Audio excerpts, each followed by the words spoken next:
Matt, I feel good now though. Yeah, Matt, Yeah, yeah. It's only. The trouble, the worrying thing is it When comes you raw go cheap, down, but it it's tastes like max 20. oh, look at this stuff I've got. First 10 Oh, days.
wait 17 years to play Test match cricket back in Pakistan. You better make it a good day, and that is exactly what England did. And we know what Stokes is going to try and do. That is remarkable. That goes for 4 as well. And it is 150 for Harry Brook. Top edge, and this should end the pain for Pakistan when England's innings finally comes to an end.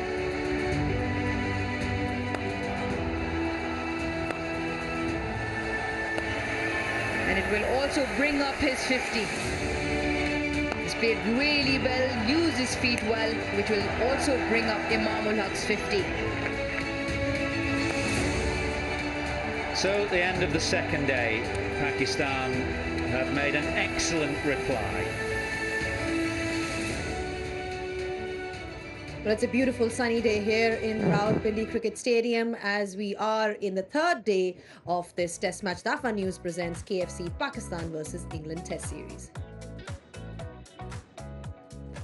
Hello and welcome to the Inverex Solar Energy Pitchside Show.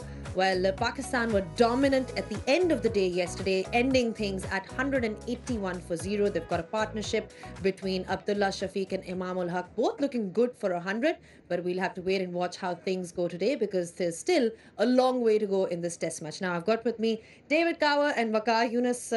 DG, I mean, day one completely belonged to England. Day two, Pakistan, they've put up a good show with the bat so far. They have indeed. I mean, the notable thing, of course, is two very different paces to the innings. England were outstanding. We know that on day one, just the runs per over was just stratospheric. It was that positive approach which we know and love back in the UK, and nice to see it here as well. The response inevitably had to be a question, first of all, of Pakistan making sure that nothing went slightly wrong. And nothing has gone wrong. I mean, they have batted very well. They've batted at the right sort of pace for them. And they've done everything they needed to do on that second day to make sure there were no disasters, to make sure they come this morning with, okay, still 3 days to go. I mean, it's amazing the number of runs we've seen in the first 2 days overall. It feels as though from the number of runs we've been here for about 4 days. But at least they know that they've done the right thing to set a platform and they can bat long. Waqar, how should Pakistan approach day 3 of this test match today? Just keep it simple. Go session by session, go make small goals. I mean, so far in this test match, 6 sessions been played, and most of the sessions, I don't want to number it, but most of the sessions been won by England. Pakistan were very good in the last 2 sessions yesterday, so they have to really play out of their skin. It's not over yet. It's just they got to really play well because the danger is still hanging on them. So bat well, bat long, and these two, if they get 100, and they are used to of getting big hundreds, and so that should be the first thing in the morning, that don't lose wicket in the morning session, or maybe if you lose one, and then build on from there. Well, they need to bat long and they need to bat well, especially in that first session is what Waqar Yunus is saying. But for that, they'll need the pitch to be supportive as well. Let's find out if it's changed at all with Bazid Khan. Pitch Report brought to you by Inverex Solar Energy. Yeah, I'm very lonely here at the pitch today because normally you have the players come around and look at it. Right now, everybody is sort of staying well away from the pitch. Nobody has come all morning to look at the pitch. I don't know why that is. Maybe because there's no wickets that has been taken. In terms of development, again, I'm just sort of repeating myself from day one. There's nothing significant to talk about. Maybe one ball. It's the only one ball mark that I can find, a red ball mark. It isn't even sort of doing anything. It's just a little red patch here, which signifies absolutely nothing. So it's still a brilliant wicket to bat on. It's still the one that bowlers will have to work extremely hard to get a wicket, and they'll need luck as well. The one thing I can say for sure, a couple of days ago when that virus hit and there was rumors that maybe Nasir Hussain, Michael Atherton and David Gow would get a chance to play, I think they're regretting that decision because they would have loved to bat here. Pitch Report brought to you by Inverex Solar Energy. I think David would have loved to bat there, isn't it? Well, I mean, Even now. Well, yes, it makes me giggle. I can honestly say that for a lot of the last, I don't know how many years, but since I finished playing, a couple of years ago now, that there have been very few occasions where I thought, yes, I could still go out there and make a couple of runs, maybe 3 or 4. But this is one of those pitches where you think, actually, yeah, I mean, I could turn the clock back and make a few runs. But actually, realistically, you think, no, it's their job. That's fine. That time is gone. But it's nice to be mentioned in dispatches. If you're an England bowler right now, Waqar, obviously you've played a lot for Pakistan, but the kind of conditions that we've seen, what would you be thinking? How do I get this Pakistan team out? I gotta sort of keep bowling the way they bowled yesterday. I mean, maybe you need to have inside outfield. Yesterday they were over attacking at times, and the too many fielders were too close to the bat. This pitch is still very good to bat on, as Bazid said. So I don't think you need to have too many people around the bat. You give protection to especially to the spinners. Which Pakistan made a mistake of not doing it early in the game, and give them fielders out on the boundaries also, and then also keep the fielders inside. Yes, let them allow them to get singles, or if they want to run 2, that's fine. Don't give them easy boundaries. And I think once you start hitting boundaries, you start feeling good as a batsman. So just keep doing the same, I think, what they did yesterday. Just play with the field. Yeah, play with the field and keep the basics simple is what Waqar Yunus has to say. And we've got plenty more for you on this Inverex Solar Energy Pitchside show, but after the short break.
Welcome back on the Inveric Solar Energy Pitchside Show. Now, we've seen that it's been hard for the bowlers out there, but it'll be interesting to find out what kind of balls they prefer in a test match, whether it's the Duke ball or the Kookaburra. Let's head over to Aruj Mumtaz with Waqar Yunus.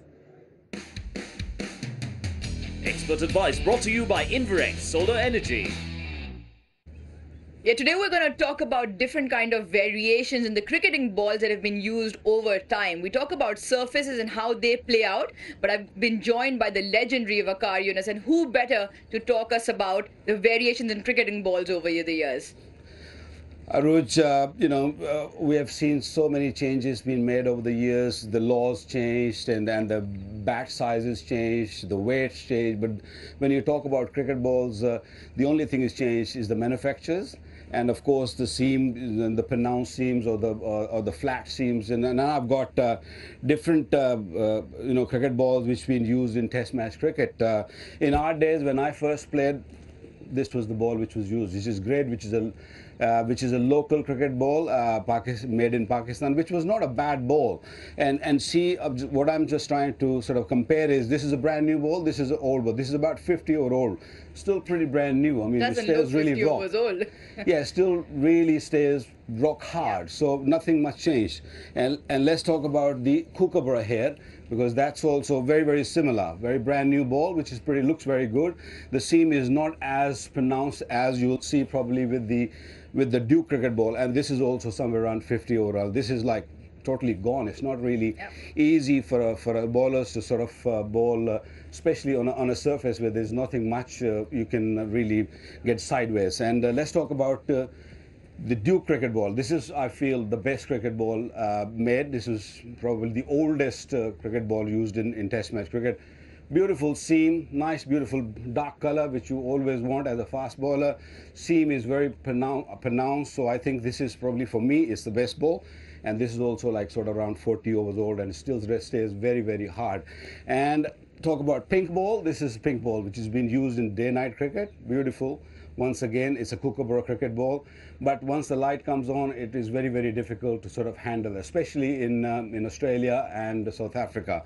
And this is again about 40 overs old, becomes very, very difficult to bat on. So there are different balls, but I feel when you're playing in these sort of condition in Pakistan on a surface, there's nothing much for the bowlers. I feel Kookaburra is the right ball. We have made so many changes over the years. You know, we brought Kookaburra, Duke, and then went back to Kookaburra, Grays.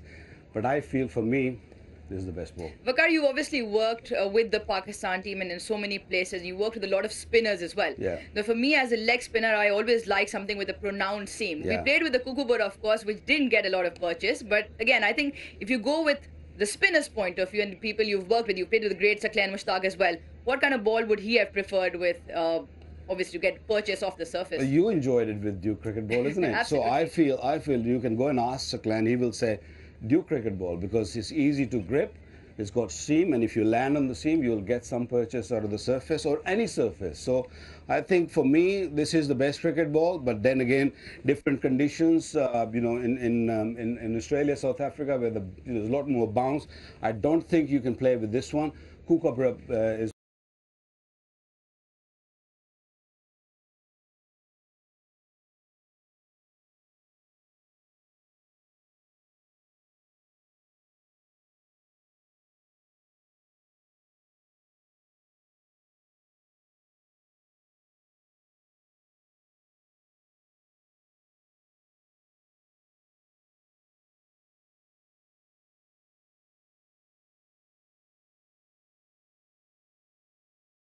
Seam is a lot more pronounced than the Kookaburra or any other cricket ball, and especially when you're playing in these conditions where there's not much happening off the surface. At least you have a little bit more seam, or a pronounced seam, that it will hit the seam and it goes sideways. Maybe, I'm not saying that it will do a lot, but at least there'll be something for the bowlers to sort of hope for. Even for the spinners, I feel the Duke cricket ball, because of the seam, they will get a little bit more out of the surface. I know I probably said it that the Kookaburra is probably better for these conditions, but I was wrong. I meant the Duke ball, I think, in these conditions are the best ball. Well, Duke ball is what Waqar Yunus has gone for, but it's time to hear from the experts what they have to say how today is going to go to. So let's find out with expert predictions.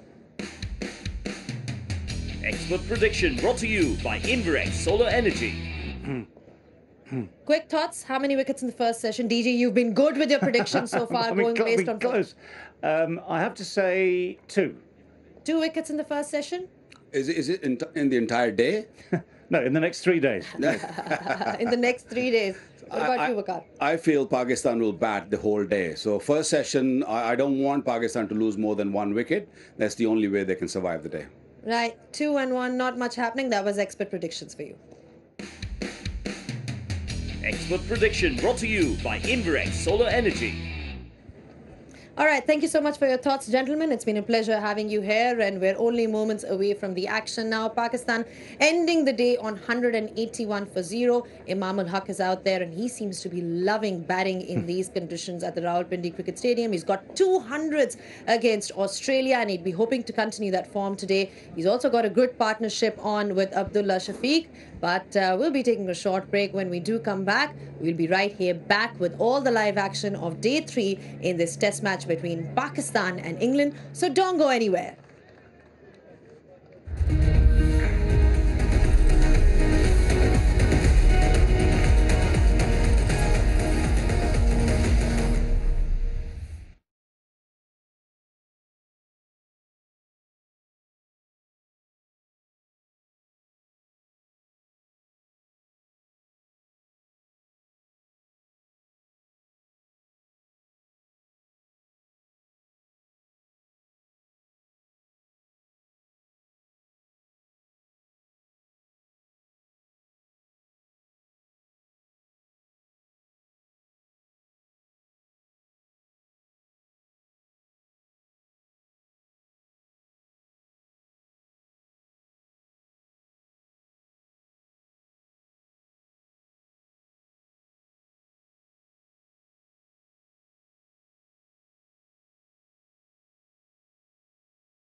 wait 17 years to play Test match cricket back in Pakistan. You better make it a good day, and that is exactly what England did. And we know what Stokes is going to try and do. That is remarkable. That goes for 4 as well. And it is 150 for Harry Brook. Top edge, and this should end the pain for Pakistan when England's innings finally comes to an end.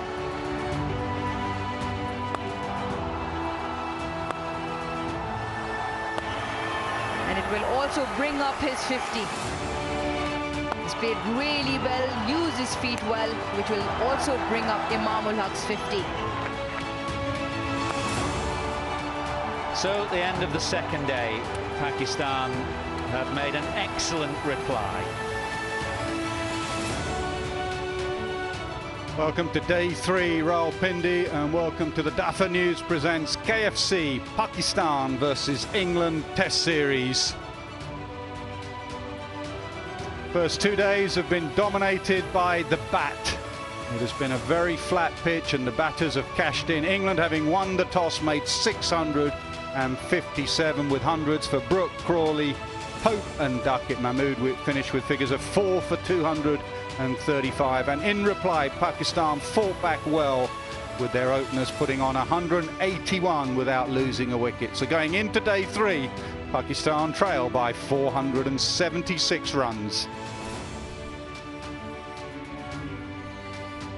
Third time the Pakistan openers have put on a partnership of more than 100 all 3 times on this ground in Pindi. It was a really good effort, having been in the field for a day and a bit and seen England amass those runs. They got the tempo of this partnership absolutely spot on. They didn't go into their bunker and they didn't try and keep up with England's run rate. They just played the way they do, and it was exactly what their team and their country needed. It is flat, but all credit to those openers. Shafiq and Imamul Haq played brilliantly, 181 unbeaten, and they'll try and go even further today. Well, one of the big hundreds for England was Harry Brook, and earlier he spoke to Bazid Khan. I've got with me Harry Brook, 153, his first Test 100. What is it about Pakistan? You really like batting here in Pakistan, don't you, Harry? Yeah, they're usually good wickets.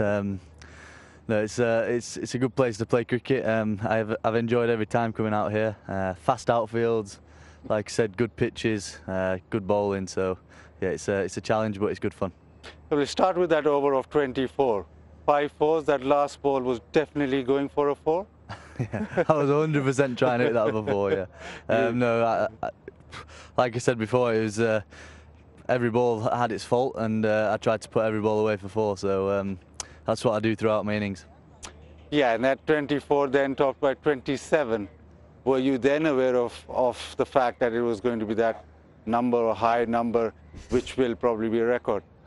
Yeah, the last ball I was always going for it again. Stokesy said before the day's play, he was like, "There's some records to be broken out there." So I gave it a little bit of a fist pump when I broke my own record again. Brilliant. PSL got 100 there. You talked about being in Pakistan and playing on these pitches and like it. How much was that in the development of your career actually? Yeah, absolutely. It was massive. It was probably my first proper franchise where I'd done well.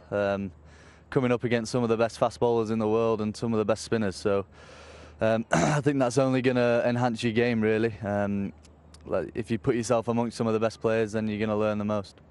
Yeah, Ben Duckett and yourself had great series. That 70-20 series had great series. Again, both of you getting hundreds in the very first game. Is that something to do with those 7 games where you had a terrific series? I think we've had a lot of experience out here, me and Ducky, so we know the pitches fairly well. I think every ground I've been to in Pakistan, the pitches have been very similar. So yeah, it's just about going from white ball to red ball and doing my basics right. What are you telling the bowlers? Pull a hamstring? Our bowlers? Yeah. Try and get some wickets. Is this one of those pitches that you want to roll up and take away with you? Because you were so good. Everything was hitting in the middle of the bat. As a batter, yeah. If I was a bowler, I'd probably be saying something different. But no, obviously it's a good wicket to bat on. as you can probably tell by the scores. But no, we've got a big 3 days ahead, and we've got to try and take 20 wickets. Thank you very much, Harry. Thank you very much. Cheers. Yeah, real talent. Harry Brook. Johnny Bairstow's injury opened the door for him in the last test match of last summer. And you forget he's only playing his second test match. He played that well. All eyes will be on the bowlers, though, the England bowlers. They will know there's a lot of hard work ahead. We have a look at that pitch this morning. It still looks pretty good. There's some cracks there that have opened up slightly, but I don't reckon it'll do that much more than yesterday.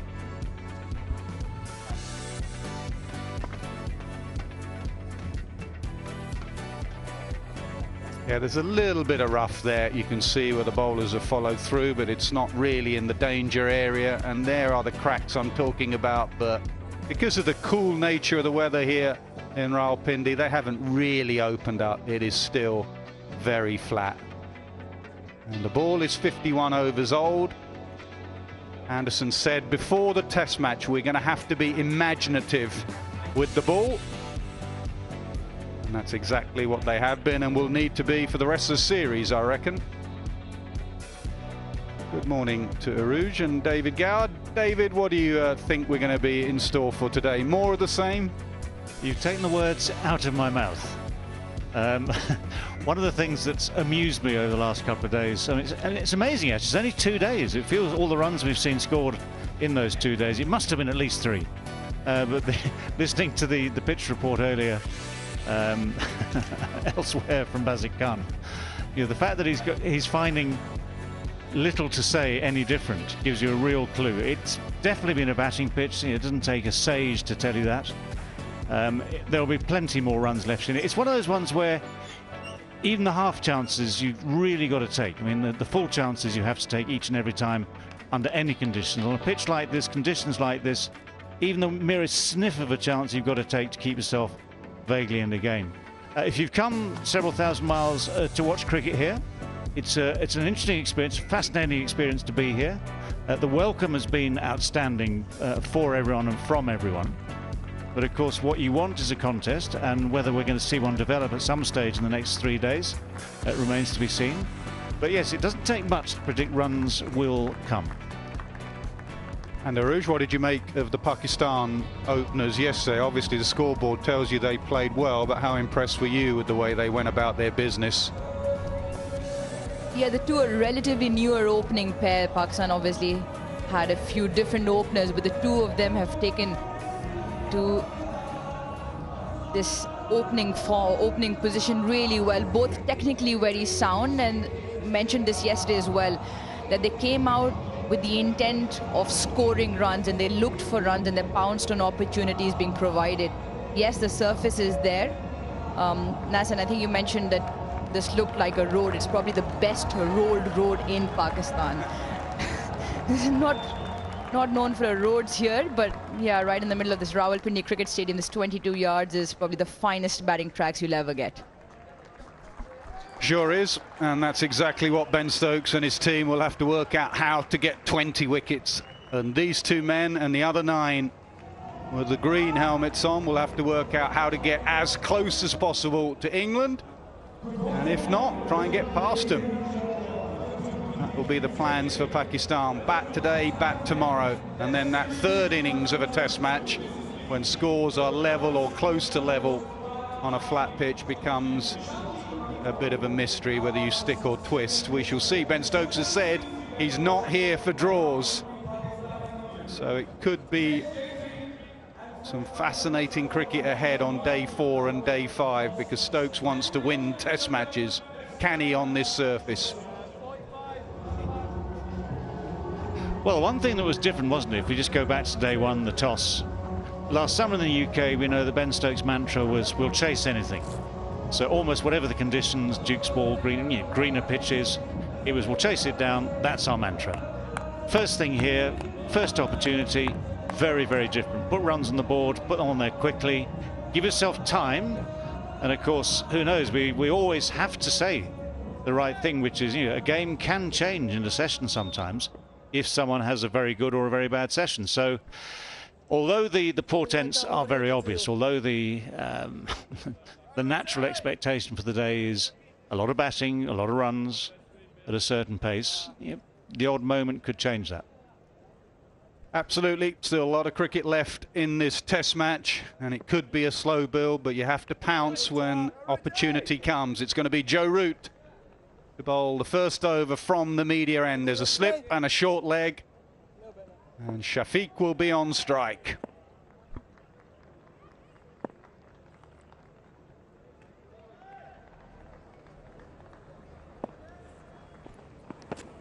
Oh, a bouncer to start with. That's 2 Roots bowled in the test match so far. Well, the deep square leg was out there. And having said that, he's come in. So, I think it's safe to say that everyone in the England camp knew what was coming. Yes.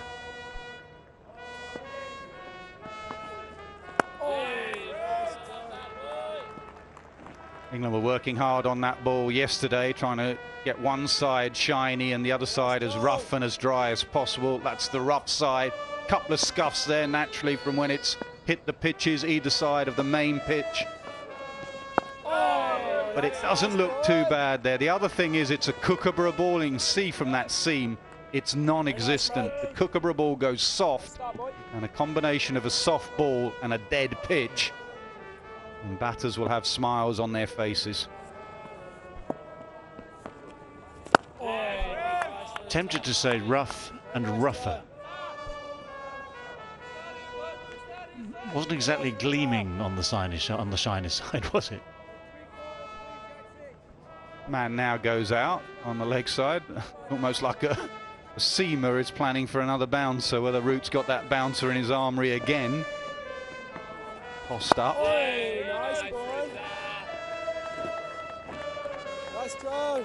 He's not getting much reverse, is he?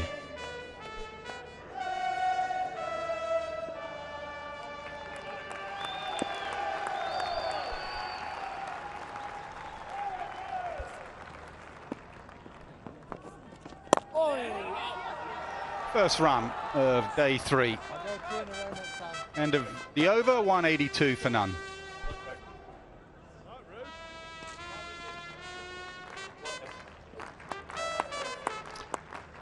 Well, there will be entertainment outside the boundary. Our man with the trumpet in fine form. Full uniform of the Barmy Army. They have been trying to mix it up with the local musicians, so there's a bit of exchange of cultures through the course of the day. We'll see what happens today. But for now, traditional Barmy Army melodies.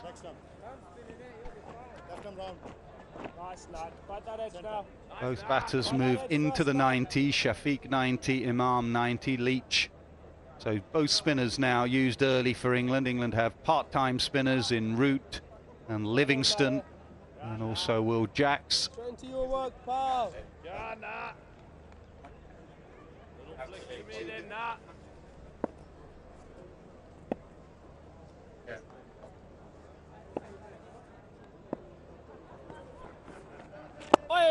Oh, in the air for a while. Nice nut. But not long enough. That is now Nutter.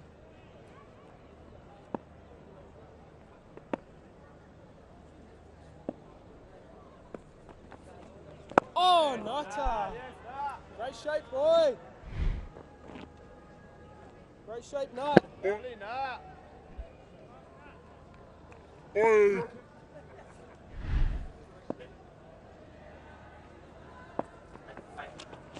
Down the pitch, punches it straight past mid-on. I think it's Jimmy Anderson that's dived over it, and they'll get 3 here. They should do. No, he's been sent back. Poor running there from Imam.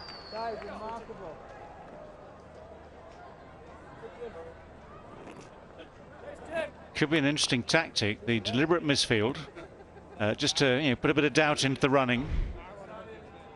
Yeah, once or twice. I mean, I think it was the odd incident yesterday. The running hasn't been, shall we say, 100% from these two. I mean, they've played beautifully, there's no doubt about that. But then just the crucial moment, I mean, the last thing you want is miscommunication, misunderstanding. Keeper, keeper, keeper! It's all very well, you know, Shafiq was a long way ahead.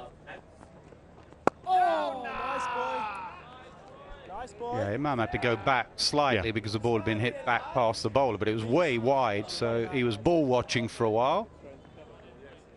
Yes, no. Oh, no.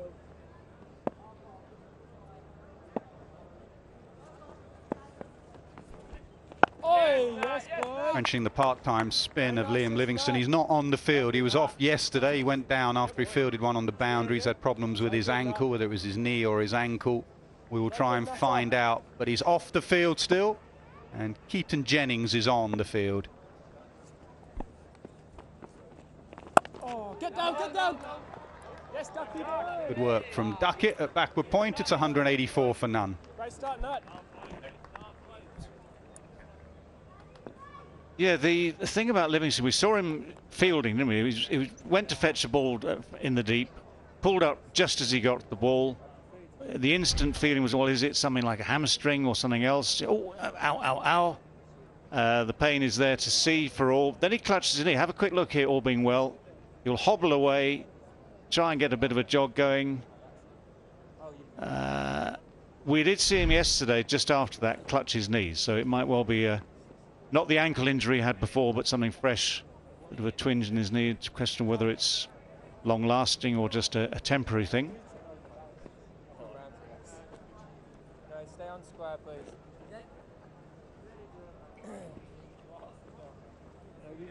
I think Root would prefer it this way round, having Imam on strike with the left-handed batter and the off-spinner. Just a bit of rough where the seamers from that far end have followed through.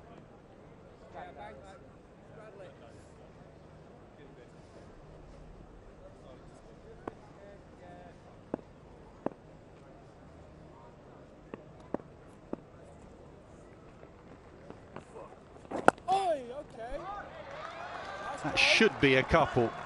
A stiff-looking Ollie Robinson gives chase. Nas, what is it with England players recently being hit by bizarre injuries? You mentioned Livingstone. I think he was trying to avoid a water puddle, tripped over a curve a few months ago. That's where he got the ankle injury. Johnny Bairstow. Golf. Yeah, we've had some freak ones over the years. One of my Essex teammates, I think Derek Pringle, got injured sneezing, I think. You would have played with Derek. No, I went to Suggsy, as you call it. Yeah, he sneezed and went in the back and had to ring up Sled to say, sorry. Was that just before playing in Rawalpindi on a flat pitch? Wish I could remember. Apparently the Cricketer magazine is going to have a feature, an article on bizarre injuries in cricket, and there have been many of them. I mean, poor old Johnny Bairstow, I mean, he was such good form last year. He'll be sitting out watching, no doubt, watching this game as well, thinking he could have made yet another 100 to add to those brilliant ones he made in the summer. Just slipped off. It was off the tee, wasn't it? It's a dreadful game anyway, we know that. I mean, anyone sensible knows that golf is a very, very dangerous game for your mental health. Round arm there from Joe Root. One thing's for certain, England's director of cricket, Rob Key, won't be banning golf in any time in a hurry. That is for certain.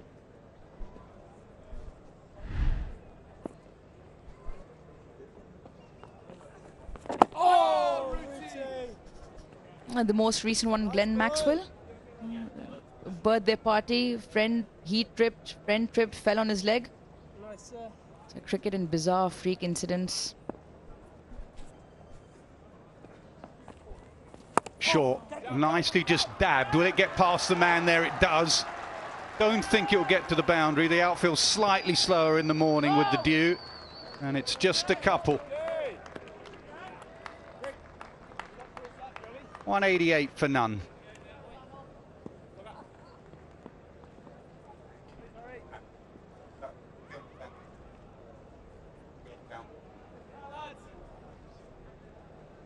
Well, the race is on. Shafiq 92, Imam ul Haq 94. strike rates slightly different, but they've by and large been neck and neck throughout this Pakistan first innings. The race to 100.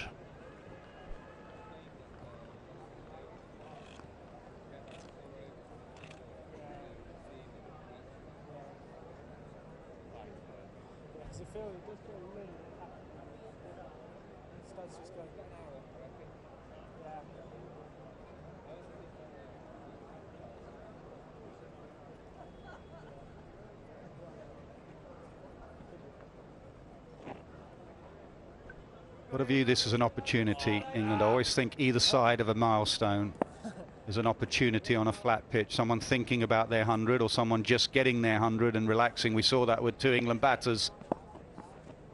So just play on their minds a little bit, make it hard work, keep them in the nervous 90s for as long as possible. Amazing how many wickets fall either side of a milestone.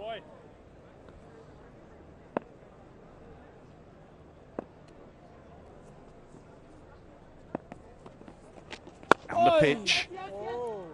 And this is the battle here now.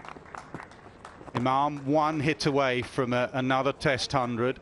Leach, the left arm spinner. You'll bet that Stokes will keep a few fielders up and say, go on if you want to hit it in 1 hit. The key man will be long on. You can see him hovering and looking in Stokes' direction. Think it's Ollie Robinson. What do you want me to do, Skip? How far back do you want me to go?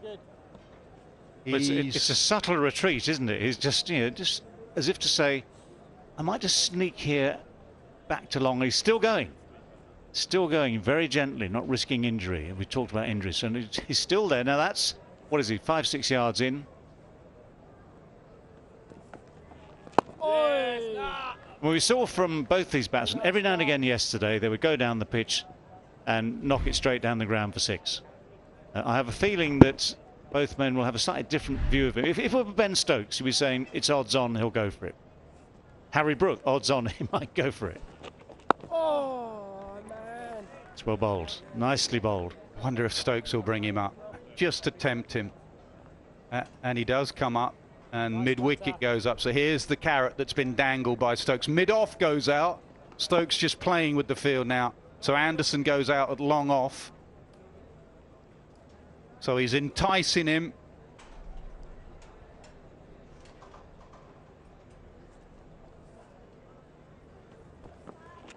Oi, get on that. Nice boy. It is well bowled by Leach. There's just those subtle variations of flight, pace, line. I mean, by and large, he's trying to work within the smallest parameter of line. So he's not giving any width. He's offering a little bit of a carrot. Oh, that just kept a fraction low. Nice, Ray. End of the over, 189 for none.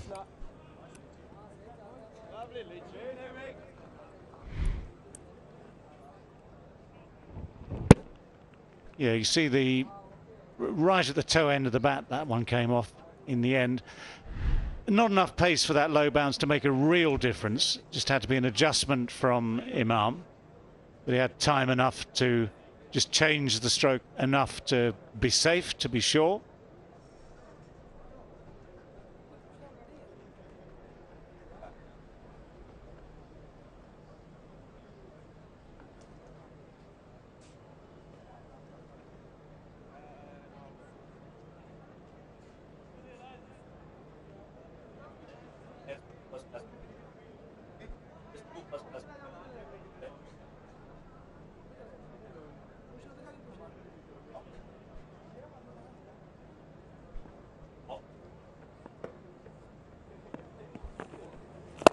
In the air again, just short of Joe Root, diving forward to his left. Yeah, second time in the morning that Abdullah Shafiq has just mistimed it slightly, and that one was just that little bit close to the bowler. Joe Root couldn't quite get forward enough to get hands underneath it. Oh, get on it. Yeah, it's just not a pitch for half shots. Either just block it dead in front of you or come down the pitch, mid-off and mid-on or up, just come down and belt it over Root's head. Just on this pitch, you don't want a soft dismissal where you just chip it back.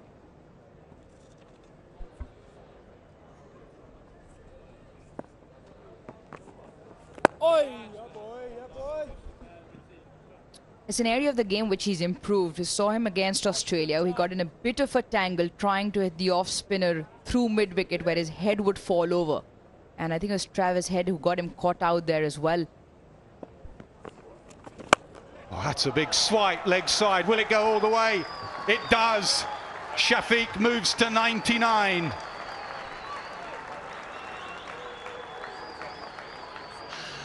Well, no half measures this time. No soft dismissal in the offing this time. This is what he does. Every now and again, he makes a point like this. Good use of the feet, good head position, good flow of the hands.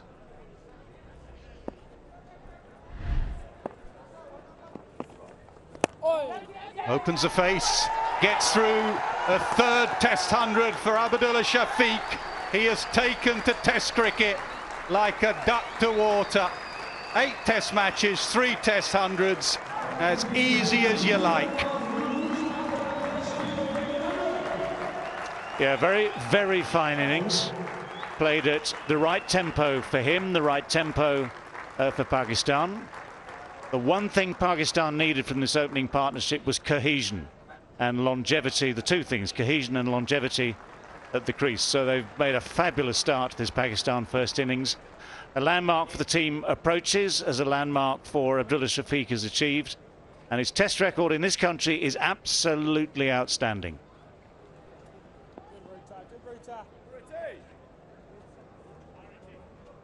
Not a lot of first-class experience when he came into Test match cricket, and 300s in 8 Test matches. Whatever the pitch is, that is a serious start to your Test career. Oh, that's beautiful, mate. 196 for none.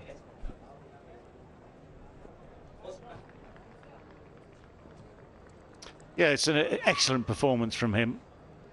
And as you say, Nas, I mean, whatever the conditions, you still have to make those runs. Still need the concentration, the will to bat long, the technique. 8 matches, 14 innings, 836 runs, an average in the mid-70s. Doing good things here, boys. That's a very good conversion rate too, 450s, 300s. Rookie, just one to your right. One more. Yeah.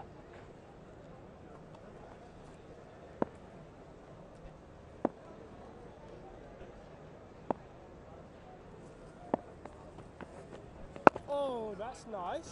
Now, like I said, once you get to that milestone, start again. We saw Duckett disappointed after getting to 100. We saw Crawley disappointed getting out after getting to 100. Start again. Think of big hundreds. Oh. Good nutter. Very nice, bud. Very nice, Nat. So after the swipe for 6 over wide mid-on, just a gentle opening of the bat face, and a third Test 100 for Abdullah Shafiq. Yeah, he just needed to have a quick look at his partner, Imam Ul-Haq, to make sure that he was on board for the single, which of course he was.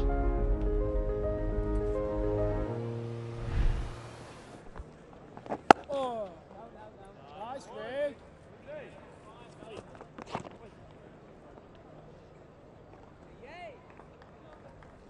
Up, please, Rig. Up, please, Rig.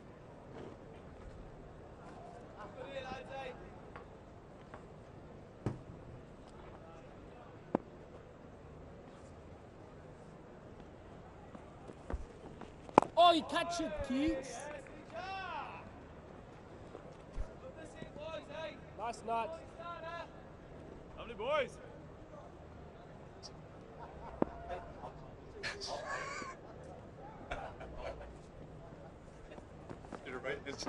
Oi, oi.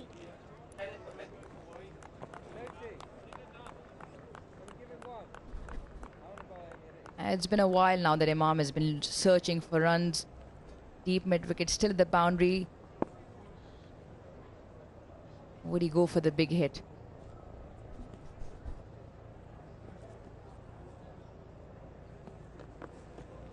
Tossed up a little bit more from Leach. 197 for none.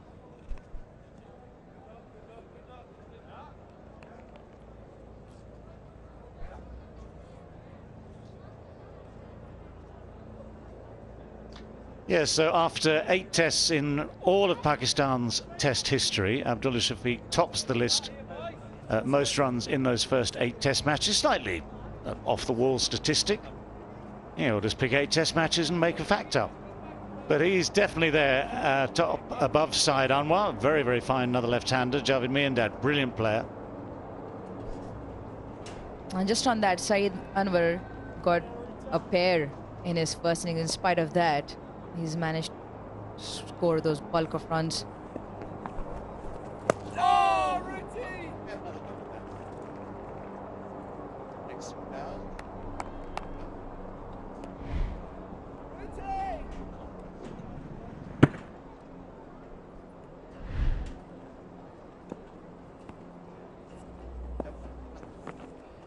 Oh, routine! Just going back to that list of outstanding batsmen for Pakistan. Whatever the figures, I wonder who people think was the best. I mean, you go back quite some time for the likes of Javed Burki. But in my era, Javed Miandad was the best, I would say. You've got people like, say, Zahir Abbas, who was a very, very lovely batsman to watch. But I think if you talk to a lot of people of that era, so the 80s round there, Javed Miandad was really just an outstanding cricketer. The leg side swept fine. There is a sweeper out there. Can he get there? No. Not a boundary. 200 up for Pakistan, 201 for none.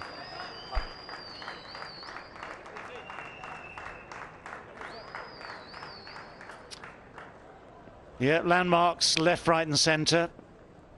I've seen the Abdullah 100, the 200 comes up for this opening partnership.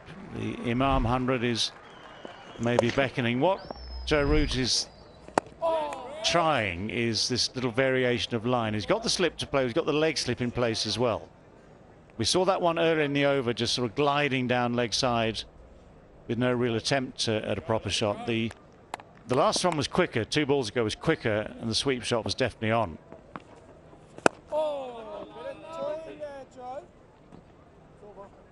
201 for none.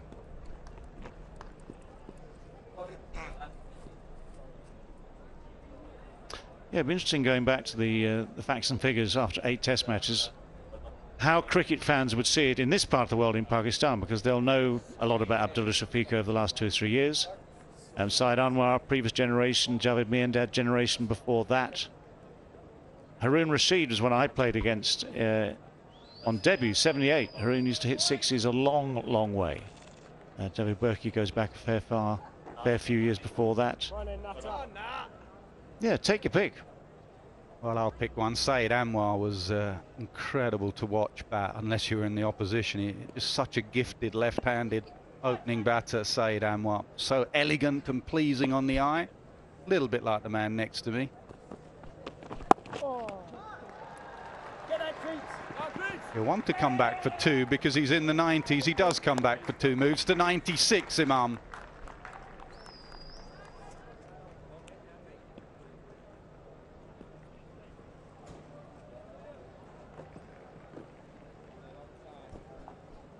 He's played well. He likes this venue. There's a period about 14 dots before that double came along, and now in arm's distance now, just 4 off. Mid-wicket still out of the boundary.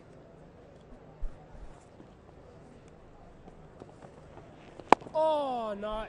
That's beautiful, boy. He doesn't need to rush into this. He can still take his time. 96, mid-on is up.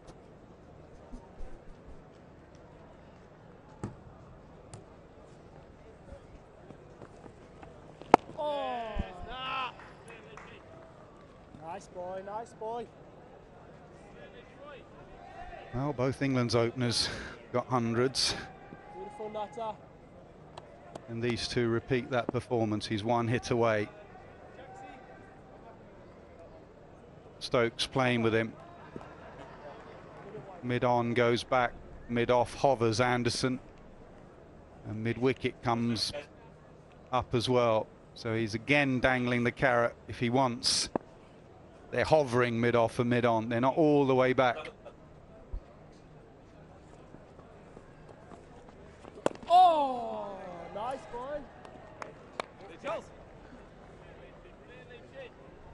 for that night. Yeah, a bit of a waiting game here. Ben Stokes trying to move the fielders around, trying to cause the error. Imam looks in absolutely no hurry whatsoever. He's picked the lengths of the balls to hit really well, especially when he's gone down the track. But with long on, deepish, not quite sure he's going to take that fielder on.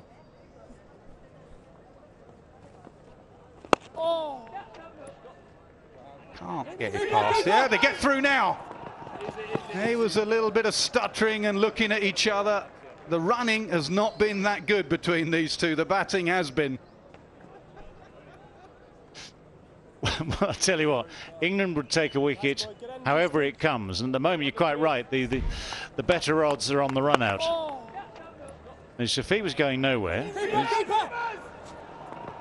There are simple rules about running between wickets. Communication, loud communication is the key.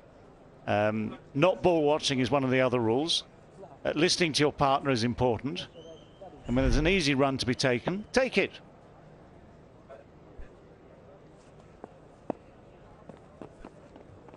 Oh, in the air again. Just died on Shafiq there, that ball. It has been keeping low this morning. 204 for none.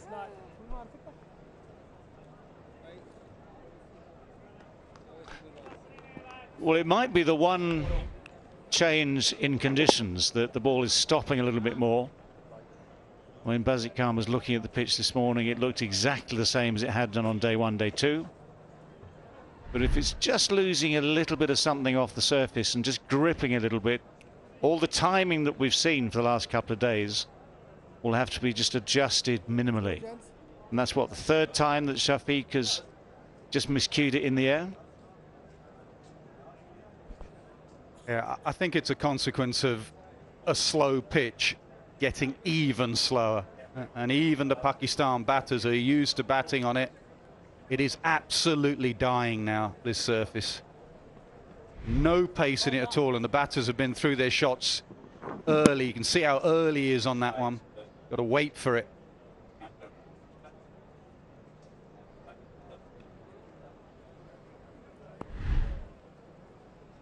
England just delaying. They got a man on 97 who's looking a bit nervy, and they're just playing mind games here.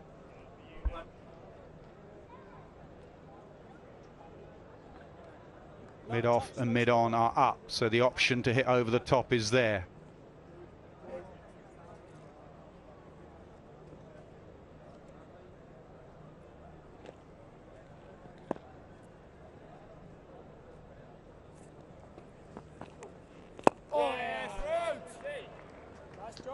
Yeah, Imam has no qualms about taking his time. But as long as Leach and Root keep it under control, I mean, that just builds ever so gently that little sort of nagging psychology at the back of your mind. Let's just get there. In the air again. I'm wondering if Stokes can have one catching either side. He's got a short extra, like a silly mid-on or a short mid-off. Those men are catching square. I wonder if they can come straighter. There's been 3 or 4 now that have landed either side of the bowler.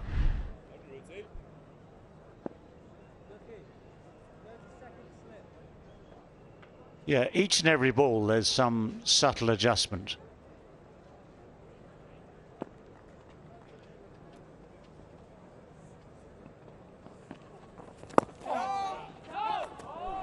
Yeah, going back to what you said just now, Nas, if you have that man halfway back at mid-on as you've got, which is Robinson, you saw the previous ball, the ball before, trying to push it hard to mid-on, then yes, that short extra cover could be much straighter, almost on the edge of the cut strip, which is where it's more likely to go if there's a leading edge. Down the pitch, gets too close to it.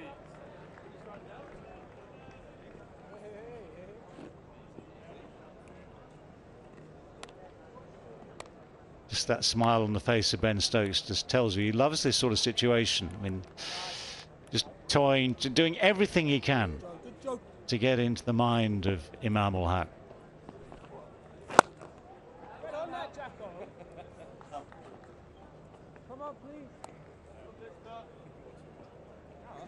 Last ball of the over, and Root just brings mid-on up 5.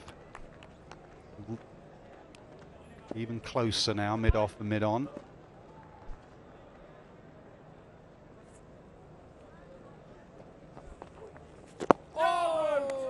Good from Root. 204 for none.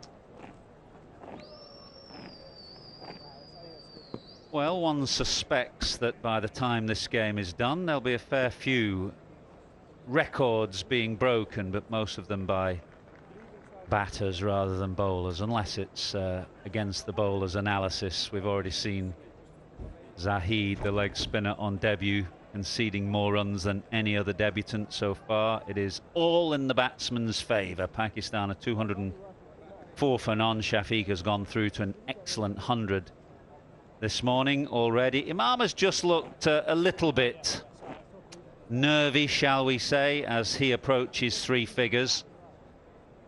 And England just letting him wait a little longer now as Leach and Stokes are in conversation. Best chance for a wicket this morning, a run out. There have been a couple of bits of sketchy running between Imam and Shafiq.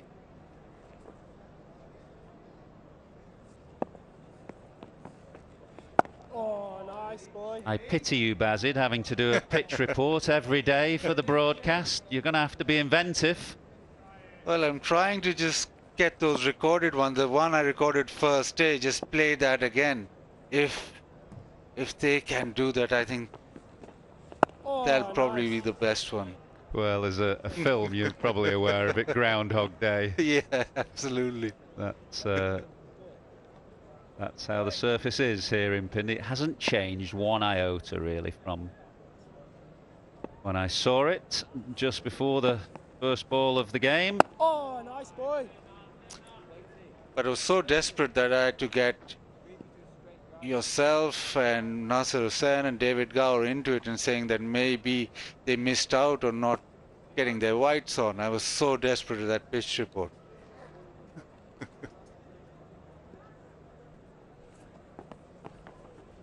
Oh, that's nice, boy.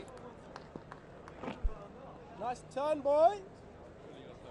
The Dafa News cricketing fact, this is the first time in tests there have been 2 200-run opening partnership in the same match.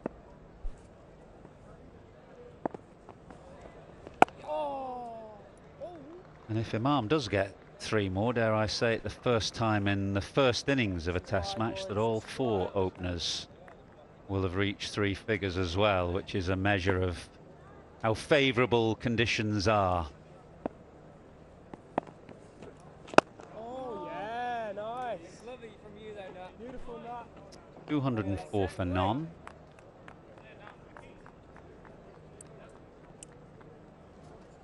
Waqar Younis has belatedly come into the commentary box. A sign of how unwilling the bowlers are to get involved in the action here.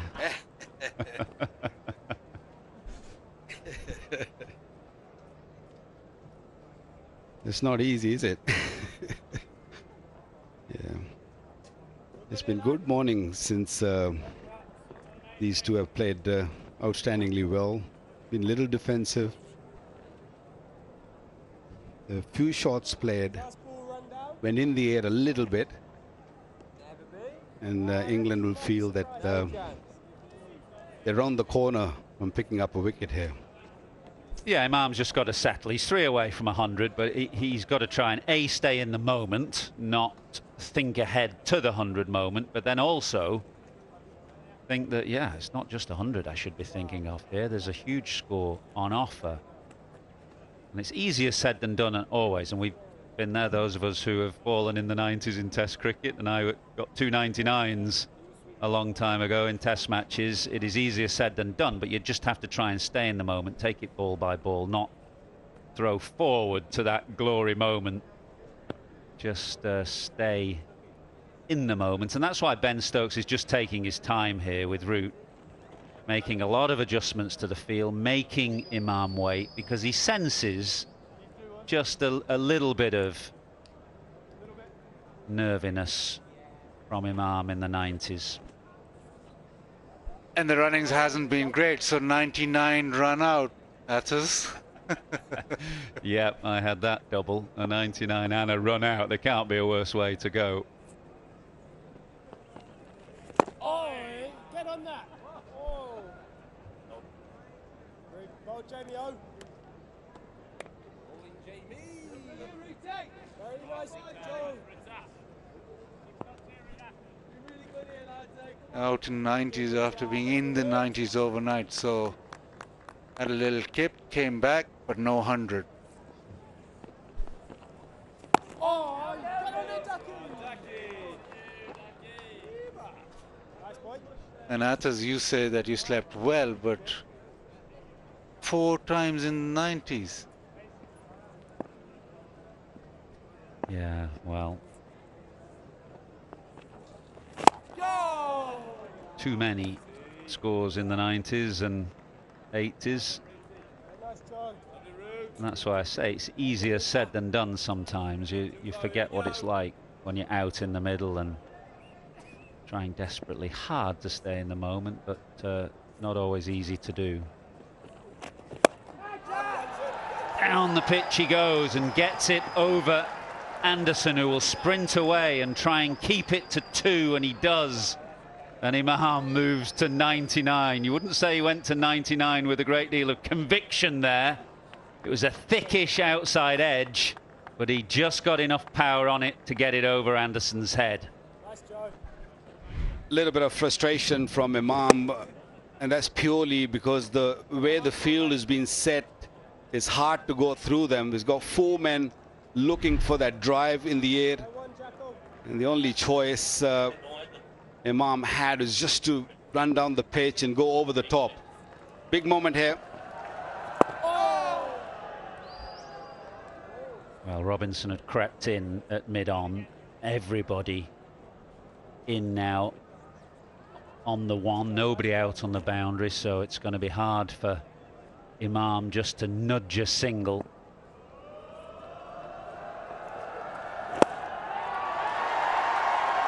It's another 100 in Rawalpindi for Imam ul Haq. He loves batting here.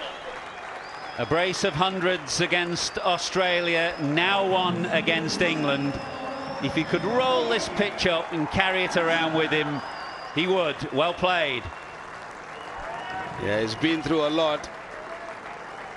He's been criticized a lot. And what a wonderful knock. 17 games, over 1,000 runs, good average, and the 3rd 100. And he loves it here in Rawalpindi. All his 300s have come on a very same pitch. Very well played.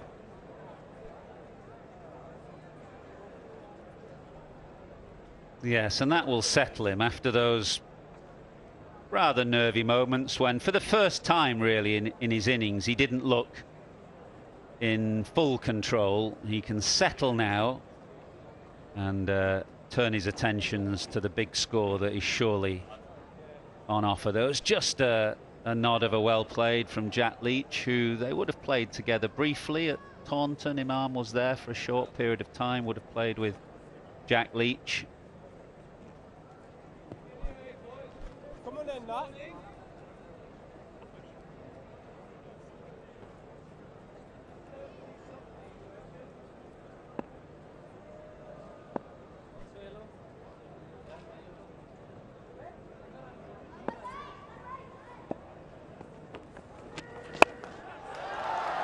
Lovely. He hits really well over the top, does Shafiq. He holds his shape, really. That's the key to the way that he plays. He doesn't try to hit the ball too hard. He holds a beautiful shape. And the way he positioned his body there was to try and hit that into out with the spin. I say with the spin, there isn't a great deal of spin, but with the way that Leach is looking to spin the ball. Yeah, he's a very smart batsman. To an off spinner, when he comes down to the pitch and he looks to hit, he goes straight or go over mid-on. This time around against a left armer, a safe shot over mid-off or over extra cover. Oh, I like what you did with your towel there,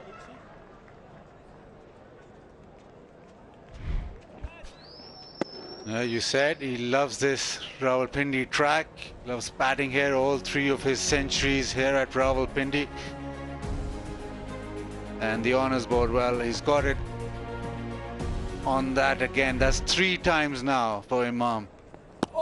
And I think he just keeps on mentioning to his teammates as well that this honour board is actually going to be filled with my name, because he just loves batting here. Even in first class games, once he comes to Pindi, it's his moment.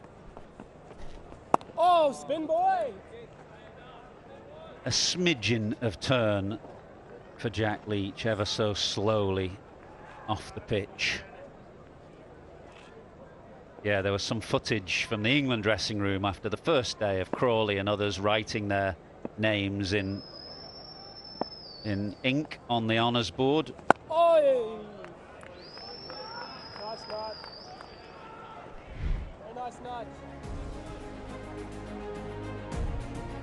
You're going to need a bigger honours board for batting than bowling, that's all I can say.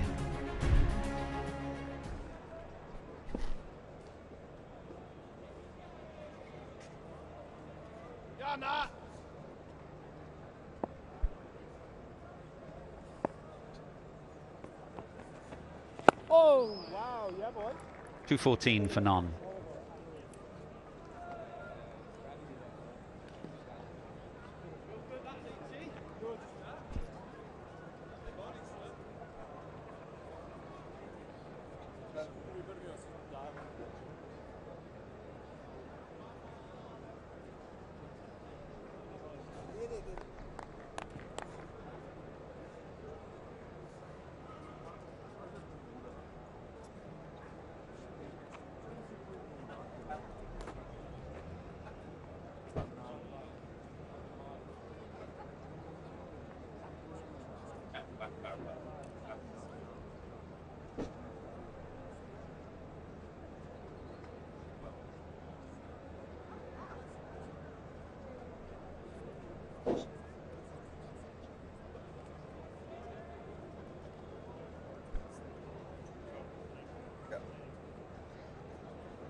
Great work this morning here, boys. Great work this morning here.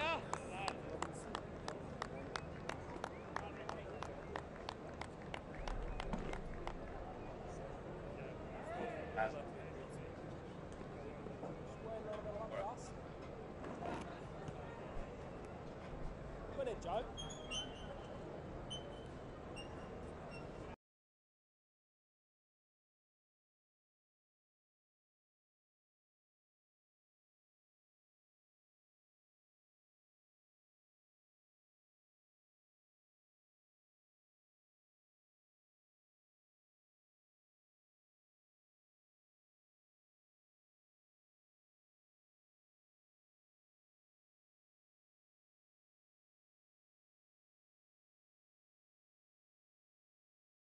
That fielder on the onside and the catching position is in play if it doesn't turn.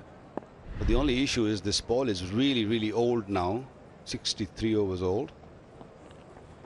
Yeah, you mentioned the ball, Wakao. I mean, lots of chat about the pitch. What about from a bowler's perspective, using a Kookaburra ball on pitches like this? I mean, would there be any advantage to thinking about a different style of ball, an English Dukes, or indeed any other style of ball as well? What are the options and what are your feelings as a former bowler? Look, over the years, you know, Pakistan have gone toward Duke cricket ball and also Kookaburra cricket ball. And the difference between the two balls is the pronounced seam, you know, and the hardness of the ball. This is a Duke ball. You can show it closely. Look at the seam. It's very, very hard and pronounced. And especially when you're playing on this sort of surface, you know, this might do a little bit better, a little bit more for the bowlers, even for the pacers and for the spinners, because it's easier and better to grip. And if you hit the seam, you might just get a little bit more bounce and spin. Well, that's the third time that Root has tried a bounce. So the first two occasions, he got it over the batsman's head. This time, it just sat up invitingly for Imam. And what we're playing here, this is attempted bouncer, didn't really get up at all. It's purely because the ball is so soft, it's not gonna get up that much. Even for the pacers, it hardly goes up. End of the overs, 220 without loss.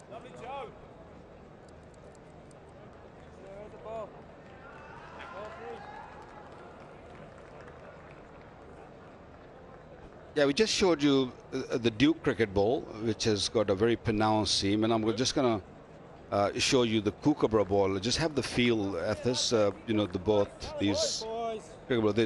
There's a big difference in the seam, and you got to understand that this Kookaburra cricket ball is a machine-made ball, and the Duke ball is a handmade ball.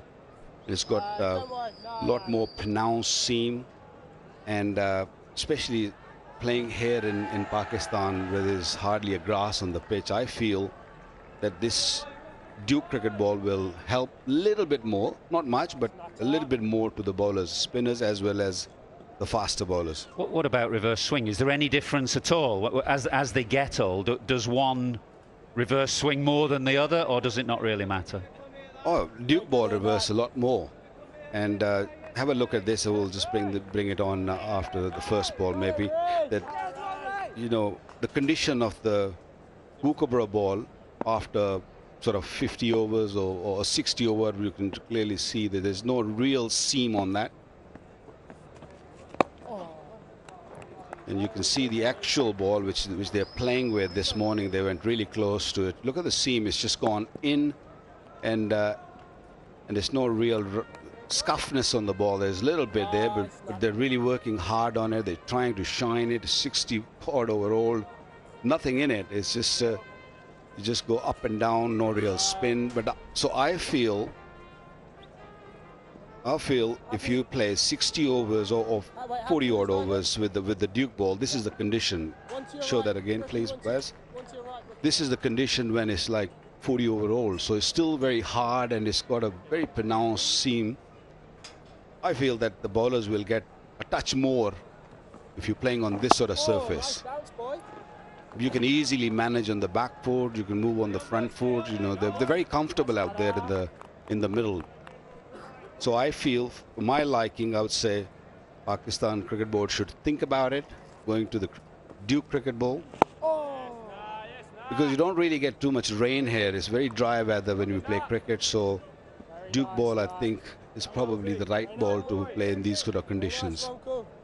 But the conditions are not uniform, are they? Because we've seen in domestic cricket here that they leave a bit of grass on the pitch in Pindi, and it's a fair contest between bat and ball. Can I just jump in with a rant here?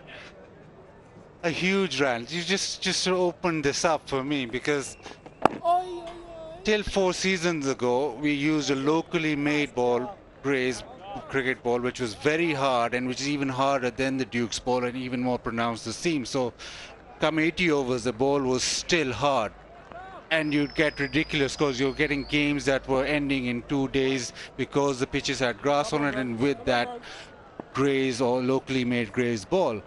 And then about 4 years ago, when they changed the system and they looked at the pitches flattened out, they went to a Kookaburra. So with the flattened out pitches and the Kookaburra, the runs started to then be scored, overcompensated a bit. But now So you're saying they went from one extreme to the other. Exactly.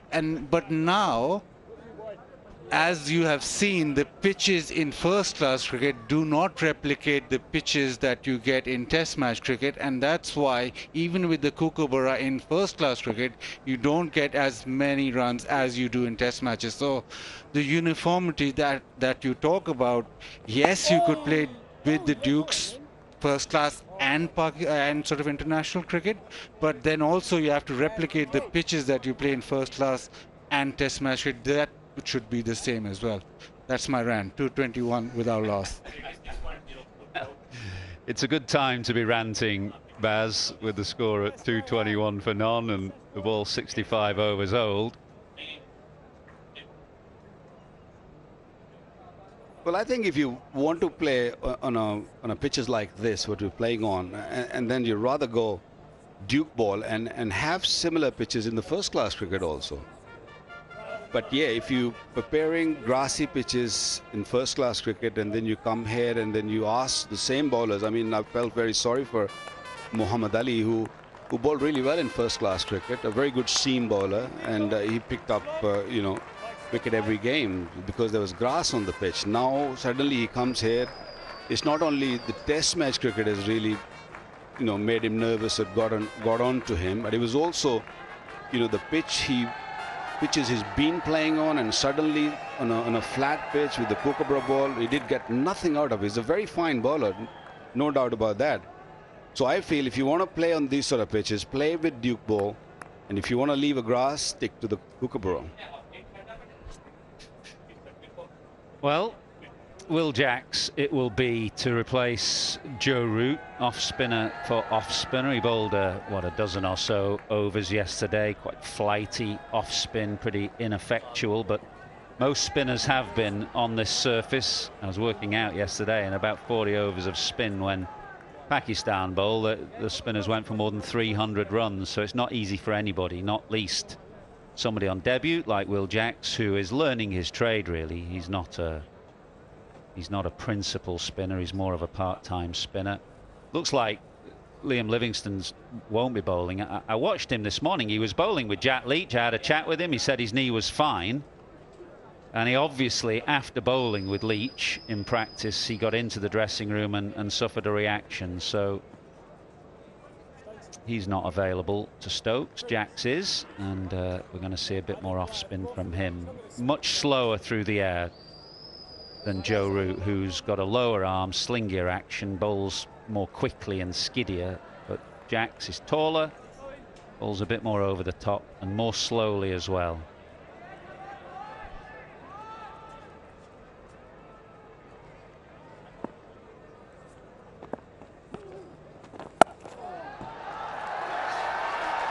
Good batting, not letting Jacks settle, who was fractionally short there.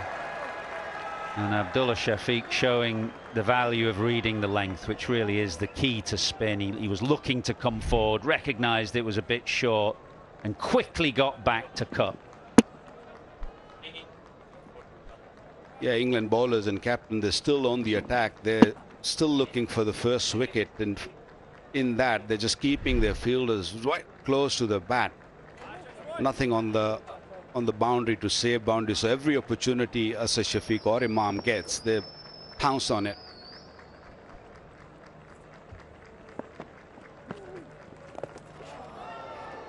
Premeditated shot, and it was just a bit wide actually. It's all very well premeditating, but if the ball is not where you expect it to be, you can get in a bit of a tangle.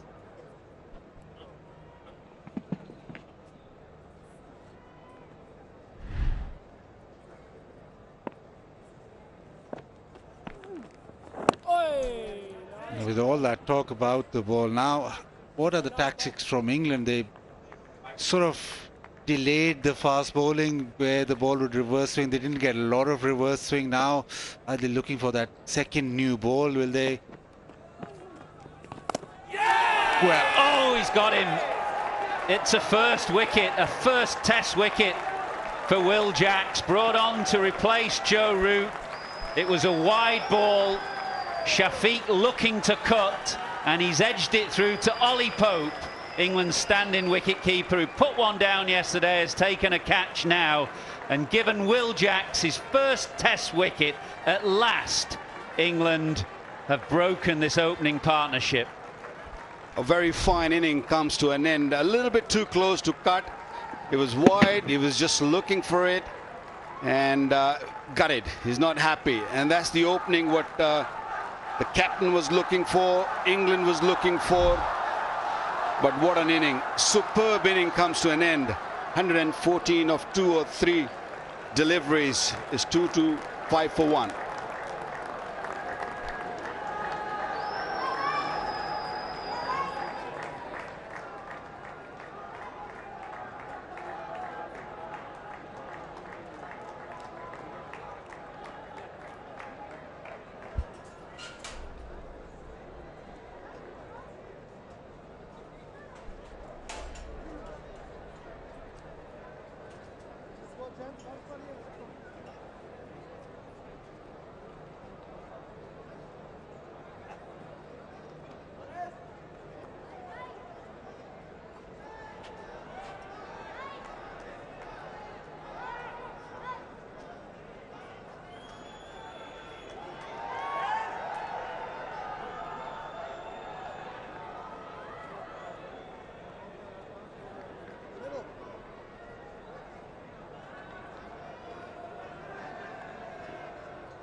Azhar Ali is at number 3 for Pakistan, a very experienced player, very fine player. And I can think of tougher situations that he might have walked into bat in Test match cricket than 225 for 1 on this surface here in Pindi. But as ever, he's got to get himself in and settled. This is why he's here. Batsman error, really. It was wide. And Abdullah Shafiq was looking to back cut it, and it was quite a thick edge, so well done to Ollie Pope, who had a couple of half opportunities yesterday, put one down, we think, a very fine edge off Imam, and that was a thick edge, so it did well to stick in Ollie Pope's gloves, and a delightful moment for Will Jacks, who has picked up his first Test wicket.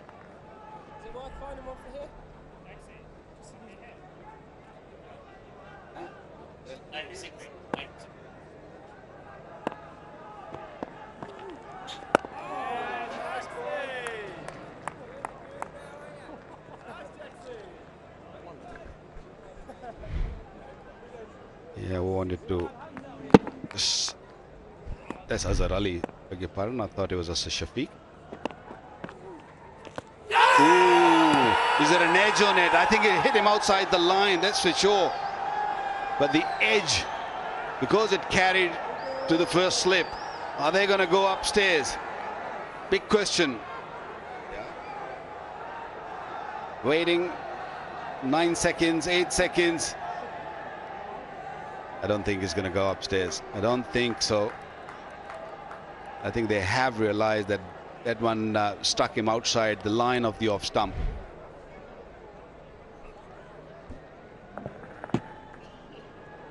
It's straight off the pad. Joe Wilson convinced that it's outside off. That's Ollie Pope just signaling, yeah, maybe struck outside off. It's a bit of excitement after a wicket, an appeal. Things looking up. Yeah, it spun a little, didn't it? Ollie Pope straight away saying it hit him outside the line, and the key was whether there was an inside edge, because of course it carried through to root at slip, but no inside edge either. And Azhar Ali will look to get himself in. That's the key on a pitch like this. Once you're in, it should be hard to get out, but always the most nervy times are right at the beginning of an innings.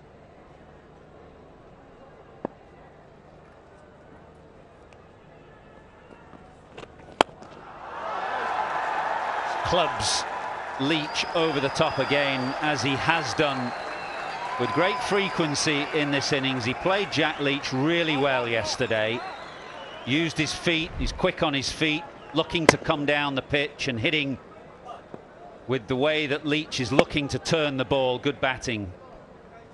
Yeah, every time stroke brings the fielder up in the circle or close to the bat, Imam has taken the advantage, has used his feet very, very nicely. Oh, nice. Like that, boy. I talked to Imam yesterday and asked him what the key was of coming down the track and being able to hit over the top. He does play really well because he uses the depth of the crease and then goes right forward. And he said that he was, in his mind, he wasn't an unconventional player against spin. He wasn't the guy who's going to reverse sweep or sweep all the time. That's a better line, just dragging him outside off. So, because of that, because he doesn't reverse sweep and sweep all the time, this is a line that Waqar Younis likes, just outside off, just drag him slightly towards that off stump rather than bowl straight. Down the track again, this time nicks a single. So he said that he makes sure that whenever he's in a practice session, every second delivery comes down the track, and if it's not there, he makes sure that he blocks it. And if it is there, then he can go over the top. But he makes sure that he is using the feet whenever, or coming down the track whenever he's practicing and whenever he's playing. And that's why he's so good at it. We've seen him in this game. He's talked about being nervous at the beginning coming down the track, but the ability to come down the track and then not go through with the shot and actually adjust and play a forward defensive. He talked about being nervous then. He said his innings progresses, he then feels is more fluent, so his ability then to pick the ball to come out and hit over the top becomes better. Beautiful knot.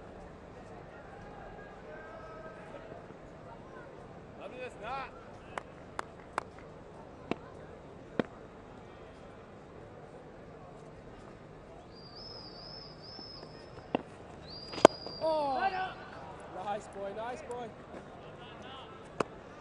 232 for one.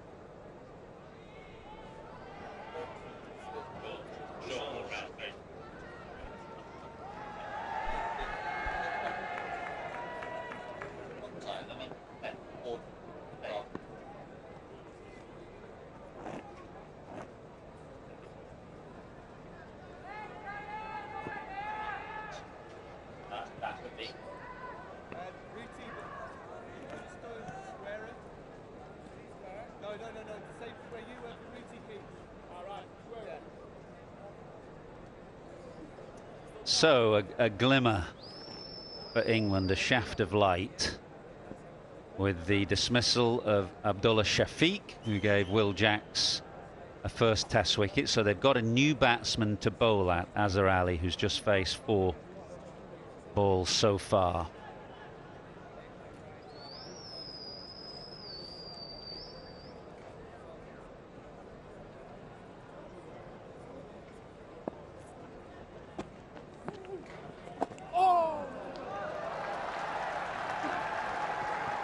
Jennings is at leg slip, but the ball sneaking past him, and Azhar Ali is sprinting back for a third, keen to get on strike. Fresh legs.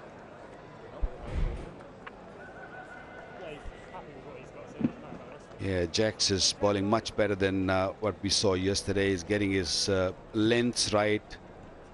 I guess when you pick up a wicket, your confidence goes up, and then you start feeling good about yourself. Thought he bowled a little bit too full yesterday, a little bit too straight. I think the right idea is to just bowl maybe a little bit outside the off stump and try to spin back, because he's probably the one bowler who's spinning more than the others.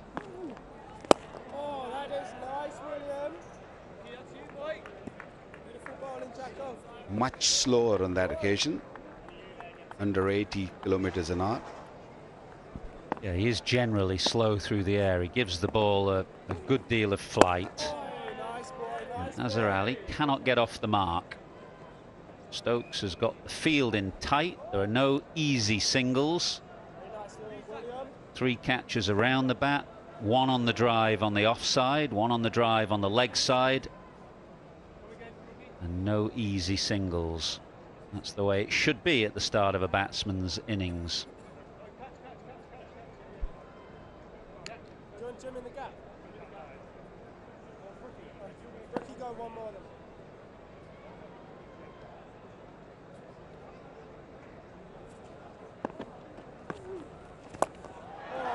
Well, that was the opportunity for him, because there's no man on the sweep.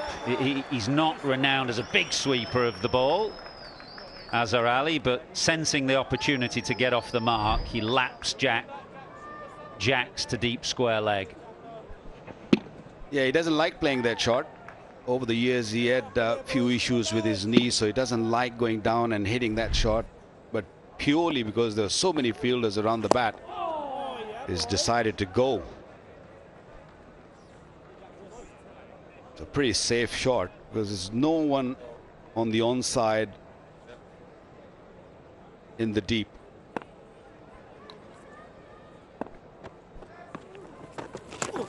That was a poor ball, a very poor ball. Azhar Ali missed out.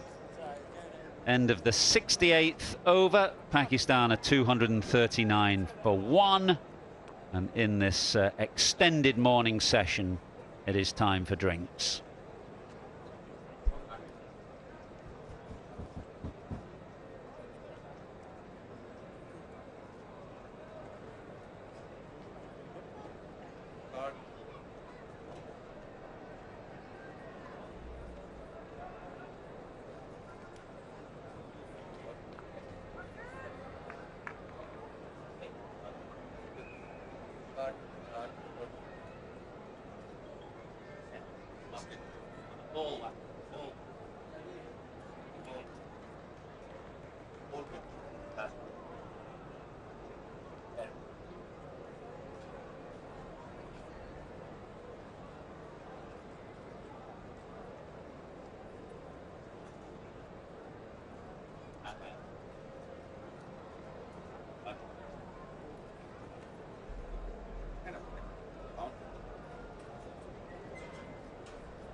Well, England have taken a wicket this morning. That is the big news here in Rawalpindi. Abdullah Shafiq played very well. He made 114 and then made a mistake.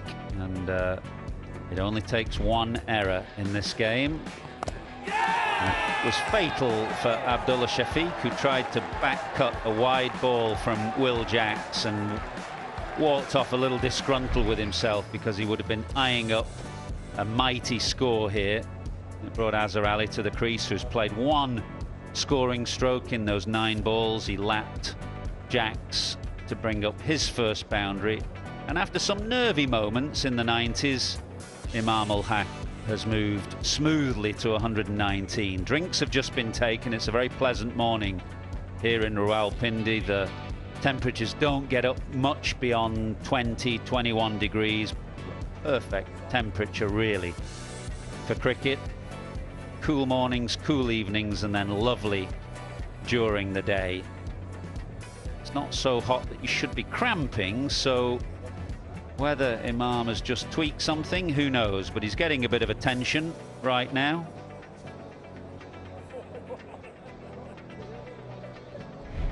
Before the start of play, he was getting a similar amount of ooh.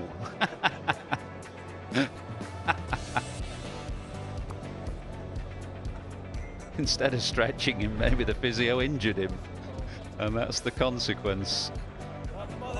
Anyway, you'd have to be seriously injured to take your leave on this surface as a batsman, that's for sure. You'd be out there on one leg if you could.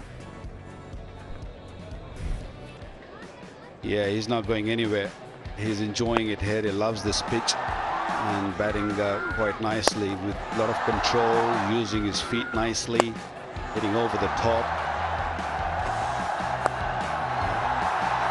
Dealt with the short deliveries quite nicely, and this is the moment when he got to his 100, the third 100 on this ground, and batted beautifully. What happened to the Pacers, Athas? What, 17 overs been bowled? We have not seen anyone shining the ball. Yesterday they were working really hard on it. I think they've given up on it. Waqar, you don't get to 40 years of age, as Jimmy Anderson is, without using your nous on a pitch like this and leaving it to somebody else to do the hard yards.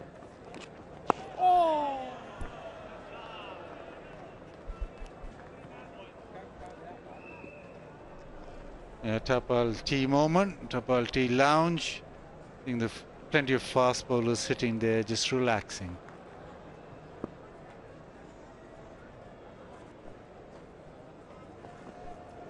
Well, it's an all Somerset contest at the moment. Leach with the ball.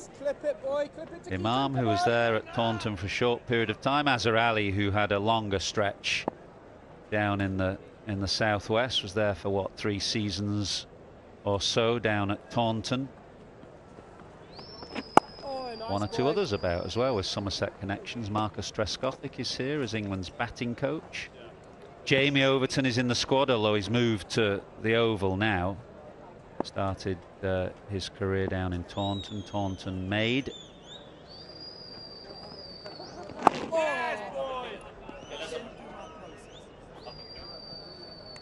Babar Azam was there for a short while. The chairman of Somerset is here as well, Michael Barber, who's had quite a lot to do with education here in the Punjab. He's on the ground watching intently, so the Somerset influence everywhere.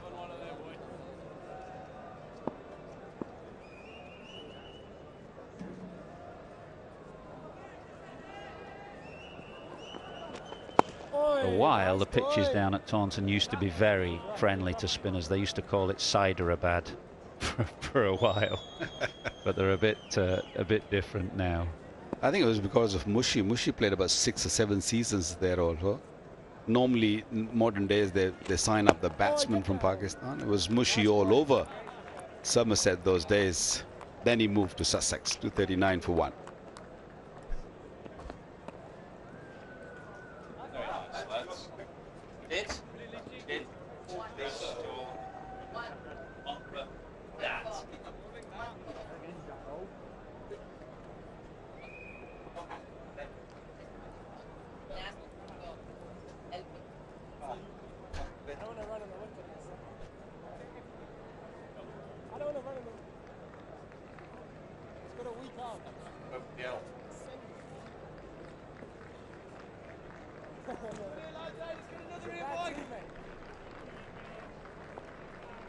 Cheers, teammate.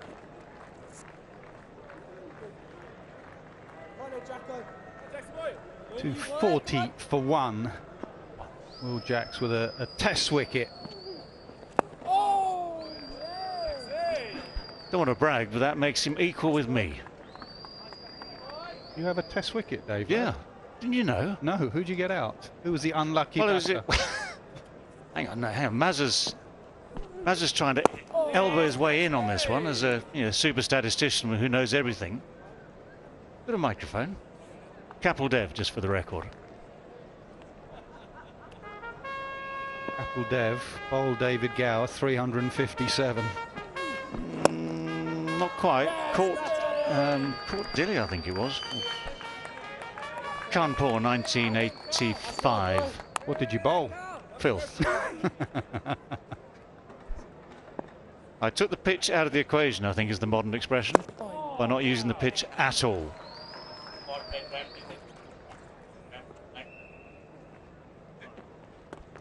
Got the year wrong, 82. Really? No sign of any quicker men so far today for England. Maybe they're waiting for the new ball, which is 10 overs and 2 balls away. We shall see. Has spun a little bit more today. I mean, it is day 3, but it's still slow spin, so batters have time to adjust.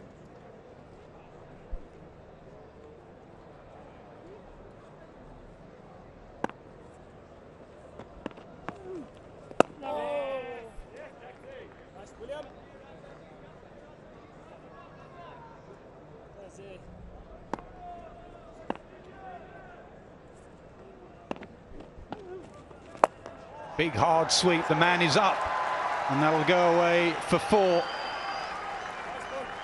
245 for 1.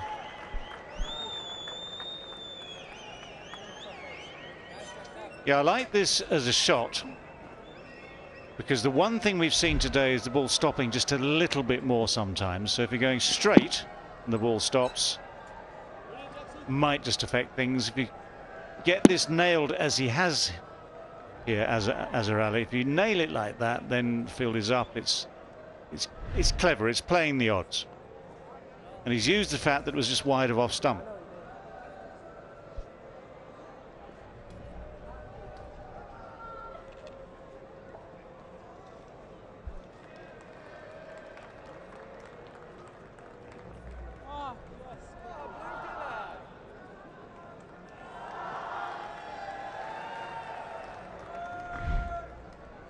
A shot that you see in Pakistan quite a bit. You don't see it as much in India. The Indian batters don't play as much the sweep shot. Pakistan do. Yunus Khan was a great player of sweep shot.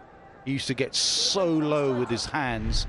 One of the best sweepers of the ball I've ever seen. David mentioned one yesterday in Javed Miandad. Pakistan players historically like to go to that shot.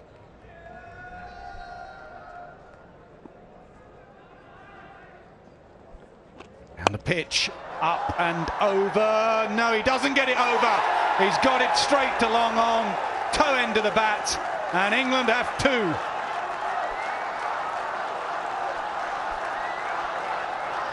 He has taken one mistake in his entire innings that has led to his downfall. Imamul Haq, 121 as he walks back. Didn't quite get a hold of it. Ollie Robinson was lurking. Came down the track. He's done that really well throughout his innings. Did not quite get a hold of it. A simple catch in the end from Robinson. It's an extremely well played knock by Imamul Haq as he walks back for 121.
Well, England have 2 wickets in the session and the door slightly ajar. Pakistan still trail by 412. One of the modern day greats arrive at the crease. A big cheer of Babar goes up around the ground, averaging 47 in Test match cricket. So still plenty of work for England to do, but 2 new batters at the crease and an opportunity. Yeah, you've got to apply a little critique here to Imam ul Haq. The man was in the deep there. If you're going for the shot, it's against the odds. You really do have to nail it. We mentioned Azhar Ali playing that sweet shot, which takes out the ball going straight down the ground. And if you don't quite get underneath it, don't quite time it, and the man is there, that's what happens. Stokes rightly attacking Babar Azam. Whatever the pitch, a new batter, having waited for a day and a bit to bat. Silly point, slip, short leg, man on the drive. Oh, that's nice, boy. That's nice, Nutter. Jennings almost trying to catch it off the face of the bat. He's really close at silly point, almost like a short mid-off. Babar Azam, as the modern day player, plays out in front with his bat, trying to take DRS out the equation. Oh, nice boy, nice boy. EG, you've been so good here, boy. Crowd might well build as they find out that Babar's in the middle. So Saturday, they may just start coming in to watch him bat. Oh, Does go to Jennings, but on the bounce.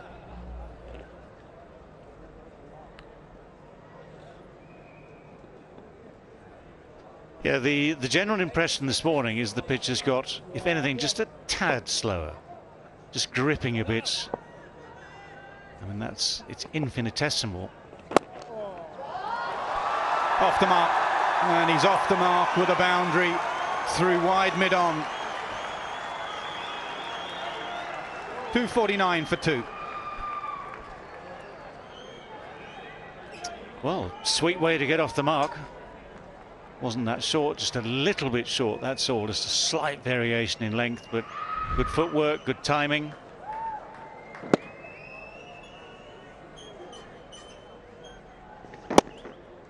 Yeah, there's class written all over that.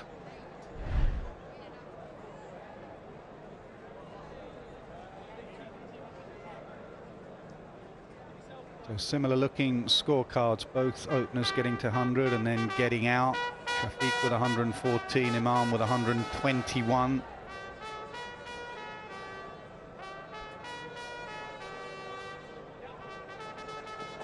Man does go out leg side now for the sweep because Azhar Ali played one of the last ball of the previous over that Jack's bowled. oh, that's nice, boy. Very good, Jacko. Lovely bowling, mate.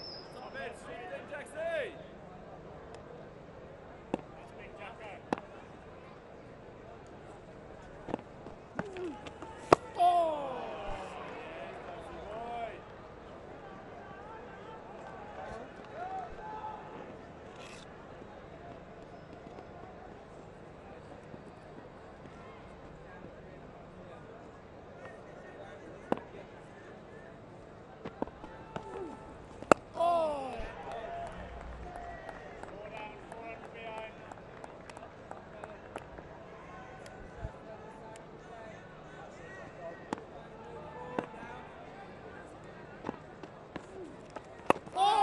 There you go, more signs of this pitch dying even more, if that's possible. Quite a few batters have been through their shot early because it's just no pace at all.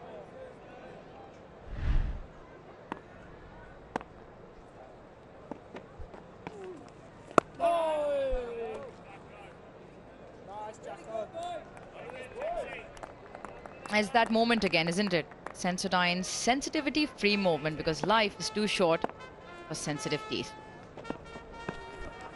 Oh, get on that, Ben 249 for 2.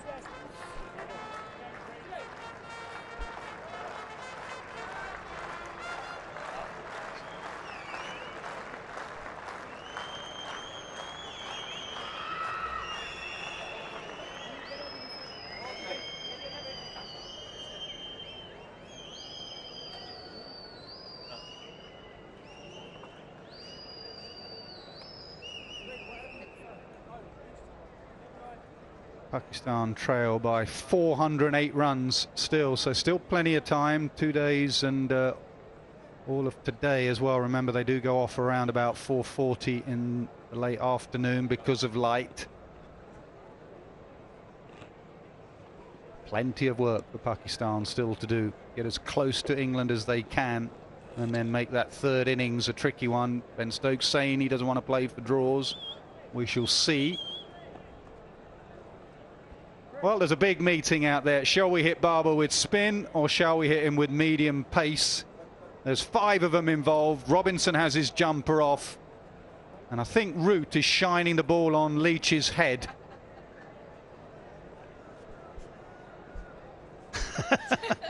That's classic. Dave, I mean, Dave, don't look in my direction, Dave, by the way.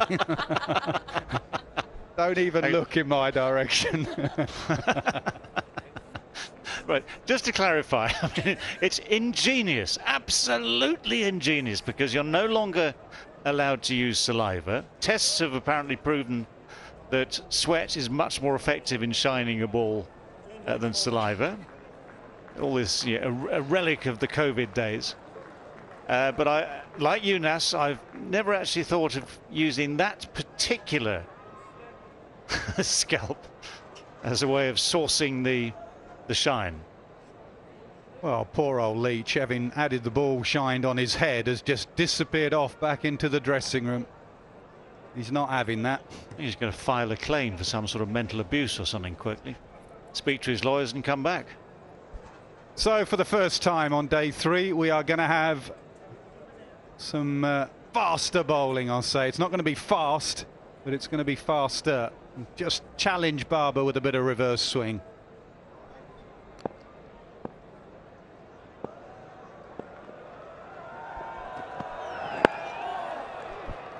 This is a good change. Nothing happening much for the spinners. Both Barber and Azhar have this tendency to get trapped LBW earlier on with the ball just snipping back in. If there's any bit of reverse that is on offer, it could be their undoing. Obviously, the slowness of the pitch is not going to help because there is plenty of time.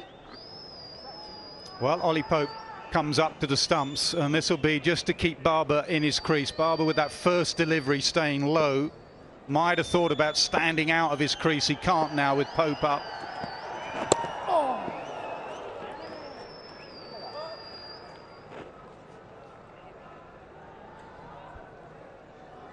Both batters in the middle do have a slightly different technique. Barber doesn't really take a big stride. Little bit of foot movement, doesn't get his front foot too far forward. Azhar, on the other hand, does get a slightly longer stride with his front foot. Can also get trapped LBW. Probably going to be seeing a lot of straight bowling within the stumps. Another man comes over. It's almost a field for a spinner, really. There'll be like a leg gully goes in. There he goes. He can't be wide at all because Barber will just run it through backward point for 4. So he has to bowl at the stumps here, Ollie Robinson. He does. Barber can't plant that front leg and play around it, as he sometimes does. Maybe even take leg stump guard and back yourself to hit it with the bat. The plan is obvious. Get it into Barber's left pad.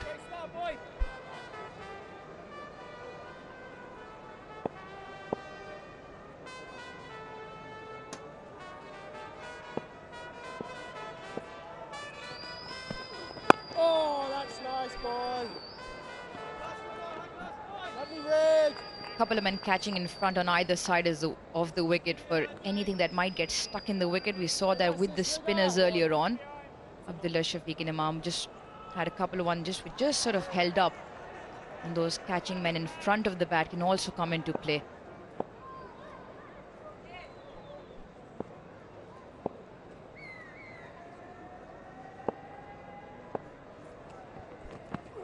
Oh, nice, boy. Nice rig. I mean, this is a job that Robinson or Anderson could do, because both set high standards in terms of their control of line and length. There's obviously no attempt to put the extra effort in to get extra pace. That's going to bring you absolutely nothing. It's just In fact, you're hoping more for slightly less place, the ball keeping low.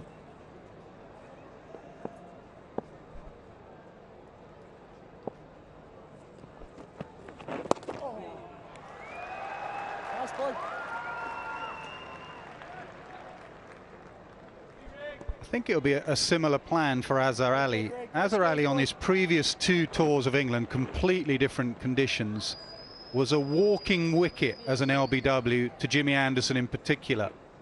And on the last tour, he'd got out to Anderson and England LBW a couple of times, and he changed his technique. He just got his left leg out of the way in his stance. He opened up his stance, and in the last test match, he got runs, he got 100. So just get his leg out the way. Has been an LBW candidate. You can see there how he's opened up his stance. 251 for 2. Have a look at his stance there, how that left leg is out of the way. That was a change he made in the last series in England. Yeah, what that allows him to do is then his front leg doesn't go across and it stays in line with leg stump essentially. And he gets his bat forward to meet that in front of his left pad. So he's always, like you said, been a candidate for LBW. One of the greats of Pakistan Test cricket, 96th Test match today for him. The only one with as many in this team. The only other one with more than 30 Test matches in this team is Babar Azam. So from a Test cricket point of view, apart from those two, a relatively younger Test team.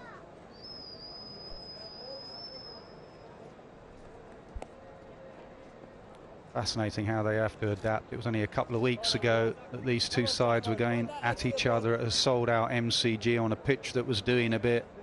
And if Will Jacks had been bowling to Babar Azam there, Babar would have been trying to belt him out of the MCG. Here in a test match, will Babar be attacking against him? Mid-off and mid-on are up.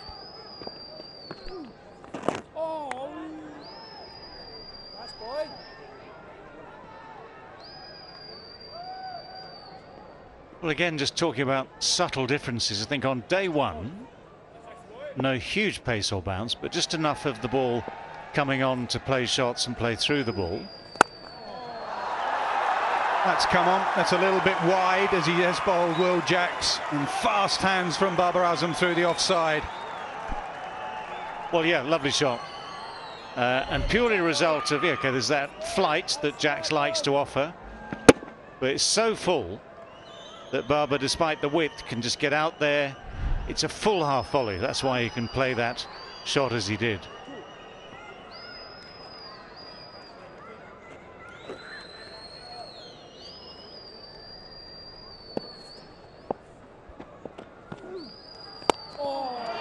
This time straight up. Yeah, I was going to say, the issue for me is just when the ball is on a straighter line, and you've got to play straight down the line of the pitch more. We have seen half a dozen times this morning just that little bit of the ball stopping on the pitch.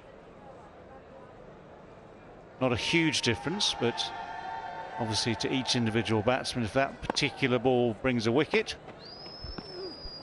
Now outside the line, they're more interested if there was some inside edge for the catch.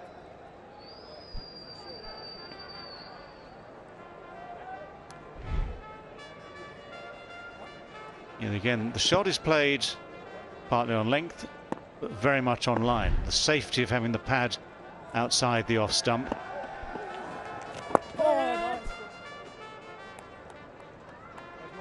You know, again, subtle differences. There's that slight change in the pace of the pitch, and also just that slight change. You're getting a little bit of slow turn.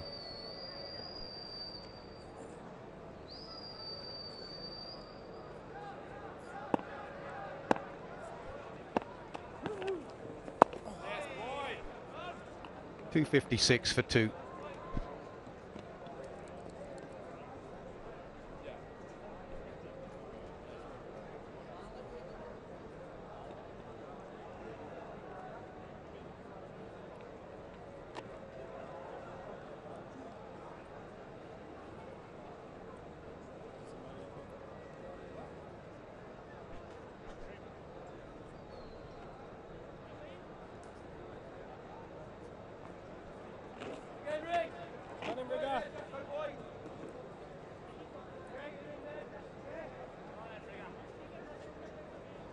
Rig. Come on, fella.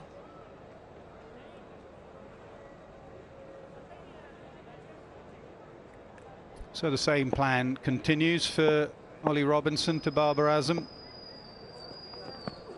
Oh, nice shape, boy. Just wondering if that leg slip is a little bit fine. Zach Crawley there with a lack of pace in this pitch. Nice rigger, nice rigger. Wondering if Crawley could just go a little bit wider or even a little bit closer. Pitch is dying so much.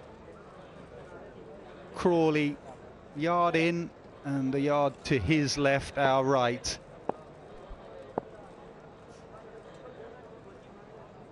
See where Root is. Root's a lot closer on the offside. Oh, yes, boy. Skills, fella.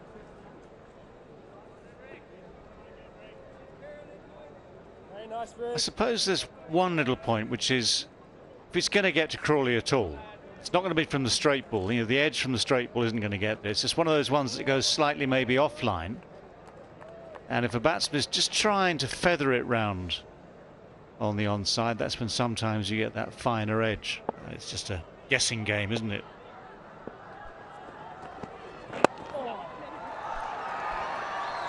Barber wants two, and he'll come back comfortably.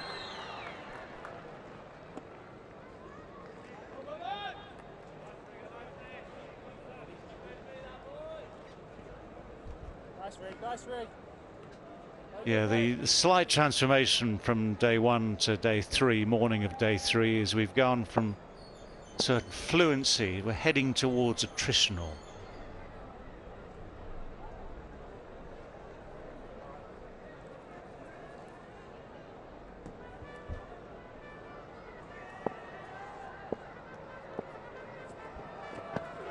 Oh, that's nice. There's a hint of reverse swing. That's the line from Robinson. He doesn't want to be too straight. That was just about perfect.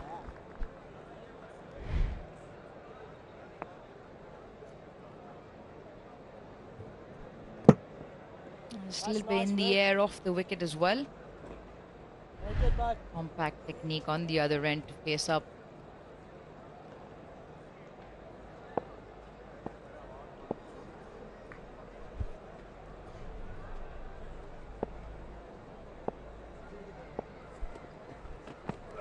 Oh, so good, boy. Oh, no. Try, try.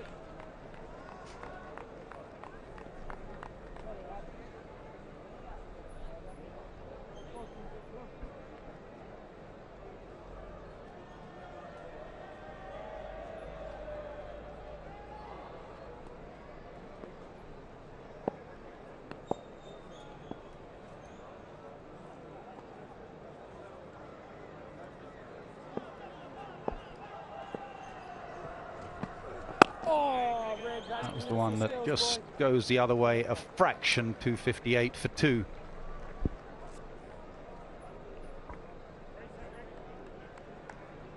It's not big reverse swing, is it? It's just a little hint either way. You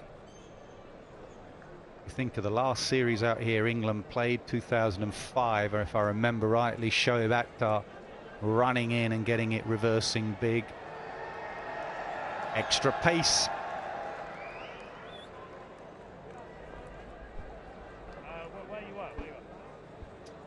Yeah, I mean, that is the thing, isn't it? If you've got the best and the quickest, and there is just a hint of swing or more, obviously the reaction times at the other end are diminished.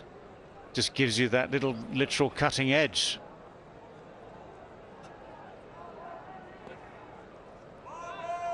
Mark Wood, of course, sitting out at the moment. Still just wants to be sure he's recovered from injury in Australia. Oh, nice, boy. There's a little bit more turn there. It's slightly wide, yes.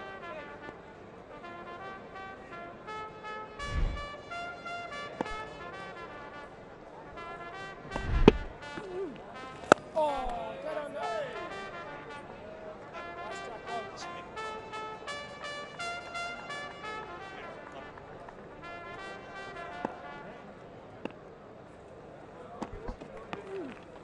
Oh, nice, boy.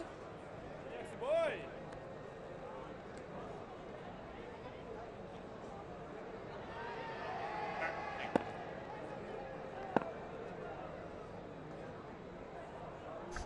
Option there for the paddle sweep if he wants. Nice bowling, boy. Fielder has been moved from leg gully, Keaton Jennings.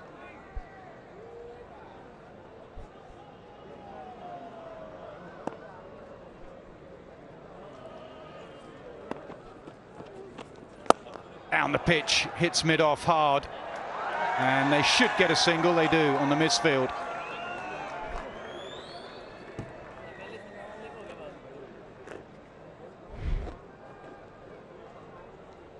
Yeah, the footwork does exactly what it needs to, which gets the ball into a basically half volley position. Different sort of footwork at mid-off. Flat batted again by Babar Azam, but Stokes does well. It's 259 for 2.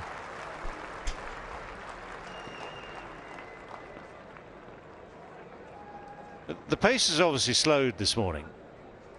Yes, again, we make the point that the pace on day one was out of this world. Pakistan, when they started their first innings, occupation was primary. Just interrupt that thought for a moment.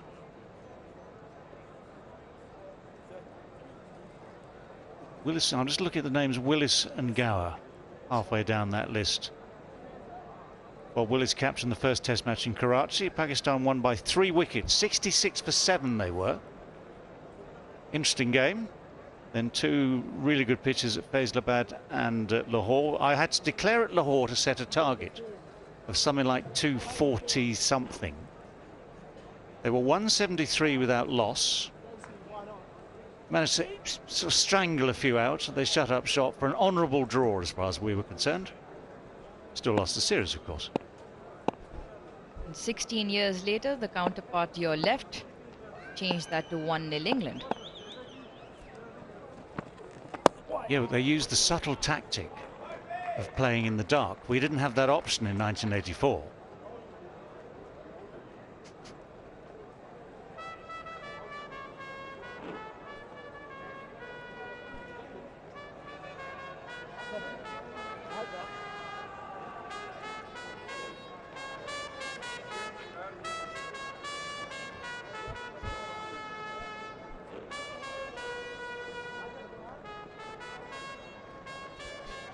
Keeper goes back. Maybe that's just Robinson saying Barber and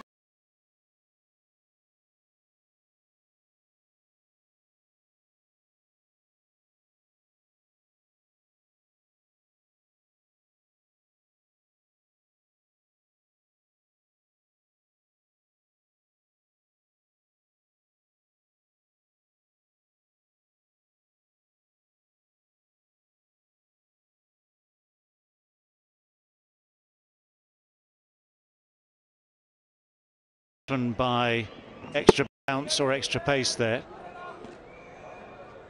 So all he had to do was just let the ball come to him.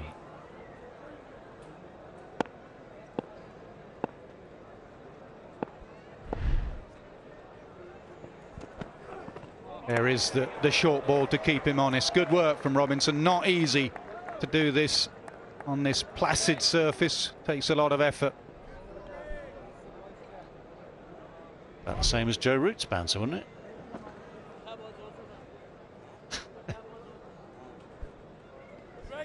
Also, the effort ball can't be a waste. It has to be well directed. And that one was not the pace 131, but it was well directed to Azhar.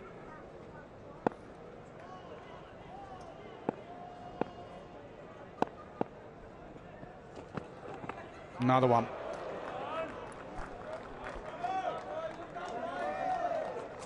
Yeah, you'll be thinking, I think, if you're Azhar Ali, that the ball that's going to worry you is the one that is straight, keeps low, and maybe shapes a little bit with a reverse swing. So on a quicker pitch, you'd be looking more at the short ball in a very different way. On this pitch, you've still got time, because it has to be so short, to see it's going to loop over your head. So you should be safe enough. There is a man sort of about 20 degrees behind at deep square leg.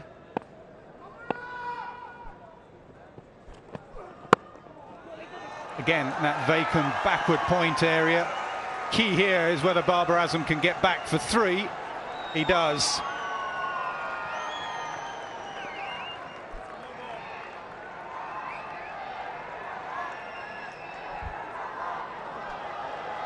a no ball called.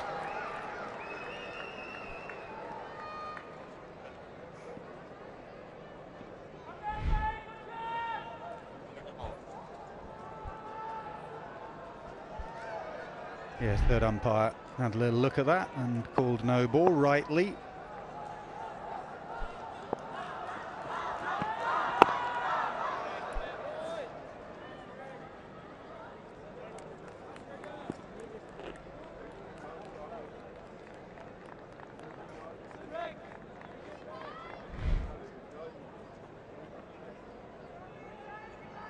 Yeah, just something to keep the third umpire amused, isn't it?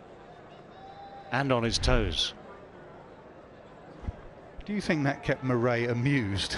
Do you think he's giggling in his little room there at a no ball? I think he probably did a lap of honour, yeah. The outswinger to end the over. 267 for 2. And Murray, very unflappable, whatever his duties.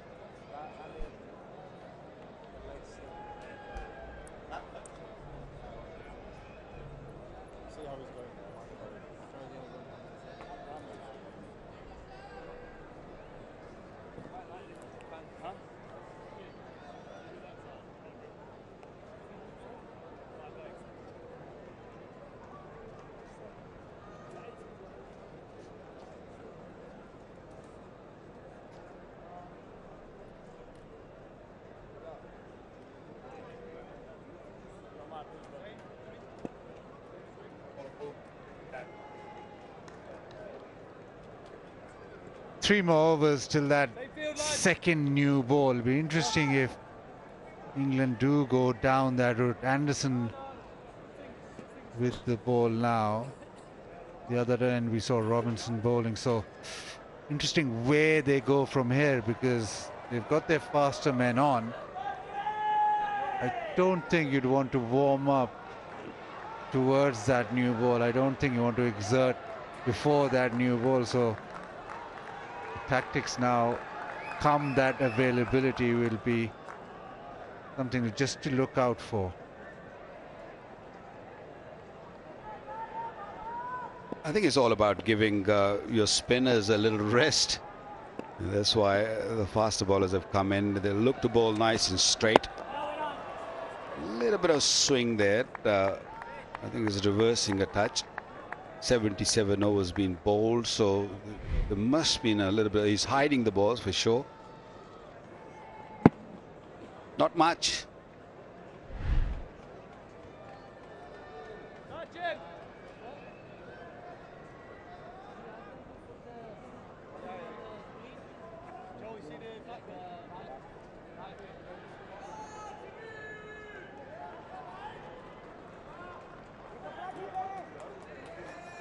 I'm not sure if they're going to take a new ball, because if this one's swinging a little bit, because we have seen the new ball hasn't really done much. It comes onto the bat a lot better. They might take a risk to bowl maybe 2 or 3 overs with the pacers and then bring the spinners on, because spinners might get a little bit more bounce or a spin with the newish ball, the harder ball.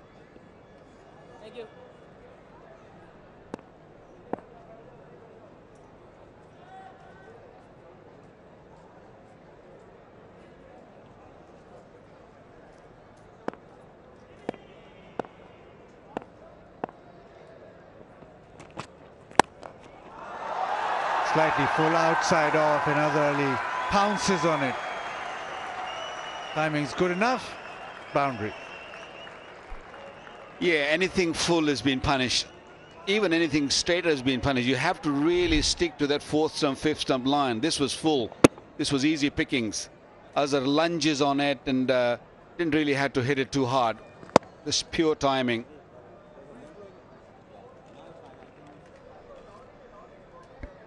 Plenty of runs available out in the field. This outfield is quite fast, especially with so many fielders so close to the bat. All you need to do is just look to time it rather than looking to hit the ball.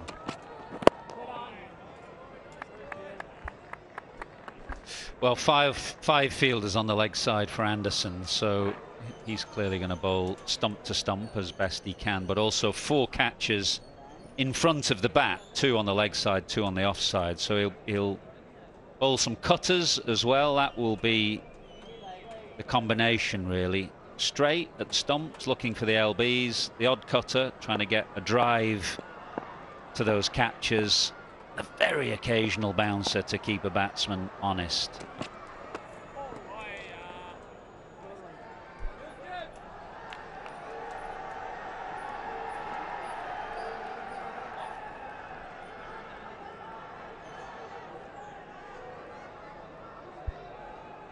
Jimmy Anderson, wherever he plays, he makes sure that he doesn't go for a lot of runs. And if you go back to that 2015 series in UAE, it was Stuart Broad and Jimmy Anderson who really didn't allow Pakistan at all to get on with that scoring. It obviously different tracks, it weren't that easy to square quickly, go quickly. He's a very canny operator now, isn't he, Bazid? He'll try and obviously nip one out with a new ball if he can. He'll always be in there for a couple of tail-enders. And as you say, if he makes sure that he doesn't go for more than 2 and over with a combination of his accuracy and the fields that he sets, he keeps those figures very much in check, even in the most inhospitable conditions for quicker bowlers.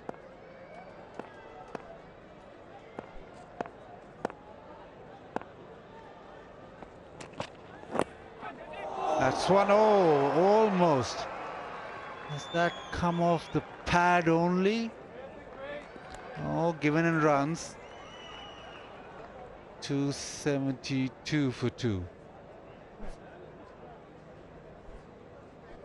Well, this was a chance. It's Zach Crawley in that leg slip position. Mentioned the line that Anderson is looking to bowl, a very straight line. That's why Crawley is there, and he's got a long reach. He's a tall man with a long reach. It was not an easy catch, but it was a definite chance. And in these conditions, you've got to try and take every quarter chance, every half chance that comes your way. It's a lot easier when you're in the slip to catch, but when it comes to a leg slip, there's a blind corner where you can't really see the ball. And this one, that last nick or the catch, he just hit the bat first and then bit of pad and then went very, very quickly. And I tell you, he's not far away from the bat. He's very close to, they want everything to carry, so he's just come really, really close to the bat. It's fine. They've been quite fine for the spinners and quite fine for Anderson. On the slow surface, general rule of thumb is that you just go a little bit squarer the slower the pitch is. The other difficulty about that catch was that it was a genuine inside edge. He was almost blinded by the way that the ball came off the bat. It wasn't a ball down leg side where he flicked at it or went off the bat. It was actually inside edge which came out of Azhar Ali's body. But there's definitely some bit of reverse swing. Obviously 2 relatively new batters in there, which might be just making that a little more difficult, but there's definitely something to work with. Yeah, that's the reason I feel that they might not take a new ball, because of what we are seeing. The ball is swinging a little bit, not off the surface, but definitely something there to just play with as a bowler. And what England bowlers are doing is they're just bowling nice and straight. Drives through the offside, empty spaces. Babar helps himself.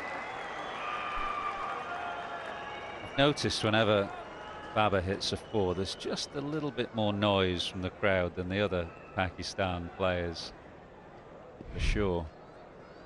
Well, I don't think he was in control of that stroke.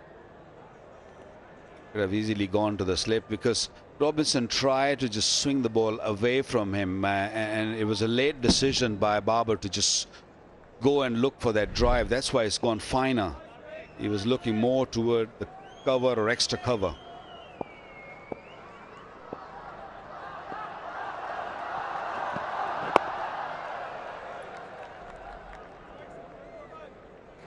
Yeah, a lot of people now, a lot of Pakistanis. Babar is their hero. At least today, when Imam got out, he'd got 100, so they clapped him off, and then it went for Babar. Otherwise, if you don't score many and Babar's coming in, it's not a pleasant feeling for the outgoing batter.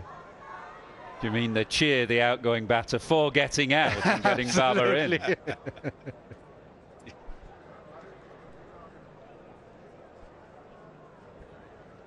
Well, it's definitely an added pressure on Babar when he walks in. Yes, you feel good when the entire crowd sort of just cheers you up and gets on their feet and welcome you.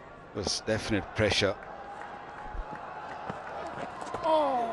Down leg side. Well, he was up to the stumps this time, and a difficult take. I don't think it touched anything. It just swung a little bit and just went quickly off the surface, with especially keeper standing up and who's not a regular keeper. Very difficult. Fine leg was little bit, or leg slip was a little bit squarer this time. Went through very, very fast. Yeah, Ollie Pope's only done it 7 times in first-class cricket. This is his 2nd time in Test cricket. He did it in a Test match in Hamilton 3 or 4 years ago.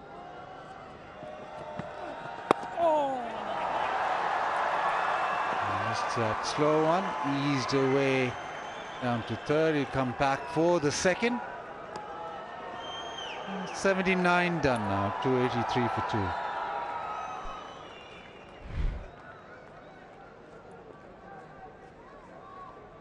Got a number of slower balls. That's the cutter that he bowls. I have seen him bowl a kind of knuckle ball as well, which is not an easy ball to bowl. Just hold it deeper in the hand and push it out off the front of your fingers.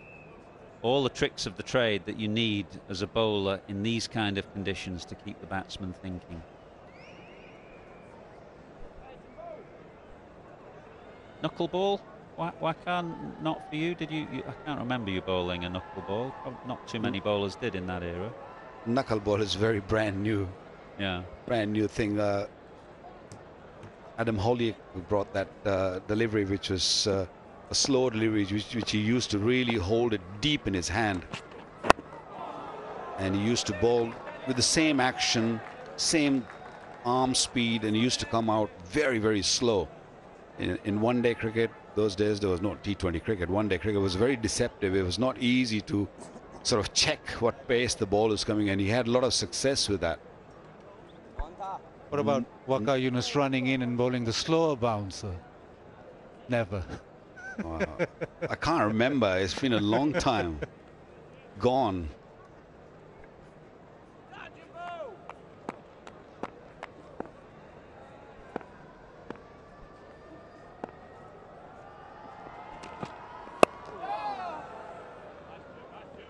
The other factor, I was talking to Ian Bishop and he toured Pakistan, and Walsh and Ambrose against that Pakistan side. Pakistan played really well against them, but they were able to then alter the liner and try and bowl straight. Ian Bishop said because he was a natural bowler who'd swing the ball away, he couldn't do that.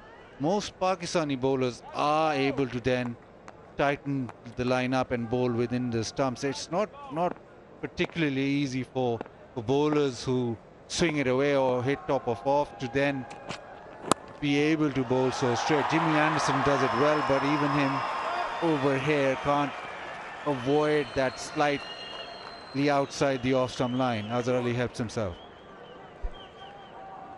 Yeah, every time these two fast bowlers, they look to swing the ball away from outside the off-stump or try to bring the slip into play, it becomes very, very easy for a batsman to either chop it away or hit through the cover.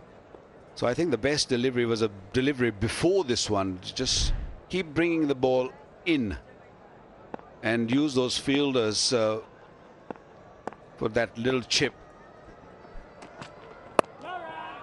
Yeah, that's the perfect length on this pitch.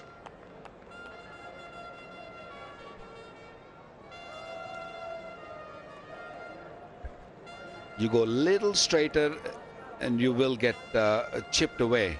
And that's what I think Stroke is hoping, that if they look to play on the onside, or if they want to play that onside shot, they'll just play in the air because of those two fielders on the onside, which are very close to the bat.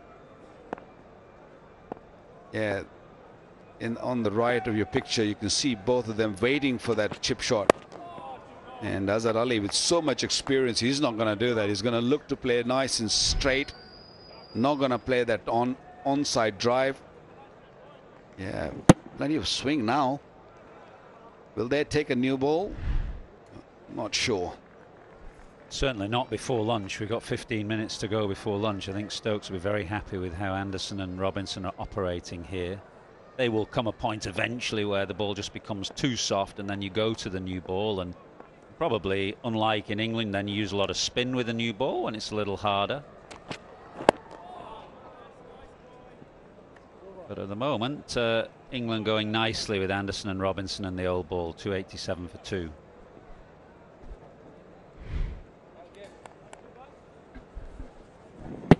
Well, the new ball's due. Because Azhar Ali falls away on the offside, I think Stokes are asking for a new ball. Are they going to take it? With so much swing what we've seen in the last 2 overs. So no, they're taking a new ball. Yeah, so we didn't think we'd take it before lunch. It may be that give it to spin immediately. You know, mention that how cricket is a reverse or topsy-turvy in many ways here in Pakistan to England. When your new ball bowlers like the new ball, it's a threat to openers, whereas here in Pakistan it's a friend to openers. It's not necessarily a friend to the quicker bowlers, but it can be a friend to the spinners, the new ball, and that's why Stokes is taking it and giving it to Leach straight away. I thought they might have done this after lunch, but they're doing it before lunch, and it's Leach who will get first crack. Yeah, and the wicket ball here is the one that sort of darts back in for the left arm spinner. He'll attack that front pad, and with the new ball it'll just skid more off the surface as well. Oh, nice boy.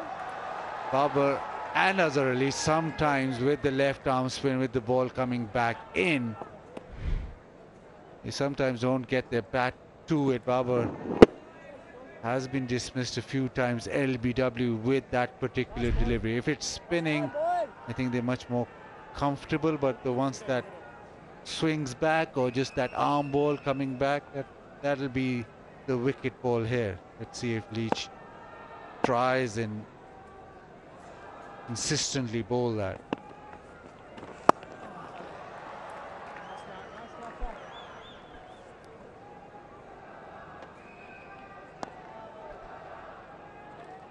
I think the move of giving a new ball to Leach is a good one. I like it. I think he'll have a little bit more say with the new ball, but taking it right now, I'm not sure about that. Oh, because nice bounce, that older ball was swinging, and it was really helping the bowlers to sort of attack the stumps. Nice, Nutter. Well, I'm sure Anderson will take the new ball from the There for you, brother. far end, which is where we are, the commentary box end, and try to swing it if there is any swing there. Oh, nice, Nut. Very good, bud. Very nice, Nut.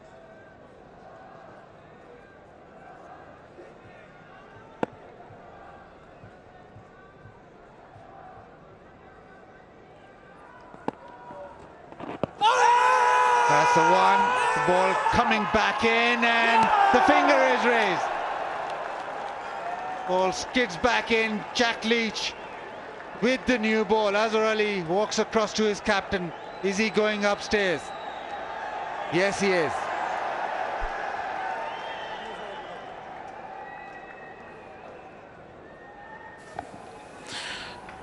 TV umpire to director, we have a players review for LBW. Original decision out. I've checked the front foot and it's a fair delivery. Spin vision, please.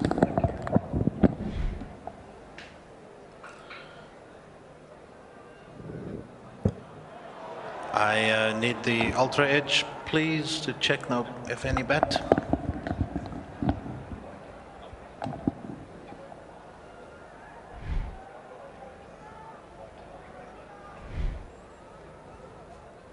Let's roll it through, flat line into the pad. Thank you. No bat involved. And Hawkeye, please. Pitching line, impact in line, and hitting the stumps. So Hassan, you can stay with your original out decision. And I'll tell you when to signal. Signal now. Got 3 reds, and Jack Leach with the new ball. That extra bit of zip off the surface, utterly defeated off the back foot.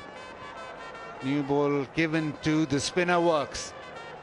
Yeah, well done Ben Stokes for giving it to Jack Leach immediately.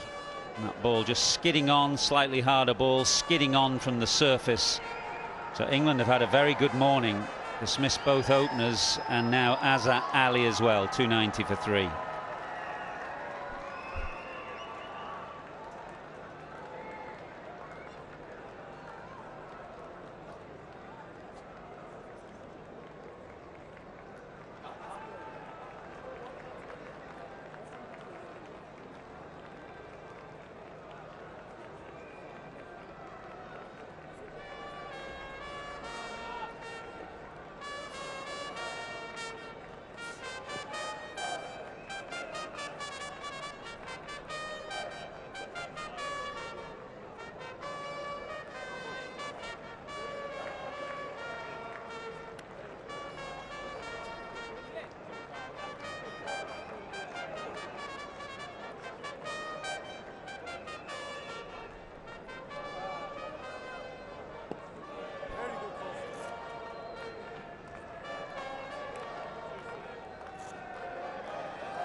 South Shakil on debut. Left-hander, accomplished first-class player, averaging 52 over the course of 58 matches. This will be the moment when he's most nervous. Debut for Pakistan, and he's up against Jack Leach with the new ball. And Ben Stokes making sure that he has all those attacking fielders in position.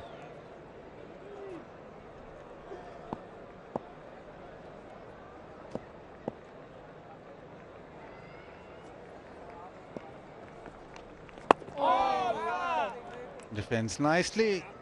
Successful over for Jack Leach, with that ball just drifting back in, defeating that back foot defense. Maybe the pace off the pitch, the newer ball, caused Azhar Ali just to miss that delivery. Well, Jack Leach happy. Pakistan are 290 for 3.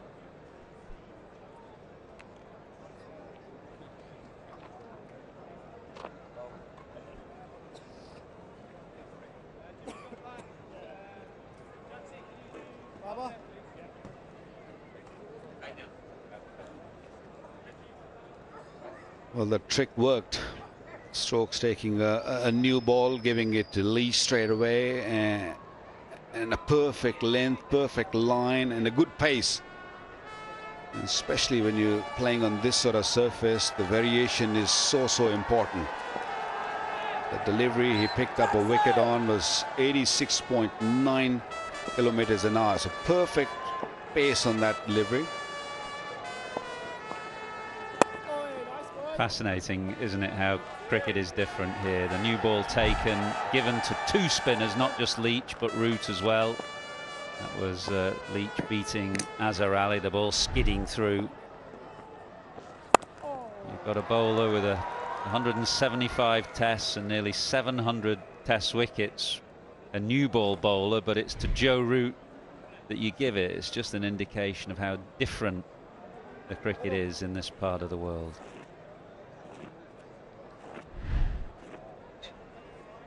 And with the off spinner, he'll be more attacking with the left-hander now on strike. He'll also want the ball to just skid off the surface and attack that front pad. So the field change, Joe Root round the wicket. I think again that wicket ball is the one that comes back in and maybe just defeats the inside edge. Oh, nice Joe, nice Joe. Very difficult times for South Shakil, who's been waiting in the wings for a long time to get his turn, and he came at a time when things are hard out there. Oh, Keats, oh, you're beautiful. He's got loads of experience, played plenty of first-class cricket, averages 68, 4 centuries only in this season, 15 in total.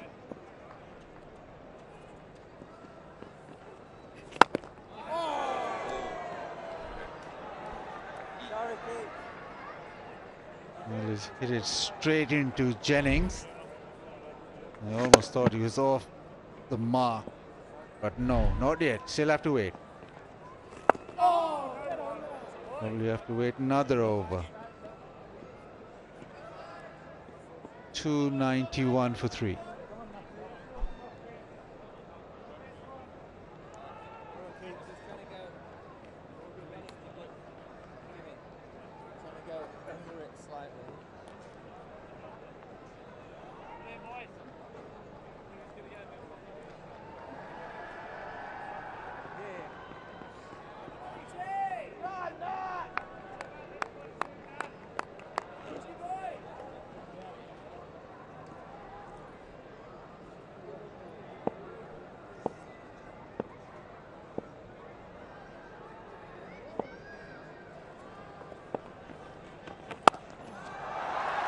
Slightly too short, and timing excellent from Babar. Well, that's a terrific shot from the Pakistan captain. It was a little short, but he was quickly into position. He hit it so powerfully. There's a man out there. Didn't have far to go, but really nicely timed.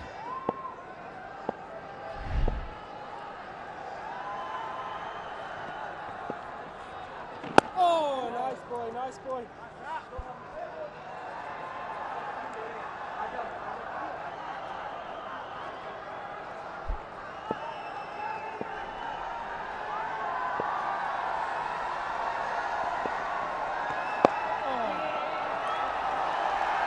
Turn leg side. The time again supreme, because it's just a little turn into the leg side and it's back for 2.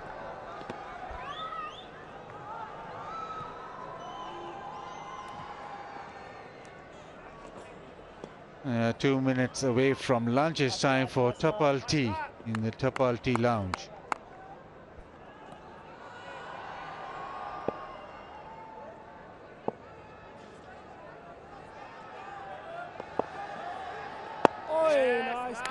And that's what Leach is searching for, that front pad. Needs to be consistent with the length though. Yeah, Babar is never comfortable when the left armer bowls and ask him to come onto the front foot. He likes it on the back foot, like that. He doesn't mind that. But anything full where he has to stretch himself and play in front of his front pad, I've seen him many times getting out LBW in that fashion. But he's so good when he goes on the back foot and punches through that cover or cover point. Last ball before lunch, South Shakil on strike. He'll want to maybe just get off the mark, but also just go into lunch with the forward defensive men around the bat. Into the leg side, and that should be lunch. Good session for England. 3 wickets for them. Yes, an excellent session for England, who came here today. Pakistan none down, both openers entrenched. They went through to their hundreds, but couldn't kick on. And England will be very satisfied on this unbelievably flat pitch to have taken 3 wickets in a slightly extended session. So we had 32 overs, but to get rid of both openers and then Azhar Ali in that span of time, they'll be highly satisfied. Babar is settled. He's 28 from 36. Shakil yet to score, yet to open his account in Test cricket. And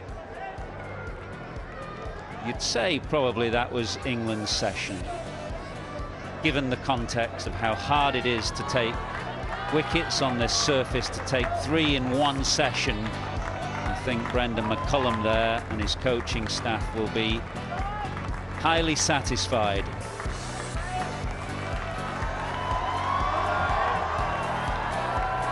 Lots of hard work ahead, of course.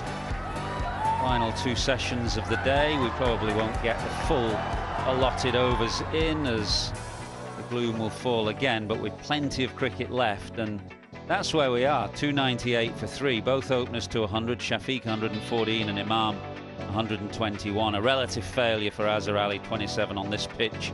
You'd have to count as a failure, but Babar is 28 and looking good. Shakil yet to score.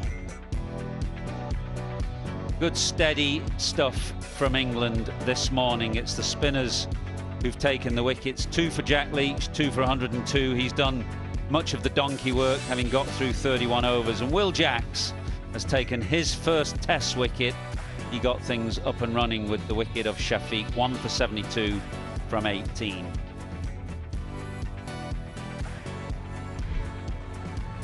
Well, both openers will have been a little nervous coming out to bat this morning, with that 3-figure mark approaching. Shafiq, though, he went to 99 with that 6, clubbed away over mid-wicket, and then a nudge into the offside took him through to his 3rd Test match 100. He's a very good young player with a good record in the small number of games that he's played. Imam went through to his 100 shortly afterwards and signalled that he quite likes his name on the board here. It's the 3rd time he's managed it. And England, after that, really didn't look like getting a wicket until this moment, when Shafiq went to late cut Will Jacks and thick-edged into the gloves of Ollie Pope. Mistake then from Imam, who launched Leach into the deep once, but looking to do it a second time, was caught at long on. So that was the 2nd wicket of the morning, both openers gone. Imam looking at his bat, he didn't time it as well as he wanted to. Babar looked good right from the outset, actually. Played a couple of gorgeous shots, one square cover drive, one flick through mid-wicket. There was a put-down chance at leg slip from Zach Crawley. The old ball began to reverse swing a little for England. Then Stokes took the new ball bang on 80 overs when it became available. A decision that was immediately vindicated when Jack Leach trapped Azhar Ali in front leg before. That was the final boundary of the morning, but it was England's morning with 3 wickets taken. And the score at lunch on day 3 is Pakistan 298 for 3 in their first innings. They still trail by a long, long way, 359 runs in arrears. Half an hour break from us, and when we come back, we'll have the afternoon session for you here in Rawalpindi.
So Pakistan started off where they left off yesterday, 181 for no loss, and they managed to get to 298, but they've lost 3 wickets in the process. Highlight, Imam and Abdullah Shafiq both getting hundreds.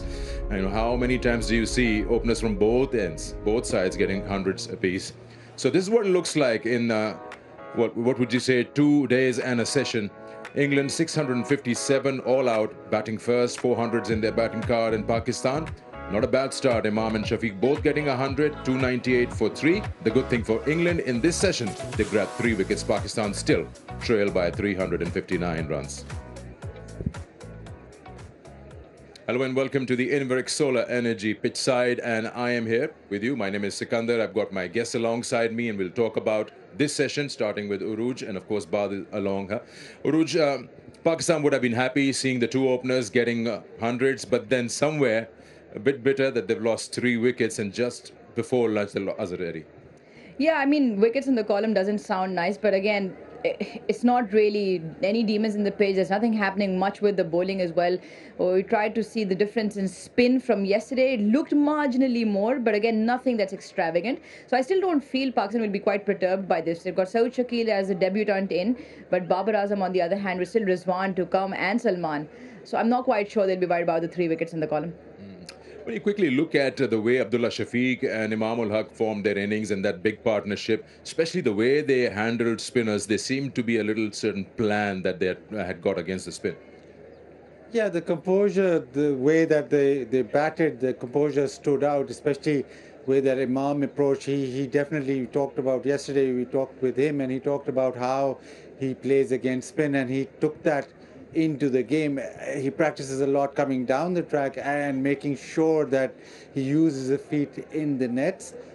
And yesterday he said that at the beginning when he used his feet he was slightly nervous, so he was not getting to the pitch, but the good thing was that he could block the deliveries. After that he got into the flow. But Abdullah Shafiq, since he's been in the Pakistan team, he's been very composed and he's been very, very solid. And everybody's impressed by the way he bats. So he goes into his own bubble and stays there throughout his innings. Yeah, speaking of impressive batting performances, we got Imam ul Haq for his 121, his 3rd 100 here at the Pindi Stadium. And today, of course, along with Abdullah Shafiq, he was brilliant. He's our top performer of the day. Top performer, brought to you by Inverix Solar Energy. It's almost like he left off from the Australian series when he got both hundreds in innings against Australia at the same stadium. And the one feature that I really like about his game is that, yes, even if he doesn't get to the pitch of the ball, it doesn't stop him from using his feet, which has been the dominant feature of his innings. He played all around the ground, and both the openers came out with an intent to score. Basit, if you look at his wagon wheel, just suggests that how he has planned his innings out and the boundaries that he kept getting consistently. Yeah, against spin especially, he was very good down the ground. He made sure that he went with the spin or even go over mid-off or straight over the top. And that gave him a lot of boundaries, and that's the way he sort of built his innings. He himself says that I'm not an unconventional player against spin, so my strength is playing straight or hitting down the ground. He did exactly that. Top performer, brought to you by Inverix Solar Energy. All right, so Pakistan are 298 for 3. They've lost 3 wickets, the 2 openers, and then Azhar Ali in the first session on day 3. Let's have a look. Fall of wickets, brought to you by Inverix Solar Energy. Yeah, just a slight misjudgment from Abdullah Shafiq. This one down the ground, this is the way he's played all day yesterday and today. Bottom of the bat, but this was good from Stokes and from Leach. The new ball given to the spinner, and the skid off the surface defeated Azhar Ali, the pace of the surface. Fall of wickets, brought to you by Inverix Solar Energy. But coming back to Imam, the shot that he got out on, we've seen him. If you go back in PSL also, you knew that even the fast bowlers, he has this habit of just dancing down and playing it straight. So he's pretty confident about that shot, but not on that occasion. Yeah, he didn't quite get to the pitch of the ball, didn't quite get it in the middle. But again, there's an area of the game where you need to come up with shots and back your strength. We saw the English players play the sweep and reverse sweep to good effect. Now, both Pakistani openers, Abdullah Shafiq and Imam, generally like to come down the wicket. And that's a feature of the game, they're back. And it was really good to watch Imam accepting the fact that he wasn't quite getting to the pitch, but he was still confident in his defense, and whenever the shot was on offer, no doubt with like risk comes reward, no doubt it led to his downfall, but it wasn't after a beautiful turn, wasn't it? Sikandar's not happy with that shot anyway. He's got so many boundaries, but he's still not happy. Okay, let's ask you, Bazid. In terms of the game, where's Pakistan standing now? So you've got Saud Shakil. He's on debut, yet to get out the mark. You got Agha Salman to come, and then, of course, Rizwan, but Babar's still out there. In the context of the position, third day, session 1, almost 300 on board, Pakistan in the game? Yeah, look, we can afford to look forward in the game, sort of think, okay, after the day's play. I don't think the players do. The players want to just bat and see how it goes. You still have to score runs. You still have to stay there and make sure that you go through your processes. I think Pakistan will just keep on batting and try and get as close as possible to that England total. What England have done is that they've batted so quickly and they've scored their runs so quickly. Yes, Bazball. I don't know if you can say that. That's they don't like it. But yes, Bazball. So in the end, Pakistan just had to bowl 100 overs. England will have to bowl far more if Pakistan get to 650. Yeah, I think also recognizing the nature of the surface that is on offer, a result seems really unlikely. Picking up wickets is going to be a very, very difficult ask. And just, I think, recognizing that both teams, I don't think England will stray away from where their approach is, but I don't think Pakistan will be in any hurry whatsoever. We'll go with Bazid, what he had to say yesterday, and England camp was saying that probably it'll be too much to ask, looking for 20 wickets out here, so maybe they come back and bat again.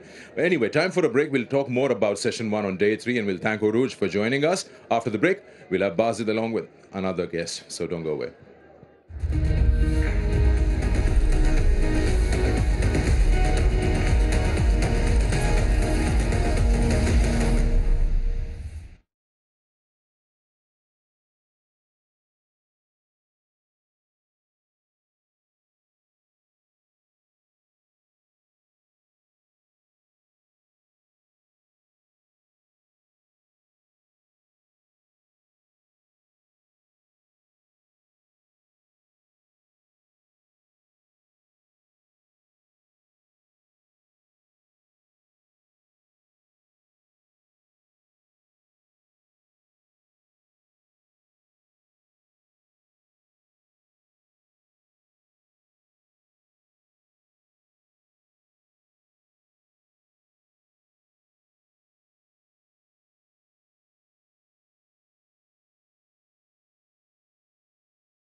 Hello and welcome to Innovex Solar Energy Pitchside Studio, and we'll be joined by Waqar Yunus alongside me, and of course Basit stays.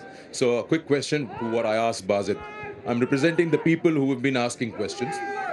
We know that good batting pitch, we know everyone's coming in 5 centuries already, but from Pakistan's point of view, according to you, where is this game heading? Does Pakistan have a possibility of drawing it? England, of course, has a chance of winning it. And may I dare ask that, can 3 results be possible?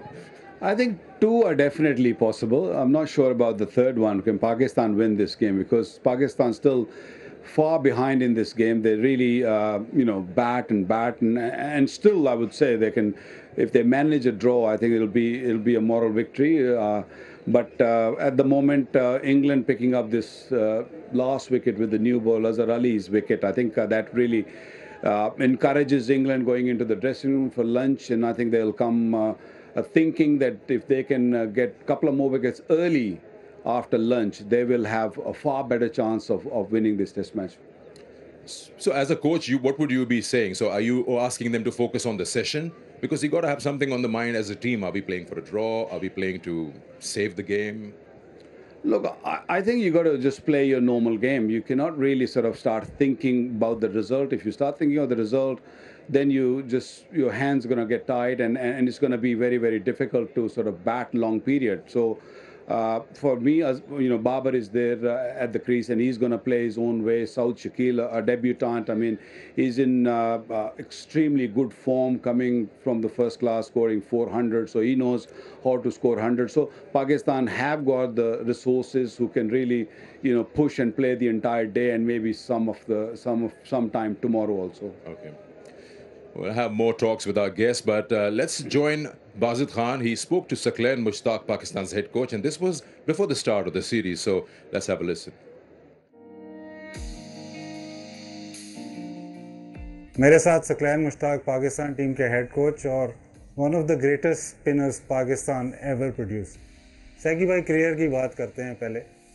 Off spinner आप थे, वो ऐसा ज़माना था कि जब लोग कहते थे जिन्हों कुछ भी नहीं आंदा ना वो ऑफ स्पिन कर लेंदा, लेकिन आपने उसको चेंज किया और इतनी सक्सेस, वो सीक्रेट क्या थी कि आपको इतनी सक्सेस मिली? बिस्मिल्लाहिर्रहमानिर्रहीम। वाकई हम भी, मैंने जब क्रिकेट शुरू की तो ऐसी ही बातें थी। हर बंदा जो कुछ नहीं कर सकता था वो कहता था ऑफ स्पिन ज़रूर कर सकता है। स्किनी था, हाइट इतनी ज़्यादा नहीं थी, इतनी ज़्यादा स्ट्रेंथ नहीं थी, क्लब में मौका नहीं मिलता था। अगर फास्ट बॉलिंग करता तो मौका नहीं मिलता। लेग स्पिनर बहुत सारे थे। अब्दुल कादिर साहब का बड़ा नाम था, और लाहौर और मैं जहाँ रहता था, अब्दुल कादिर साहब वॉकिंग डिस्टेंस पे उनकी क्लब थी। इमरान भाई बागेशना, वो भी वॉकिंग डिस्टेंस था। तो फास्ट बॉलर और लेग स्पिनर का नाम था। ऑफ स्पिन कहते कोई भी कर सकता है। तो क्लब में जगह नहीं बनती थी, तो मेरे बड़े भाइयों ने कहा कि तुम अगर ऑफ स्पिन करोगे तो शायद तुम्हारा क्लब में कोई वो बन जाए, पोजीशन बन जाए, कोई मौका मिल जाए। तो मैंने चलो खेलने के लिए। सक्सेस का जो राज जो आपने सवाल में बताया वो पैशन था, बिल्कुल सिंपल, और कुछ नहीं। खेलना है, क्रिकेट खेलनी है, तो उस पैशन की वजह से कभी कहीं मैच में मौका मिल जाए, ऑफ स्पिन करनी शुरू की। तो ऑफ स्पिन में मुझे मौका मिलना शुरू हो गया। क्लब की जो यंग टीम थी, तो पैशन और किस तरीके से इस पैशन को एंजॉय किया जा सके, किस तरह टीम के अंदर आ जाऊँ क्लब की, तो ऑफ स्पिन शुरू कर। 2000 में इंग्लैंड के खिलाफ लाहौर में आपकी बेस्ट बॉलिंग परफॉर्मेंस, कुछ याद है आपको? 8 आउट शायद आपने किए। काफ़ी मेहनत करनी पड़ी थी। वो लोग 8 विकेट की बात कर देते हैं, बट उसमें ठीक ठाक रगड़ा लगा था। आई थिंक 1.5 दिन तक बॉलिंग करता रहा मैं। बहुत फ्लैट पिच थी, स्लो एंड लो टर्नर था। बहुत ज़्यादा सब्र करना पड़ा, बहुत ज़्यादा हार्ड वर्क करना पड़ा उन 8 विकेटें लेने के लिए। उनकी जो बैटिंग थी, मतलब Nasser Hussain, Michael Atherton, Graham Thorpe, उनमें से आपको सबसे ज़्यादा चैलेंज कौन करता था बैटर? उसमें मेरा ख्याल है थॉप ने 100 किया था बगैर बाउंड्री लगाए हुए। उसने बाउंड्री को नहीं लगाई थी। अच्छा, वो तो था बड़ा इंटेलिजेंट, और टेम्परामेंट की वो एक चट्टान थी। तो उस मैच में उसने ठीक ठाक मुझे तंग किया, सताया उसने। एथर्टन वो भी बड़ा अच्छा था, बट आई थिंक अगर कैटेगराइज किया जाए तो तोप नंबर 1 था उस वक्त। वो मेरा ख्याल है गालिबन वर्ल्ड रैंकिंग में भी टॉप 3 में था। अच्छा, आजकल के दौर पे अगर जाएं तो करंट स्पिनर्स को जो पाकिस्तान के हैं उनको आप कैसा देखते हैं? फॉर्मेट के एतबार से देखा जाए तो शादाब इस वक्त बहुत अच्छा परफॉर्म कर रहा है और टॉप के बैट्समैनों को आउट किया हुआ है। इवन नवाज़ ने टॉप के बैट्समैनों को आउट किया। नवाज़ फर्स्ट क्लास क्रिकेट इतनी नहीं खेला, लॉन्गर वर्जन इतना नहीं खेला, मगर श्रीलंका की सीरीज़ उसकी बहुत अच्छी लगी और T20 में बड़ी अच्छी परफॉर्मेंस दी। इनके पास वो चीज़, क्योंकि हमने मेरा ख्याल है फर्स्ट क्लास बहुत ज़्यादा क्रिकेट खेली हुई थी, तो इन बेचारों को वो मिल नहीं पा रही। पोटेंशियल इनके अंदर सब कुछ है, हमारे ये जो 2 स्पिनर्स हैं। बाकी हमारे पास जाहिर एक लड़का है डोमेस्टिक में बड़ी कंसिस्टेंट परफॉर्मेंस दे रहा है, अच्छा लेग स्पिनर है। एक्सपोजर मिलने की और अपॉर्चुनिटी मिलने की बात होती है। अबरार एक नया लड़का आया है, मिस्ट्री टाइप है, वो भी अच्छे गेंद करता है, टेम्परामेंट अच्छा उसका। नुमान अली था, पिछले साल बड़ा अच्छा रहा, कुछ उसकी इंजरी हो गई। श्रीलंका एक टेस्ट मैच खेला, ऑस्ट्रेलिया के खिलाफ 6 आउट किए थे इसी ग्राउंड में जहाँ हमारा पहला टेस्ट मैच है। तो वो काफ़ी कंट्रोल गेम को करने वाला बॉलर है।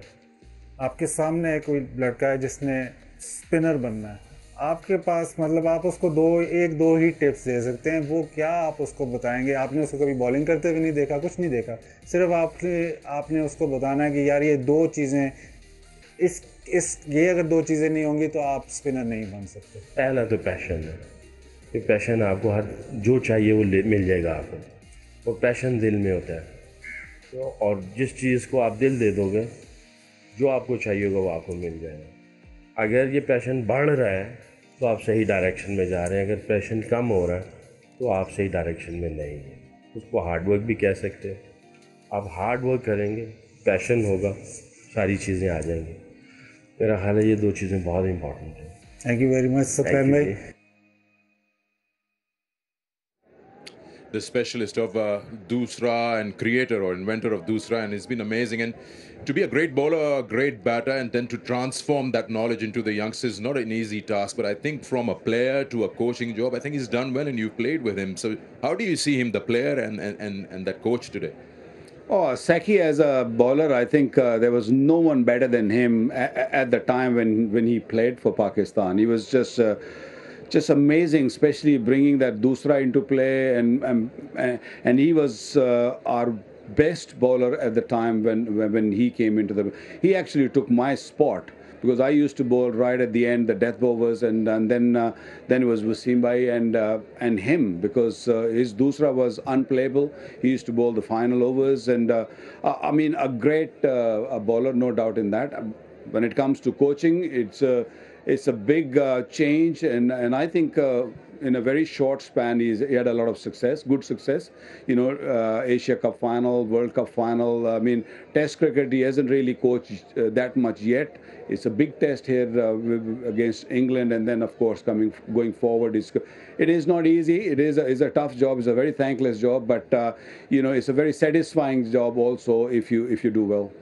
It's hard to break him in a press conference also. He knows what he's talking about. Yeah, and he's got a lot of theories. He knows how to elongate a story. So yeah, ask him questions. You have to be really spot on. You've been out and about in Rawalpindi and Islamabad, various, especially the breakfast man. We got something that you shot a couple of days ago. And of course, Food that's again? part of our city trail. Food again, is it? Him and food, of course. Yeah. So let's have a look at what Bazid Khan is up to in City Trail. City Trail, brought to you by Inverex Solar Energy.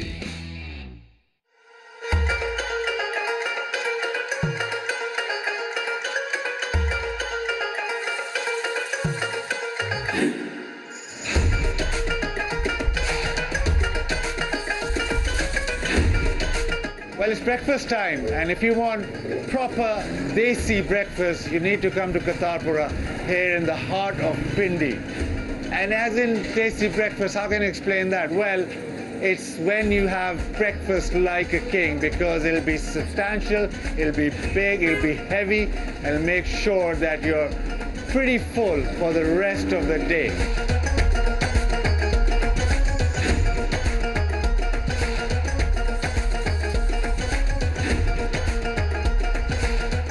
अस्सलाम वालेकुम भैया क्या कुछ है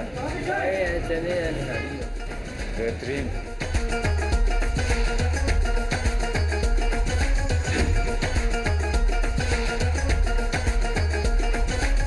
क्या है भाई mutton चने चने अंडे वाले कोफ्ते वाले चिकन वाले लाते किस्म देसी घी में ये खोया खोया भी डालते हो क्या बात है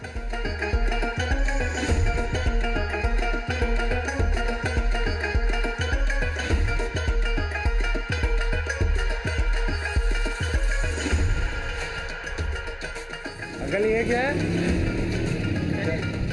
मटन नहीं और ये ऊपर तरी लगा रहे हैं पीस लगा मटन के चिकन के कोफ्ते बुला दो अच्छा लगा ऊपर उसके ऐसे तरी लगा रहे हैं ऊपर उसके पिक्चरों के तरी लगा तो तेल डलवाता है क्या बात है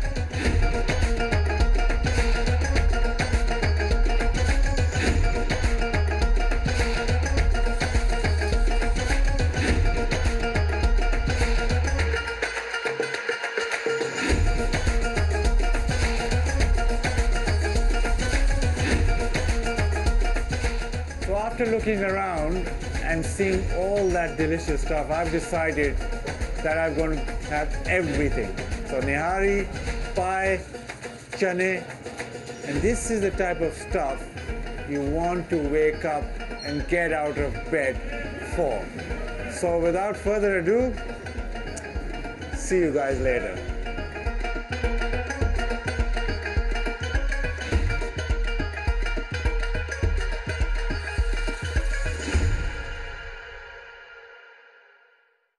City Trail, brought to you by Inverex Solar Energy. There's no see you guys later with Bazid Khan. I mean, Saklan Mushtaq, he's doing City Trail, he's sitting with us, you're everywhere. But, I hope that was his cheat day. Was it a cheat day? Normally you're very, very particular about what you... Every day is a cheat day. Okay, let's quickly head off to a bit of a chat. What's going to happen in session 2 on day 3? And it's important to understand, I'm sure the viewers who love Test cricket, who are watching cricket, could this be, the new ball has been taken, they started off with Jack Leach, but could this next 1 hour or so be the defining moment to know which way the Test match is going? Still early to say. I think it's not about 1 hour. I think it's about this session. I think if Pakistan plays really well, Pakistan cannot afford to lose any more wicket. They need to go through this session without losing any more wicket, because once you lose one, you lose two. This is what we saw in the first session also. So, as I said earlier, Pakistan still a long way behind in this game. So if you keep on losing wickets, you're going to be in lots of trouble, because still 2 more days after this. So, and this pitch, I'm not sure if it's going to play too many tricks, but it will definitely start keeping low. We keep talking about Babar and the class he possesses. Bazid, could this be a tailor-made situation for Babar Azam just to shine when he's needed the most?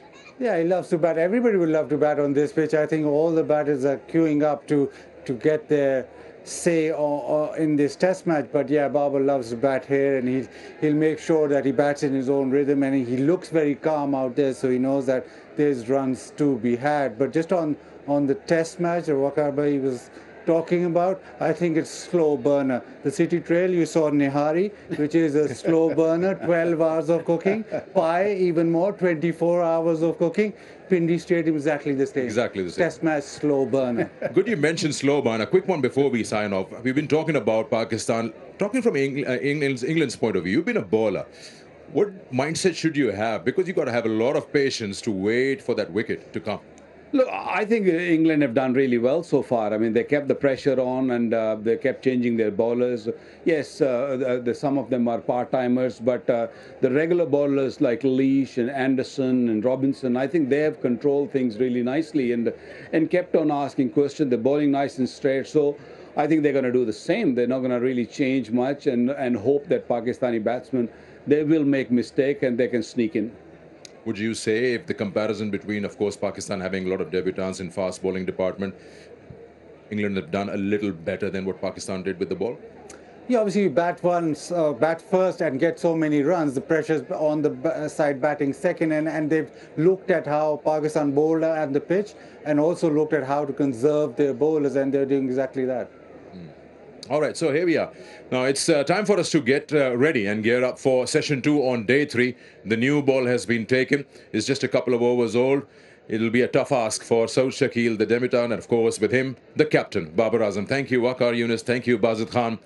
On the other side of the break, we've got action, day 3, session 2.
Welcome back to Rawalpindi, start of the second session of day 3 of this Dafa News presents KFC Pakistan versus England Test Series 2022.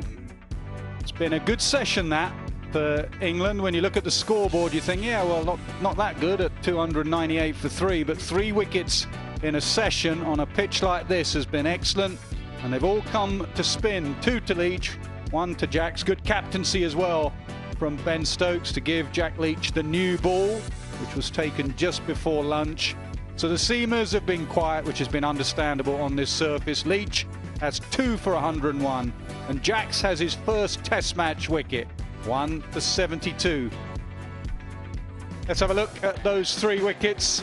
Hundreds for both the openers. Shafiq nicked a wide one off Will Jacks, giving him his first Test match wicket. He was very disappointed, as will Imam Ul-Haq be. Long on was there for the catch, and Imam found him perfectly off the bowling of Jack Leach. And then just before lunch, with the new ball, Jack Leach got one to skid on and through the defences of Azhar Ali. So the match summary, and the key point there is the bottom stat. Pakistan still trail by a huge deficit of 359, and there's still plenty of time left in this game. So England will be buoyed by those 3 wickets, and this pitch did just spin a little bit more in that first session, albeit slow spin. And England have one of the best players in the world strolling out to the middle in Babar Azam. Ben Stokes excellent as ever in that session. He went mainly with spin, he gave his seamers a go, he rotated, he was imaginative with his captaincy, he gave Leach the new ball, and he was rewarded with the wicket of Azhar Ali.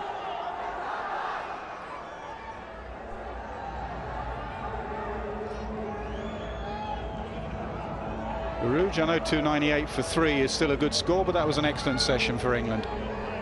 Yeah, fantastic. Plenty of mind games being played by Ben Stokes. He took his time in the field, tinkered along with his fielders, and he was well rewarded. The 3 wickets, the 3 big wickets, the centurions up front.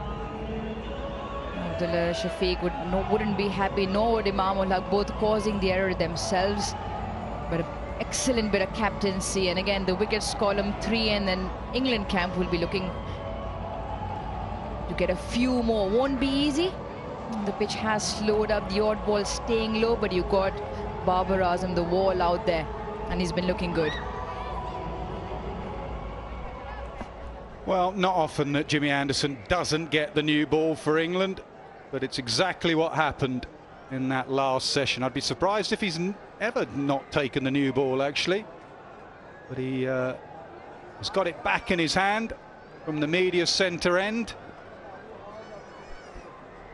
Maybe in his younger days, new ball was given to other senior bowlers. He wouldn't have been that grumpy on this surface, but you could bet he went to his skipper at lunch and said, I won't mind a few while it is hard and it may get a bit of swing.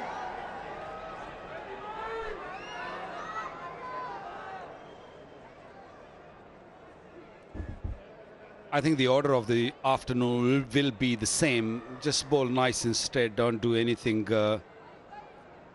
extra, just keep it very, very simple. He's only got 1 slip in, very similar field position. There's a 3rd man there, a wideish 3rd man for him.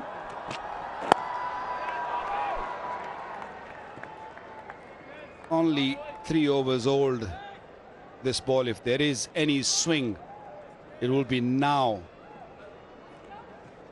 And no better man than Anderson to get that swing if it is available.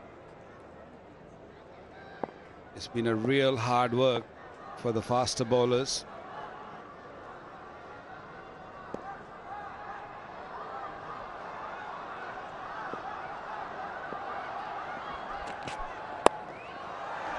That's clipped through square leg. Fine leg should cut it off. Leach, who will throw with his right arm, being a left arm bowler. You just have to be aware of that. Leach gets it in, and 300 up for Pakistan.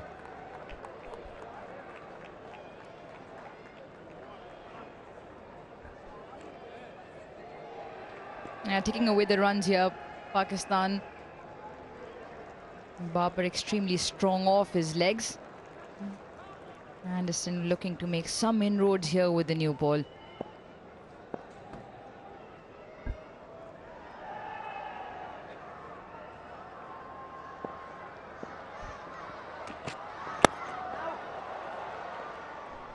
Like how easy is it to train the brain? Someone like Jimmy Anderson in England would have bowled that 4th stump line with the Duke's ball. Even in Australia, South Africa, New Zealand.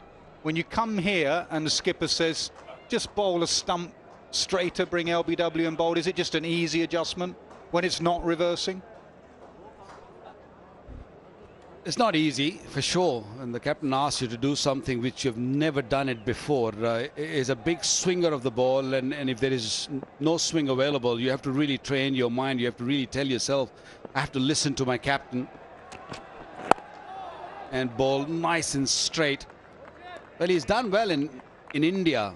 But in India, don't forget, the cricket ball was different. Yes, the pitches were very slow there, spinning pitches, but that SG ball, which is very close to to the Duke cricket ball, similar ball with the very pronounced seam. So there he picked up 5 wickets in one of the games. So he understands, he knows how to pick up wickets.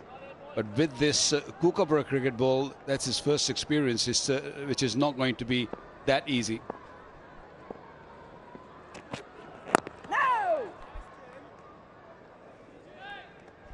Yeah, they were incredible stats in the last 10 years. Age 30 to 40, bowling in Asia. And you're right, he is the GOAT in England, that is for certain. Yeah, he's aged well, hasn't he? The average, the wickets in Asia, never easy. In his last 10 years, he's been phenomenal. First time round in Pakistan, not that easy.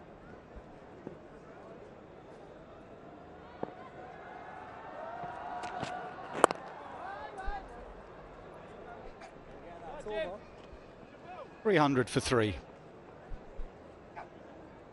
Last time he played in these sort of conditions against Pakistan was in UAE, and I thought he bowled pretty well. It was very consistent, and I feel the pitch here in Rawalpindi is a touch different. It's a lot slower. In UAE, yes, pitches are slow, but it skids through a little bit more. There in UAE, over here, if you bowl back of the length, it just becomes very easy for batsmen to handle.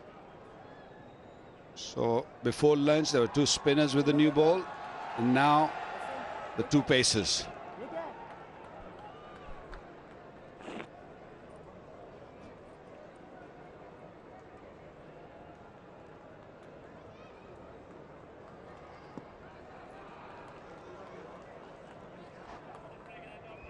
Saud Shakil on debut, remember, 6 balls before lunch, and whoever you are, you want that first Test match run. Growing up, dreaming of runs at this level with that green Pakistan helmet on your head. He just opens the face and he has his first Test match run. That will ease the nerves. He's coming off a good domestic season. Qaid-e-Azam Trophy this season, averaging 68 with 4 centuries to his name. He's a good player. He's played 5 one-day games for Pakistan. Good healthy average there, 68 this season with 4 centuries. And that last column important as well. He looks like he'll convert. He's not someone who'll just get 50 and get out. 400s, so he's converted all his 50s. It's a sign of a good player, sign of a hungry player.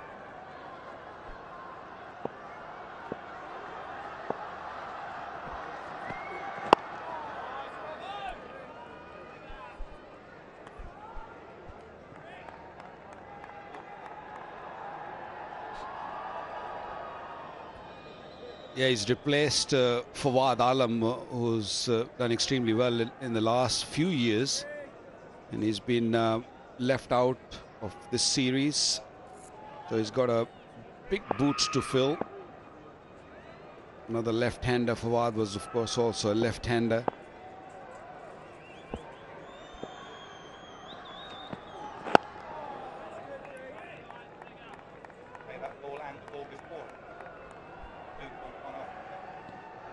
That's an area England target Barber in England, where he gets squared up, whereas if you look at his feet, they both point straight back down the pitch, where in England, when the ball nips away, sometimes Barber Azam just gets squared up and nicks it. If you look at Barber's feet here, how squared up he can get in those 2 previous deliveries, and that right hip comes around, but unfortunately there's no nip in this pitch.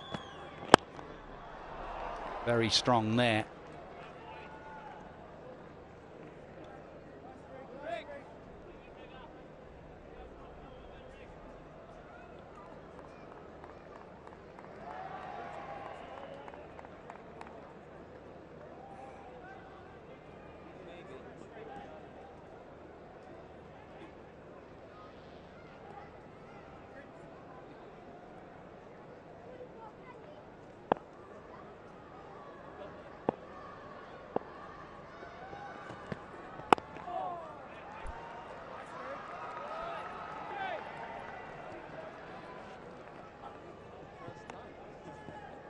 We're talking about Ben Stokes and his captaincy and how he's been so good rotating the bowlers.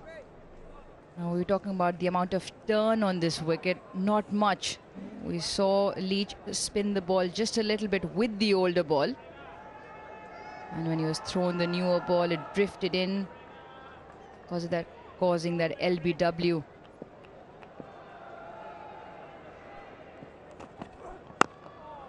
A good solid block from Shakil, 302 for 3.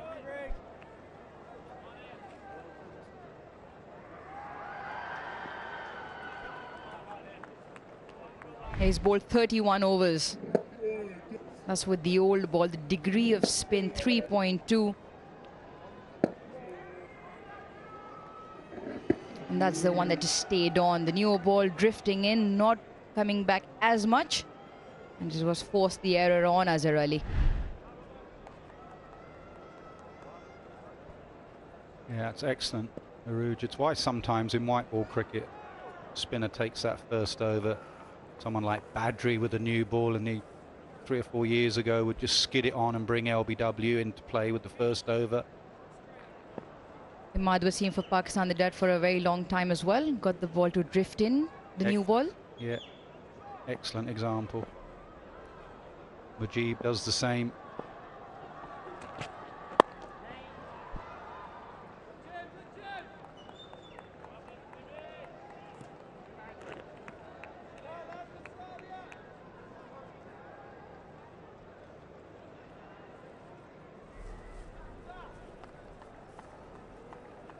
Well, from the end where Anderson is bowling from, which is a commentary box, and seen few deliveries keeping low, especially the older ball. I'm not sure if this new ball will keep low, but that's what Anderson is hoping, that one will keep low. That's why there's no slip there.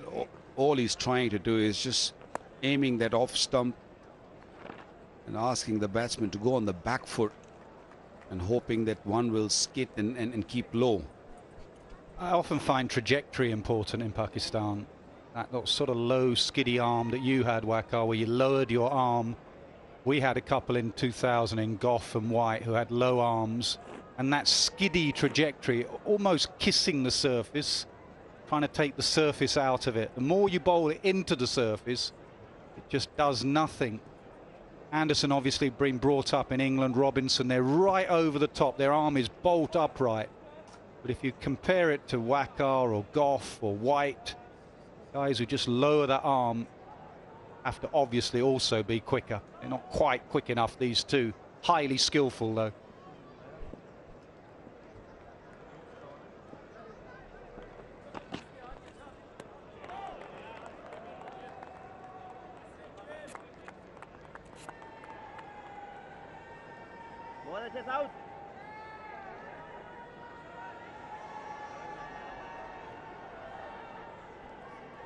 It's unbelievable to see Anderson still bowling at the age of 40. Normally you see guys who've retired and they're sitting either in the comm box or in the dressing room trying to guide the youngsters or mentoring the youngsters.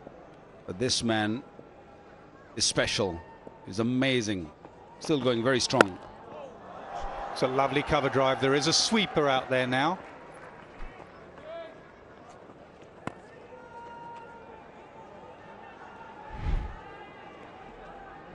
There's an example here. If you look at Anderson's arm position, it will be bolt upright really when he releases it. His head goes away, it's always done that, but his arm comes right over the top, so the seam will be in a pretty good position. Sometimes he'll bowl the wobble seam delivery and he'll adjust his wrist for the in swing or out swing.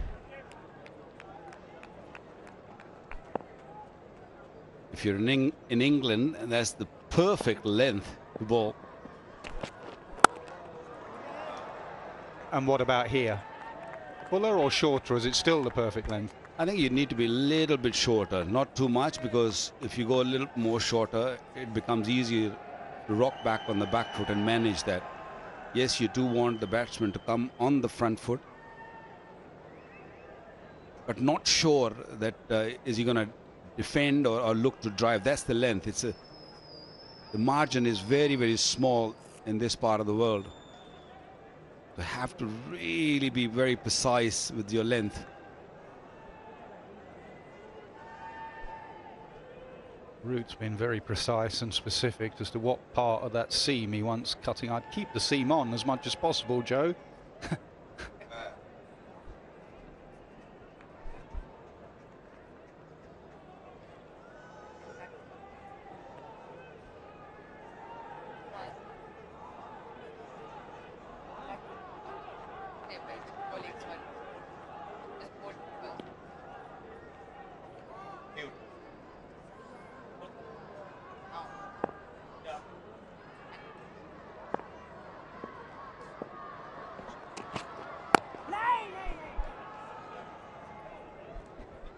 $304 for 3.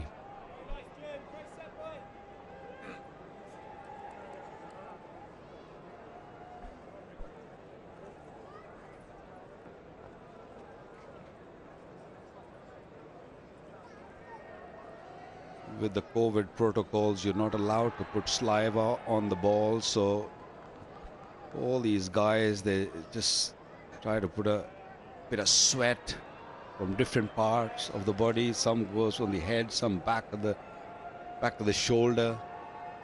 You're not allowed to put any saliva on the ball.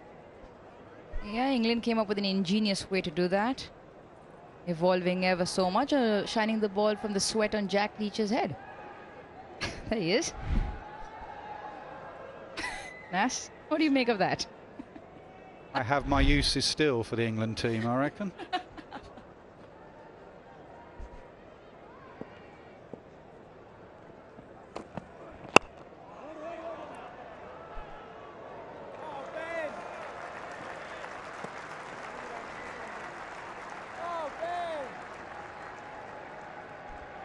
Root is definitely the designated ball shiner. It's another one that I really enjoy watching play his cricket is Joe Root. He loves every minute of it. He's not one of these batters that just disappears off down to third man or fine leg. An ex-captain, and he's still so involved. Every ball he's involved. He just loves playing for England.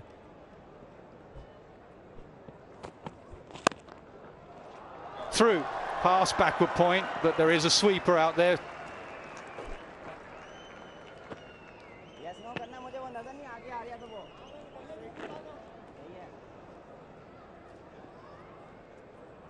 Before lunch, we saw that sweeper fielder was not out there on the boundary. He was inside the 30-yard circle.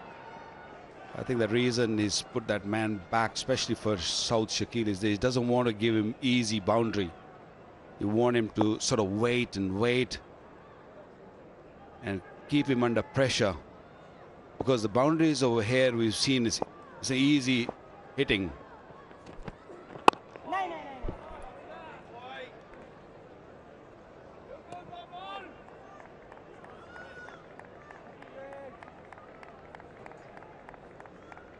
Well, Pakistan have done extremely well, considering the first inning score by England, 657. They only lost 3 wickets. Babar is still out there. South Shakil, who looks very compact.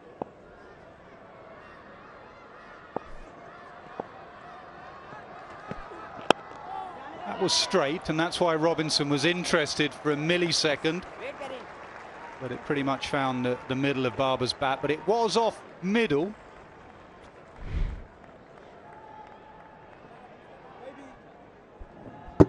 Yeah, you're hoping that this ball sort of skids a little bit more. Although the ball is new, you hope that the shiny side hits the surface and just move a little bit quicker. And Babar knows that that's not going to happen, so he can really play around his bat and play on the onside. Oh, that's a good one. We've not seen that in this test match. It brings a wry smile to Robinson's face.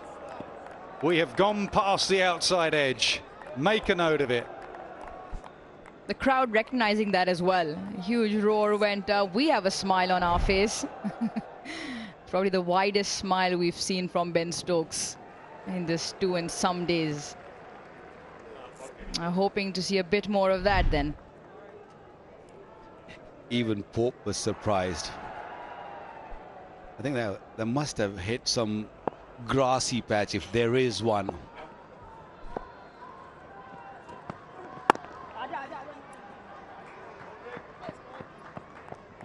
$306 for 3.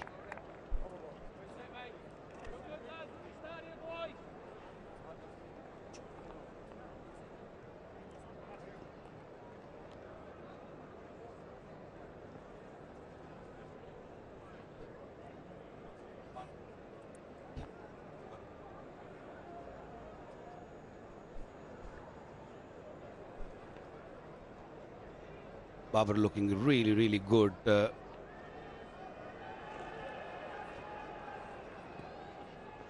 Is he going to create a little bit of doubt in his mind, especially facing that delivery which beat the bat? We have not seen anything like this in this game. This one pitched right on the seam. It was wobbly, then moved away. Is he going to start thinking that this might happen? No.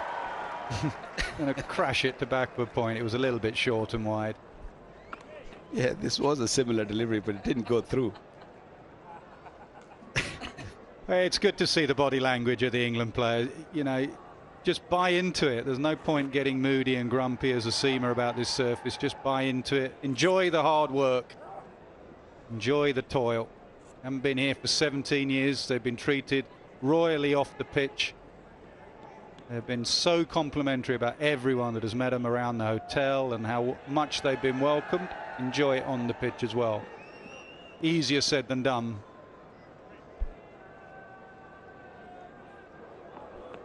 Well, Australia did the same.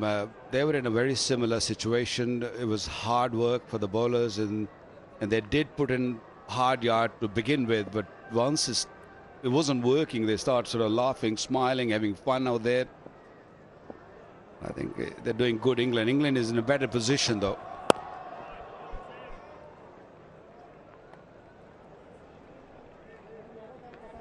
Well, it's something that Brandon McCullum and Stokes has tried to instill into this team, not to get too technical, not to think about it too much, just go out and have fun.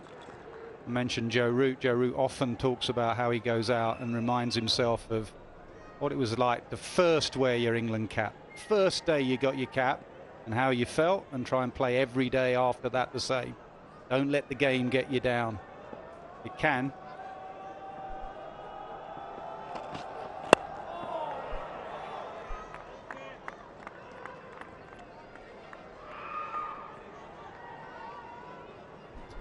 Well, the other thing that you can enjoy is some ice lollies, some drinks, but followed by Sensodyne sensitivity-free moment, because life is too short for sensitive teeth.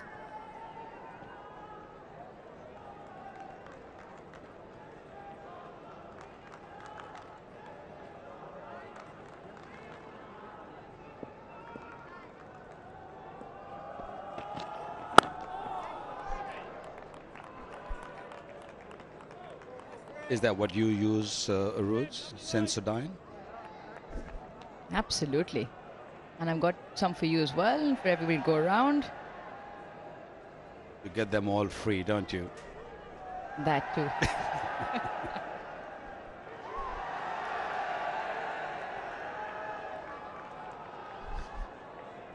I guess for obvious reasons.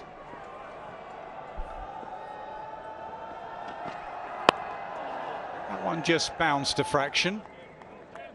Just hit the splice of the bat, which is a minor win on this surface. If you are just hitting the splice, just think of how low the ball has been keeping, and this one just may have hit a crack and was higher on the bat.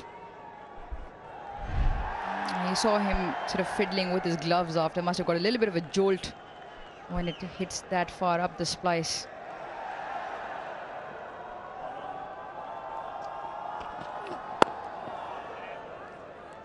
$307 for 3. Aruj, I hear you knew Joe Root before he was an international cricketer. Back in Sheffield, did you always look at him in the nets and when you played a bit of cricket with him and think he's going to be a great? Yeah, it was literally just a bit of cricket. Netted with him a couple of times. This was before he made his debut, and this was after I had retired from international cricket. Was up in the University of Sheffield doing my masters in dentistry. He bowled a bit of off spin. I don't know if he remembers, but it was fantastic. He was, again, like you mentioned, very meticulous back then, focused, had a good laugh as well. I did have a few leg spinners go the outside of his bat. Yeah, Sheffield collegiate boy.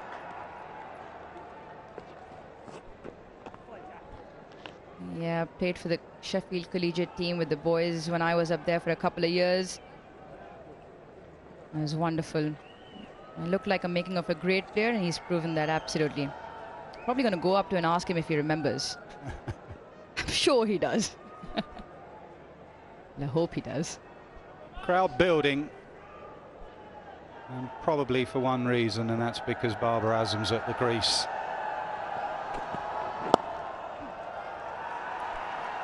Might be two. They're going to think about it. No, he's turned him back. Babar Azam was keen, but Saud Shakil turned him back.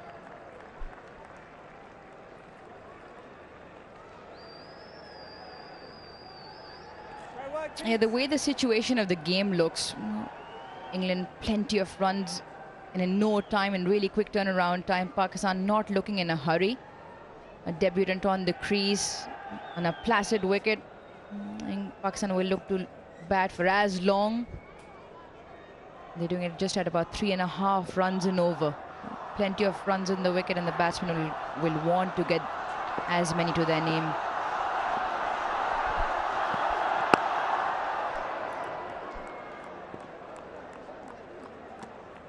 Well, Pakistan's first target is to avoid follow-on. Pakistan do need 149 more runs to get to that. So 3 down, I think they'll be thinking it should not be much of an issue.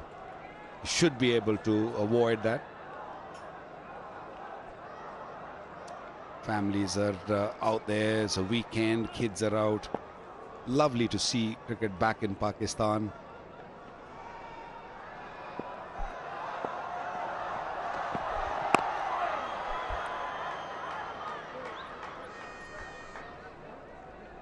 Arooj has been friend of the stars, to be honest, 12 years ago with Joe Root, and today I hear you were chatting a lot with Nazim Shah. What were you chatting about? It wasn't about his bowling. He's a good kid, and why I say that is because he's half my age, and what he was saying, he reckons he could get a 60-ball 100 on this wicket. Standing just right there and going through the motions. He was remembering the couple of sixes he hit in the Asia Cup. Yeah, I spoke to him before the test match, and I wanted to talk about his bowling. He wanted to talk about his batting. He said it was the best moment of his career, those 2 sixes against Afghanistan in the Asia Cup. Well, that's what most fast bowlers want to do. They don't want to talk about their bowling. It's all about their batting. They all love it, including me. Well, I'd be saying to Nazim today, or tomorrow when he goes out that door, the longer you bat on here, the less you have to bowl. That's how I know a few fast bowlers will be thinking. Stay out here with your pads on, otherwise you're going to get your bowling boots on. Yeah, and he really enjoys it. Naseem Shah, he gets into the nets, and when he hit those sixes in the Asia Cup, he said it wasn't a fluke. He goes through the motions and he gets them into the practice as well. Another play and a miss. Very good from Robinson. 312 for 3.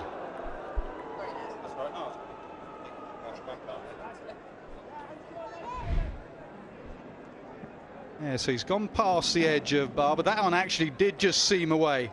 That wobble seam, that one did move away. So good from Robinson. England sticking to their task pretty well here. 312 for 3.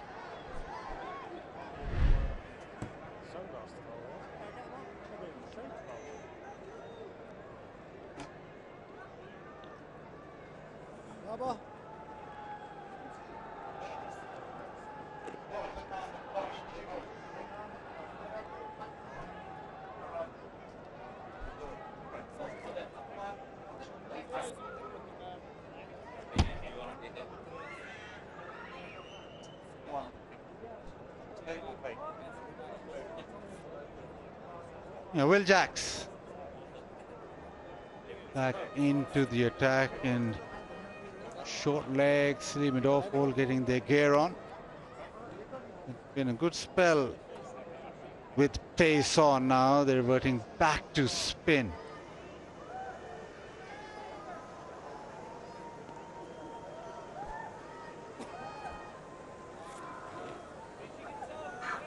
Babar seems to have settled into that groove. He's still just feeling his way, and you think that Ollie Robinson, especially with that angle away from him, that's the best option. But now up to the spinners.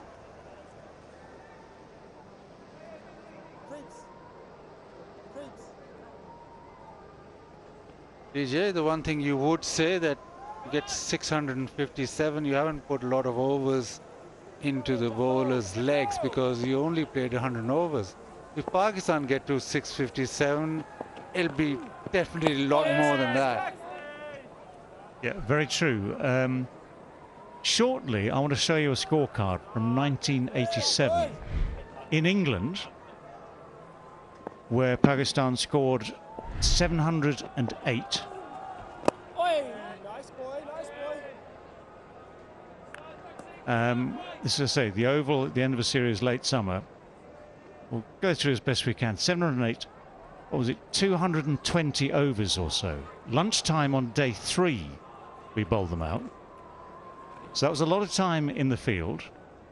The point is actually more about time left in the game. So I was thinking more about how you try and force a result on this pitch here in Rawalpindi. And by scoring 600 odd in 4 sessions, not 7, you've got so much more time left for things to maybe happen. But yeah, England followed on 232, batted 140 overs to save the game.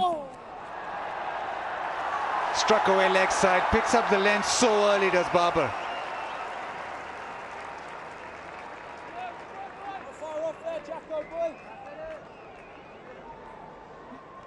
Yeah, Jacks anyway is trying to take pace off the ball. He's trying to use a bit of flight as best he can.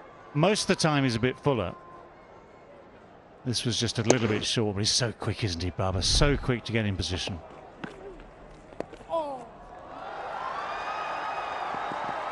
And again, just floated up outside, a little bit wide of off stump. I mean, it is the only way, in a way, to see if you're going to get the ball to turn a little bit, taking that pace off. I mean, it's the remit of any spinner, let alone someone like Will Jacks playing his first Test match as a bit of a part-time spinner. You've got to try and judge the best pace to see what little you can get out of a pitch or how much you can get out of a pitch. Nice boy. So back to that 700 game. Do you have to feel, or were you able to go off the field for 10-15 overs, just have a rest? That was actually a ploy I used towards the end of my county career. Did the odd little back spasm half an hour before lunch just to take a bit of time. No, but two days in the session, and that's 319 for 3. For 2 days in that final session, or that first session on the Saturday, we were out there, hot days at the Oval, really good batting pitch obviously, but a little bit more life in it than this one here. And we had a bit of pace as well, but Javin Miandad made 260, never looked like getting out. An extraordinary innings. But as I say, the point is all about the time in the game, using up time, losing time. Have you got enough time to force a result? Well, for Pakistan on that occasion, I mean, Mike Gatting got 150 and batted beautifully to avert the threat of a defeat. We've still got, I mean, this is the point, we've still got what? We've still got half the game left here.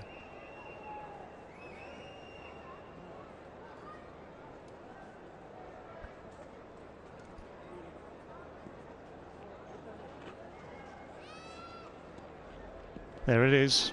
There it is, that scorecard. 2 days in a session in the field. Lunch was good. Ian both of 52 overs. Wasn't very happy with that. He was bowling off spin. I remember watching it as a boy. he did. He bowled a bit of off spin from time to time. He bowled off spin once at Lords against Sri Lanka and picked up 5 for. God knows how, but anyway.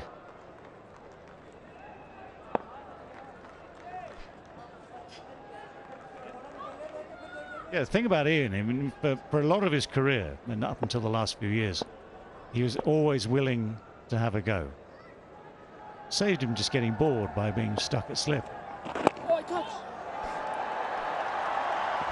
Bassett, we were talking about Will Jacks a moment ago. He bowls quite old-fashioned, flighty off-spin, and I say old-fashioned because since DRS off-spinners have generally bowled flatter into the pitch, looking to get LBWs through DRS.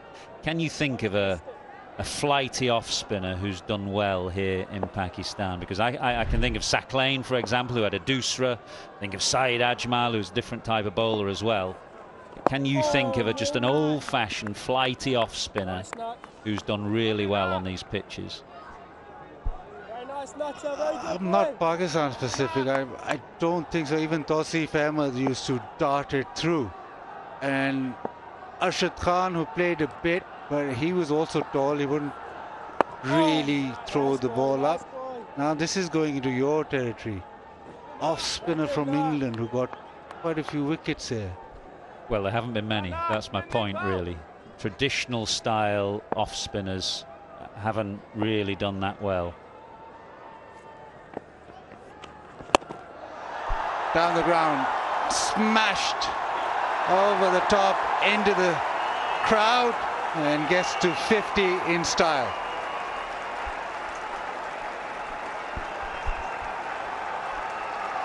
Well, it's always nice to reach landmarks in a special way. He's done it many, many times.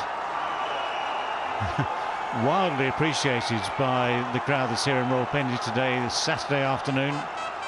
A lot hangs on his shoulders, though, for Babar Azam. 51 not out now, has played beautifully, but he needs to lead from the front and bat for a lot longer.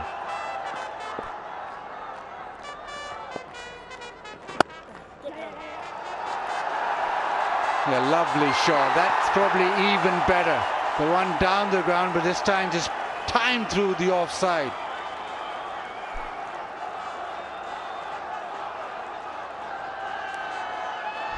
Well, whatever the form of cricket that Babar Azam plays, be it the shortened form or this longest form, class will tell. And balance and timing, always key aspects of the batsman's art.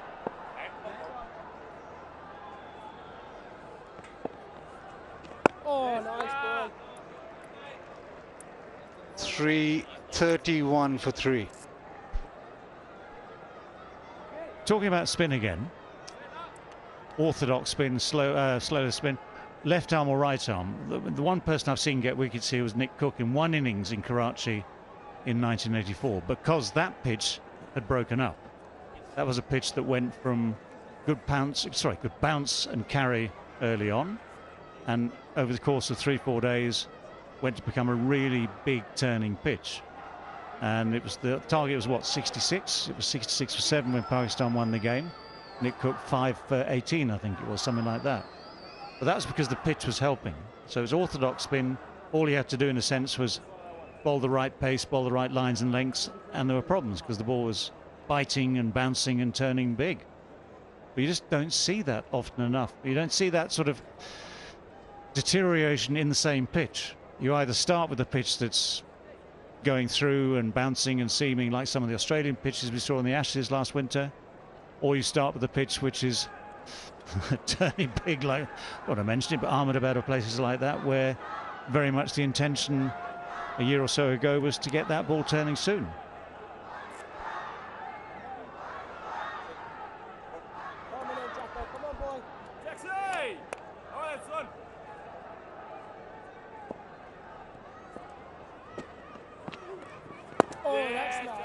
Yeah, Pakistan, as you know, played a lot of cricket in the UAE, and again, the differences in the pitches there and the differences with the pitches in Pakistan. Probably, if you look at the subcontinent, this is probably, Pakistan is probably the country where you want reverse swing, you want the faster men to get you the wickets, the spinners not so much. Talked about flighty off spinners, and Mark Craig from New Zealand got a few wickets, but that is UAE. But over here, yeah, you're absolutely right. This I'm still racking my brain and thinking, not really that classical off-spinner bowled it slowly through the air. And it is a real challenge because Will Jack's just somebody who's learning his trade, really. He's only started to bowl a bit more for Surrey in the last season or two. Him and Liam Livingstone are really right at the start of their experience as spinners. So it's tough even if you are an experienced and established spinner, more so if you're just starting out. Trying to work out the combined figures of Pakistan's spin bowlers in the first innings. It was 30 overs for more than 40 overs for more than 300. I know that much.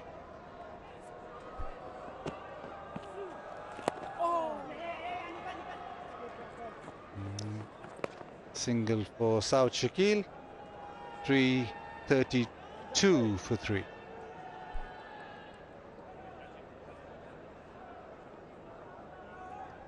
I suppose you want to sort of continue the comparisons. Who are you going to look at around the world at the moment? I mean, the acknowledged orthodox off-spinners, if you can go on that, are people like Ashwin. But what's happened, though, is that orthodox off-spinners come back into the game a bit, hasn't it, because of DRS. So there was a period where, in order to succeed as an off-spinner, you needed a doosra to beat both edges of the bat. And then the doosra started to be clamped down on by the ICC. And then almost around the same time, DRS comes in, and that's really helped orthodox finger spinners because, as you know now, in the way that you used to be able to play slightly bat and pad together, you now can't. So you don't have to turn it that much to beat the edge. You get more LBWs because of DRS. So it's really helped finger spinners. So at the point DRS came in, you had Graham Swan of England. Nathan Lyon, of course, has been a highly successful orthodox finger spinner, really, without a doosra or anything kind of mysterious or magical. So DRS has been a real boon for the finger spinner, both left arm and right arm, actually.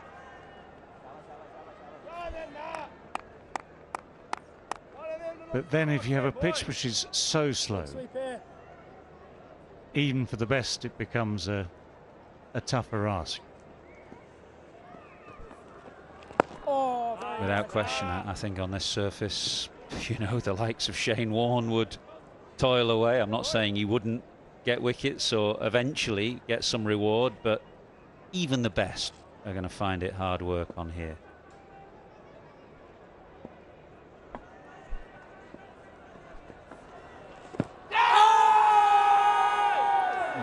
Maybe just outside off stump. He's gone far way across.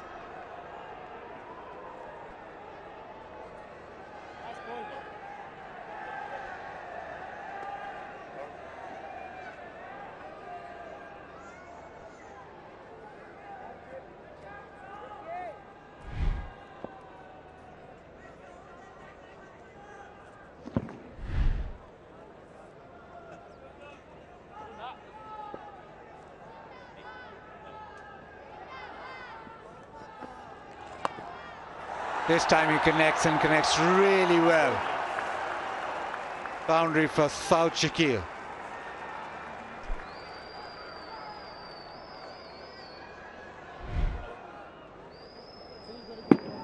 Yeah, on both occasions, you've got that second line of defence, which is the pad well outside off stump.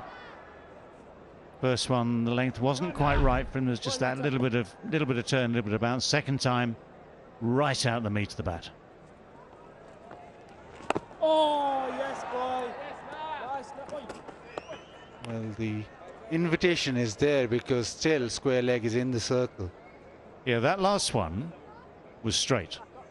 So if you do miss it, then you are courting a possible LBW. So if as a left-hander you can keep your own discipline and use those balls just outside off stump where you can get the pad outside the line, then you can play the shot largely safely. I mean, the odd top edge might go to the man behind square, but if you middle it, it's going, and if you miss it, it's not out anyway. If it's straight, you're just putting that little bit of extra risk into the shot. Oh, nice, Rick. Nice, Richard. 337 for 3.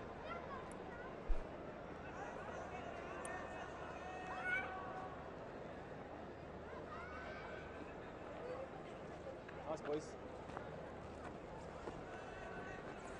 Jack Leach, 33 overs so far. Plenty more to come.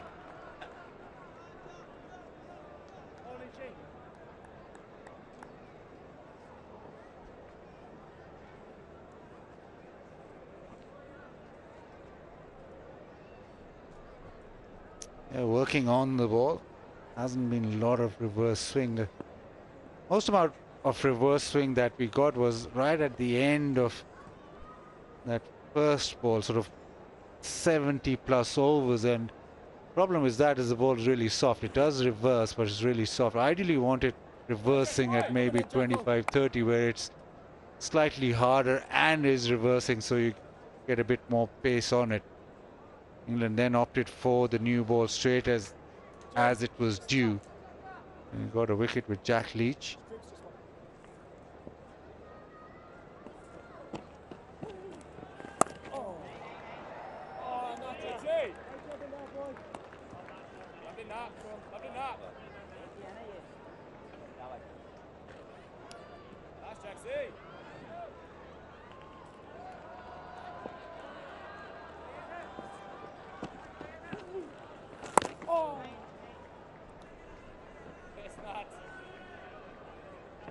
Whenever boundary is hit, when the Osaka displays on the LED boards, the batsmen get 10,000 PKR. Now, so many boundaries hit, I don't know when it was on.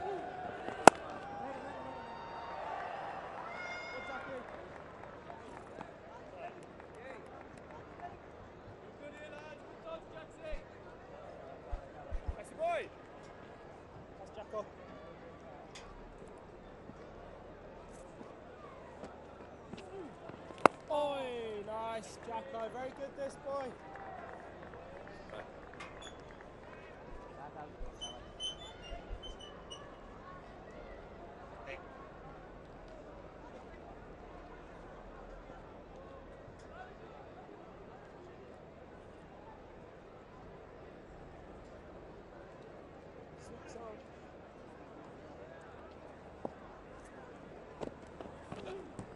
Oh!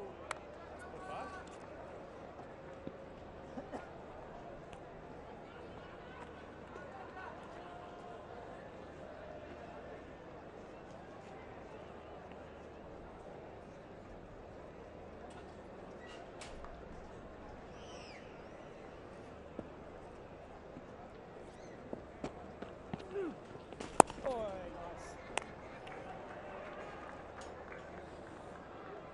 338 for 3.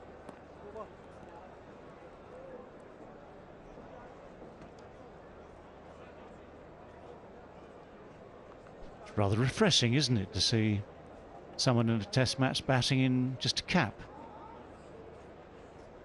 So many players get brought up just to basically get used to being with a helmet and a visor all the time, whatever the pace. I would have hated that.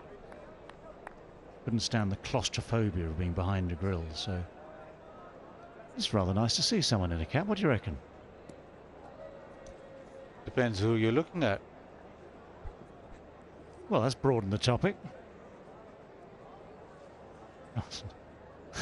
Send us in your requests then.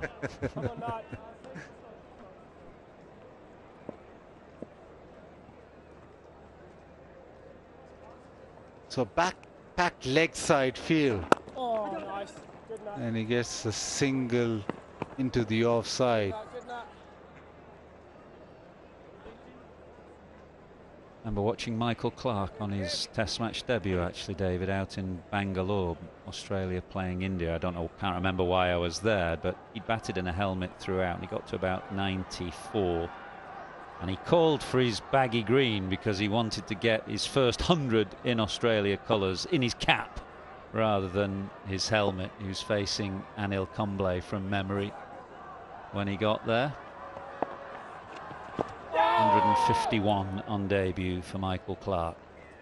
Nice nut. Well watched, boy. Just for a moment I thought that story was going to have a sad ending.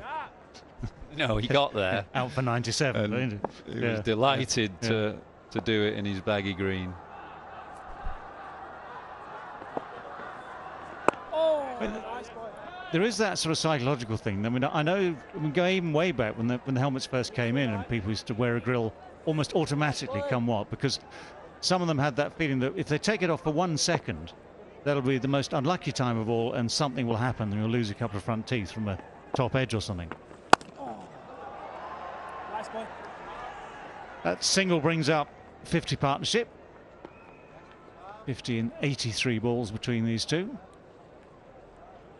And yet a lot of people, of course, the first opportunity, and I used to do that actually, put a helmet on to start with, and when you felt settled, confident, take it off, put the floppy hat on. It felt much freer, I can say that. Oh, I like that, boy. I can also tell you this one though, Caribbean, 1986 probably.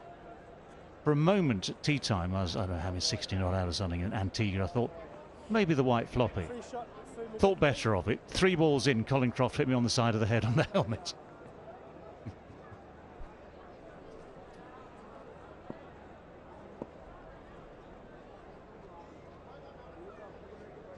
You batted with the helmet without the grill, didn't you? I couldn't wait. I could not stand the grill, so I just had the side pieces.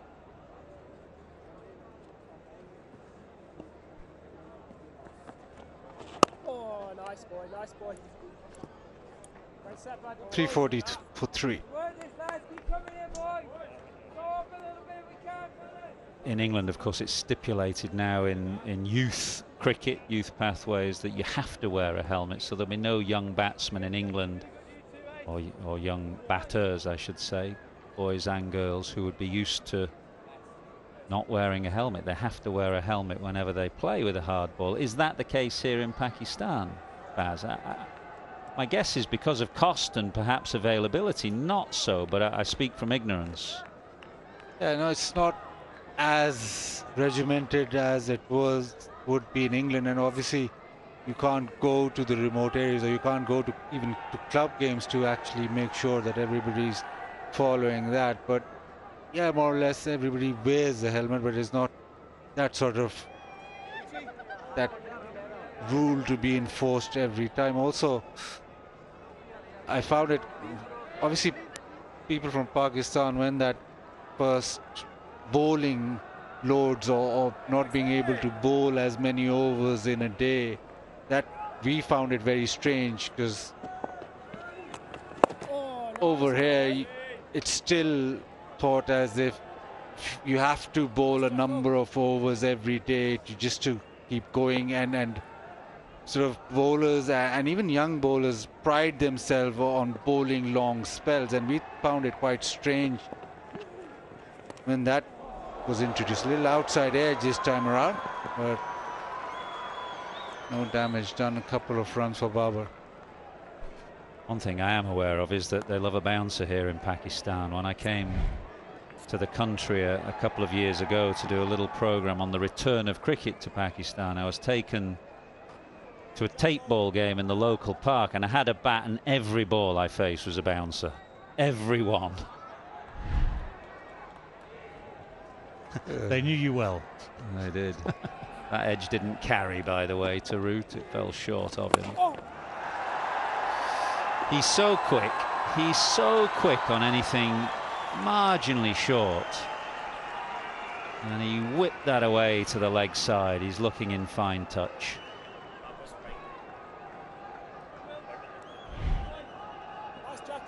Yeah, he looks composed. He looks in the zone, does Babar. His 7th 4.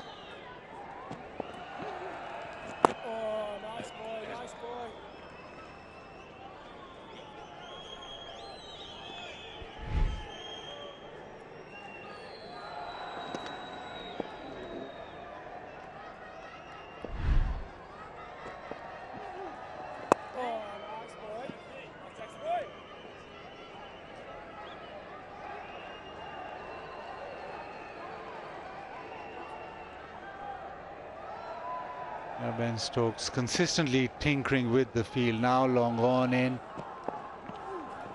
Square leg in. He wants Babar to stay off strike, which he's successful with. 346 for 3.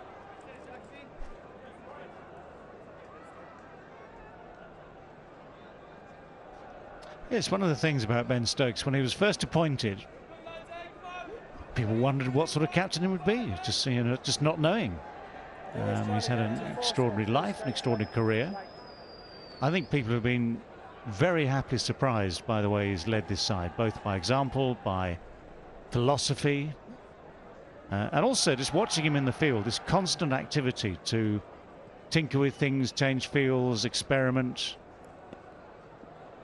I mean, so far it's been a very, very fine reign.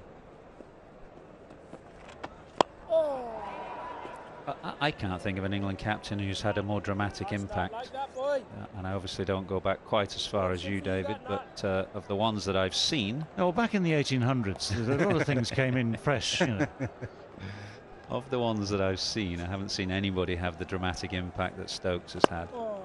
I suppose, yeah, the only... I mean, I'll put one for, posit one for you. Mike Brearley coming back into the captaincy in 81, when Ian, our great friend, my great friend Ian Botham, was deposed. And of course, we know the story so well. Ian Botham's ashes were born at Headingley, Manchester and Edgbaston, 3 games that England won, which Brearley captained. Now, whether you can say that it was entirely Mike's captaincy or just the sheer brilliance of Ian or a combination of the two, or the captaincy allowing Ian to get the best out of himself, or all of the above, is something you can argue about for months. But that was quite a dramatic change around. Yeah, it was Brearley's second stint, wasn't he? He was coming back as captain for another go. It's not as though it was his first imprint put upon the team in the way this has been from Stokes. Quite remarkable demonstration of the effects of leadership. Nice boy, nice boy. I mean, back in the 80s, of course, I mean, things like selection, attitudes, the whole art of batting, everything was so much different. I think the outstanding thing about this reign, this era, has been just the allowance of risk. In fact, not just the allowance, but the sheer encouragement of risk, almost at all costs. But with that, you know, with the happy result that, what was it, 6 out of 7 games were won in fine style. And here we are, you know, the first time that this style of cricket has been tried overseas. Already it's showing very positive signs, certainly with the bat, but just emphasizing, you know, the problems with the ball on or in conditions like this. Oh, I like that, boy. 348 for 3.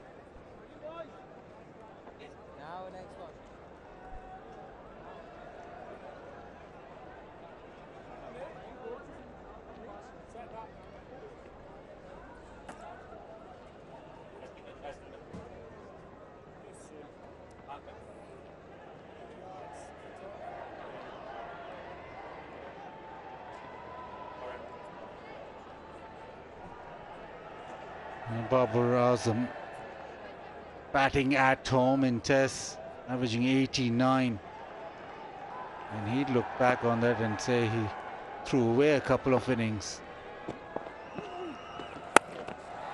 Shot again and punished yet again. Anything slightly short, he's just been able to go back and dispatch it. Well, the thing for Barber in this innings of his has been that most of the time he's just waited for something just a little bit off length, a little bit off line maybe, and just has the ability to make it count, it seems, every time. Only once or twice has he made something happen going down the pitch to, for instance, hit it over six over long on. But by and large, he's just bided his time. Good balance, quick hands. Yeah, has a certain rhythm of batting, does Babar. That one really good innings against Australia in Karachi when he went on to save the test match for Pakistan. It was the same sort of rhythm. All of his innings are pretty much in that same mold. And that's why he's so good, especially in test match cricket and ODI cricket, because he can bat in that same rhythm throughout. Almost he builds a little bubble which he stays within and just keeps on batting no matter what's happening outside that bubble.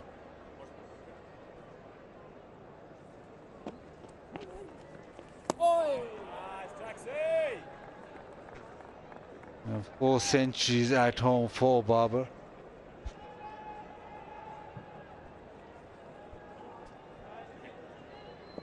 He got 196 in that second innings in Karachi against Australia, and that meant that Pakistan were able to draw that game.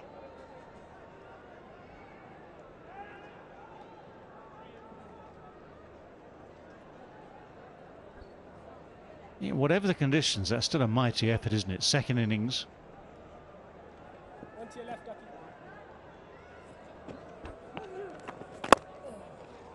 Ducky, just one to your left. It's over. That's right. 353 for 3.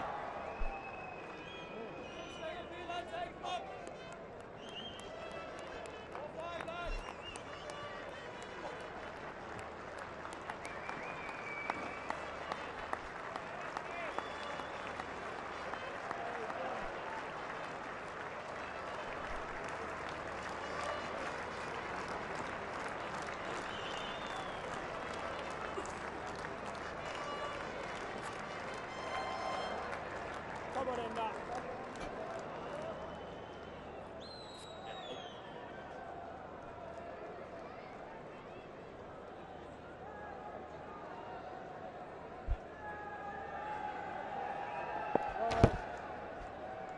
Jack Leach to continue. 353 for 3. Now Pakistan.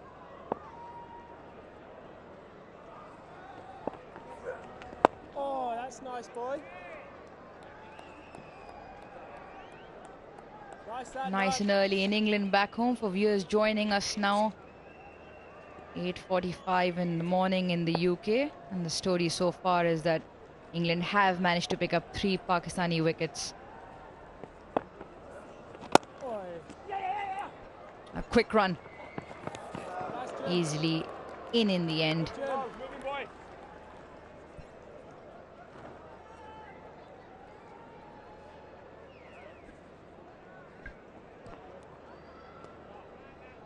With so much sun on the pitch, I was expecting a little bit more turn because early on first day we saw a lot of cracks there, and I was thinking that it might just break a little bit and have more say for the spinners. Hasn't been the case. Batting is still very, very easy out there, and Saud Shakil looking very comfortable. Has been in a very good form and from the first class. Overall, he's been knocking at the door for quite a long time, given the opportunity, and he's looking good. He's taken his time, and no helmet now. That shows that he's very confident. And down the track, plugs it into the leg side, and we'll look for 2. Just looking at the way the surface is played out, Saud Shakil will be, well, immensely happy to make a test debut on such a surface, especially when you've got the likes of Jimmy Anderson in the opposition.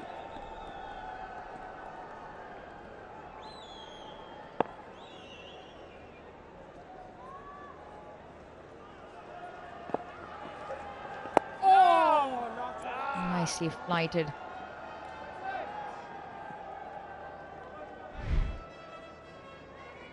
It's a little bit more air, getting a little bit of more turn. Waqar, what you're talking about, that you're expecting this wicket to turn a little bit more because it looked a lot drier.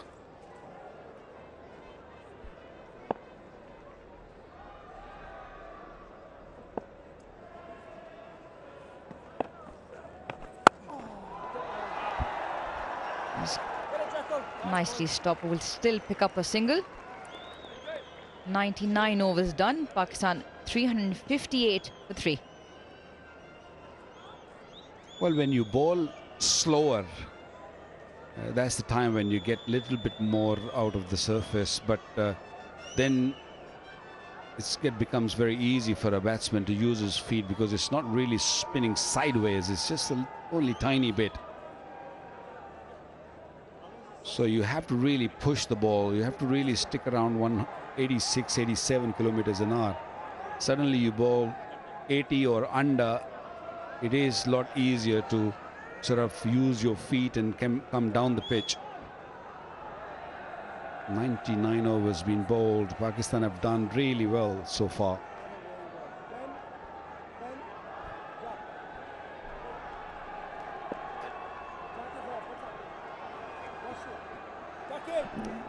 Leach just making his way off the field again. It's bowled 36 overs. He's done the bulk of the bowling. Jacks with 23, and they've shared the ball between them.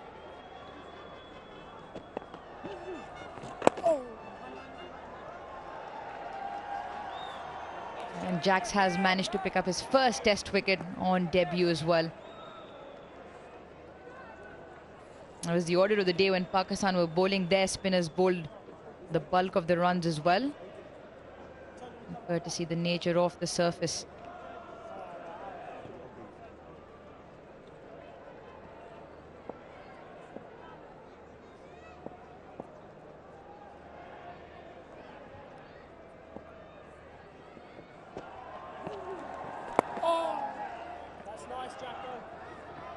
Quick run, easy in the end. Two gentlemen to my right, greats of the game, Nasser Sen, Waqar Yunus, Babar Azam, currently one of the modern day greats. Where do you guys rate him? Well, he'd be right up there with the likes of Kohli and Root, Smith, Williamson. He's all up there with the, they used to call them the Fab Four. You'd have to include Babar Azam in that. There are others that are joining those, like Marnus Labuschagne, I think, is a mighty fine cricketer. What interests me, actually, Babar's been around, nearly 7 years now. He's played 43 tests, so he's averaging 6 or 7 tests a year. The most he's ever played in a year is 8. England play 15 test matches a year last couple of years. Whether the hunger in Pakistan cricket, Waqar, for more test match cricket, obviously better pitches would help, but or is white ball cricket still the format that people want to see? They play less than England, Australia, India in test match terms, Pakistan. Well, Pakistan would love to play more test matches. We've been playing a lot of test cricket in UAE, and now the cricket has come back in Pakistan. There's a lot of T20 cricket. There's more format have come, and the problem is time. And there's so many leagues around the world, so England still plays Ashes, then Australia, and then India plays in Australia also. 100 overs have been bowled, 363 for 3. So Pakistan don't play with India. That was the key. When you used to play India, we used to play 5 test matches against each other in Pakistan and India, and that's a big loss to international cricket also, and to both countries. And that is not happening, so the calendar doesn't really allow Pakistan to play too many test matches. So I think things need to really be looked in, and Pakistan should play more test match cricket.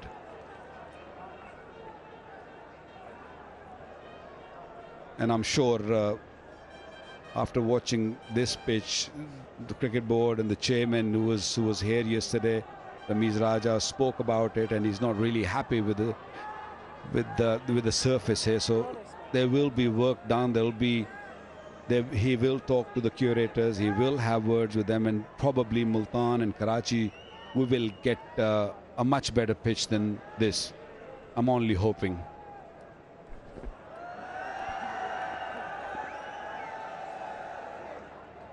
Joe Root now with the ball. And no wickets to his name yet, but we saw a couple of short pitch deliveries just to change things up. Starts off with a wide one outside off stump. Now we're talking about Babar and how he's right up there with the modern day greats, and in all formats in particular he's done well in the shorter version. Oh, yes.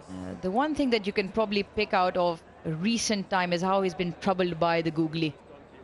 I saw that in the World Cup against Adil Rashid.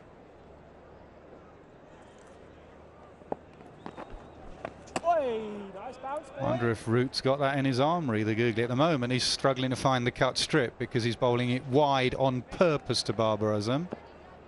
But he's got a bouncer, he's got a leg break. I wonder if he's got a googly. Rashid did him beautifully with the googly. 2 or 3 times Rashid's done him with the googly, Babar Azam.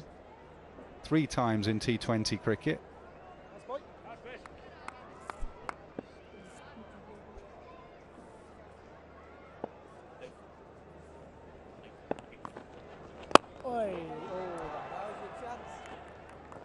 Nash, back in your day, was there a particular delivery or a bowler you used to struggle against, and how do you cope out of that? Wakar's just said me.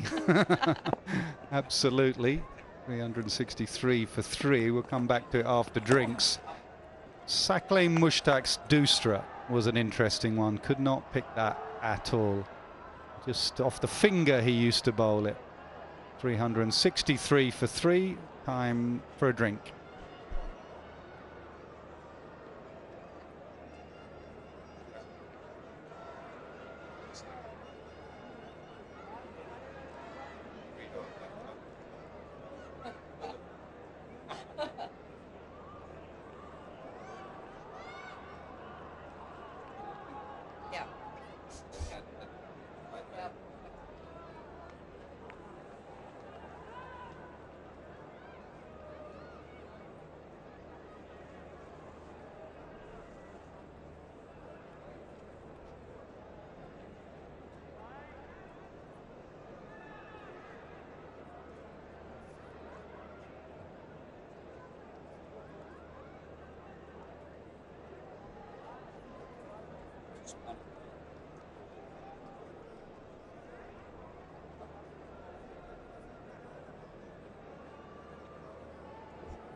Yeah, welcome back after the drinks break. And the match so far, the first innings from England, 657.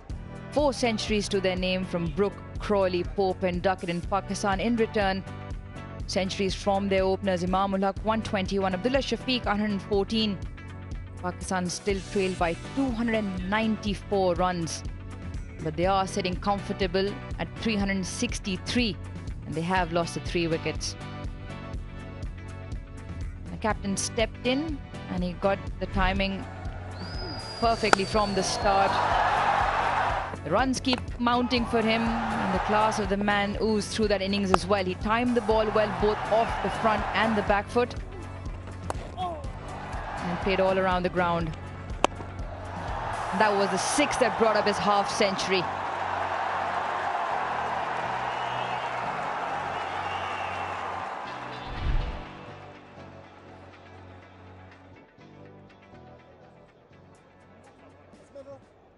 Played all around the ground, in particular the slowness nature of the pitch, more square off the wicket. And he struck them well at 76.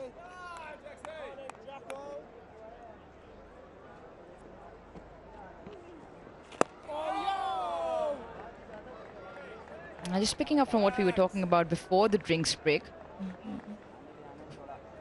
Bowlers or bowling, particular styles of bowling that do trouble batsmen. Nas, I hear there's a refrigerator bill still pending from back in 2005. Was it? 2000, yeah. It was Akram here. Wasim. I always struggled with Wasim. I have to be. It was that quick arm did me. Struggled with Waqar as well, but Wasim's quick arm. I remember Old Trafford, Graham Gooch was at the other end and Wasim was running in, and he used to show you the ball slightly. And Graham used to say, just watch the ball in his hand. You could tell which way it's reversing. I'm like, Gray, I can't see his hand, mate. Such a quick arm, and short of the bowler there. And he got me out LBW here. Slightly contentious decision, where I put my foot through the fridge and got a bill from the England manager, Phil Neal, for the fridge. Before DRS, all of this. So you already paid the bill, is it? You know me, mate. Straight away, money out. Yeah, I remember that very clearly, and me and Wasim were talking about it in one of the show we did during this T20 World Cup. And I reminded him, and I said, remember that decision, Nas's decision, which you just bowled that cutter which sort of landed on the 7th stump outside the leg stump and just hit you on the back, hit him on the back leg, spun sharply though. Oh! Come on, Waqar, was it out or not? Not by a country mile, I hear. Sure. 363 for 3. Yeah, he was plumb in front. It did pitch outside the leg stump, and when I reminded him, he was very embarrassed. To be honest, he was not happy talking about it, and he said, "I'm not sure why I appealed." An umpire was very quick in giving that out. We all had a big laugh once we saw Nas's back. Nas is walking back to a dressing room. We didn't know that he's gonna just break the entire dressing room or keep throwing his bats all over. Yeah, because he was playing quite nicely in that series.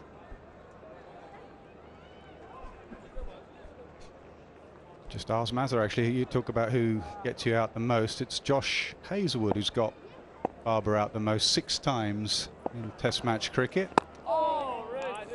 For Michael Atherton, it was Glenn McGrath, had a real issue. And also, it's funny, you open the batting, you're going to come up against Glenn McGrath. For me, I think probably Shane Warne got me the most. We played an Ashes every couple of years, bat in the middle order against Shane.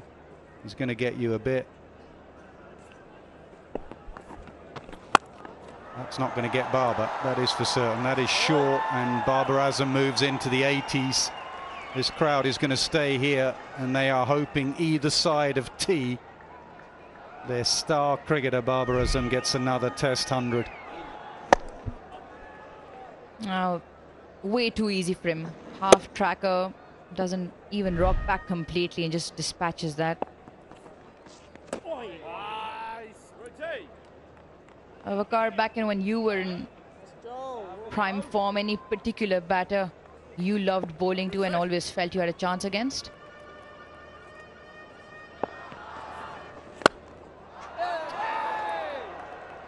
Straight to the fielder. Nicely timed again from Babar. Look, I always cherish my England tours, 92, 96, then I think it was 2001 also, 2 or 3 or 4 times. Oh, hit hard, hit straight. It was a flat batted shot. I don't think Root was expecting that ball to come back to him. No, they're trying to hide it outside off stump, and that's where Babar is so smart. There are 5 fielders on the offside. So Babar was a little bit bored of leaving it outside off stump. You see all those fielders outside the off stump, outside the off. So he just hit it straight back past Root. Another milestone. 1,000 runs at home for Babar Azam. So aesthetically pleasing when he plays. 103 overs done. Pakistan 371 for 3.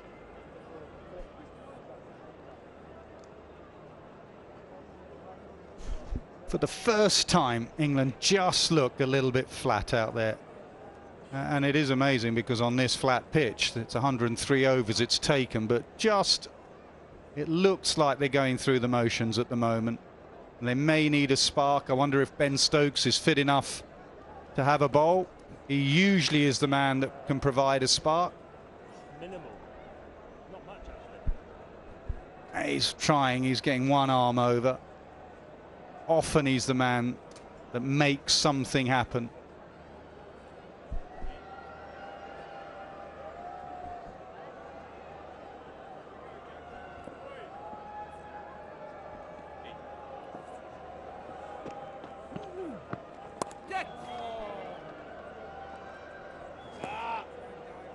It's almost like a waiting game now.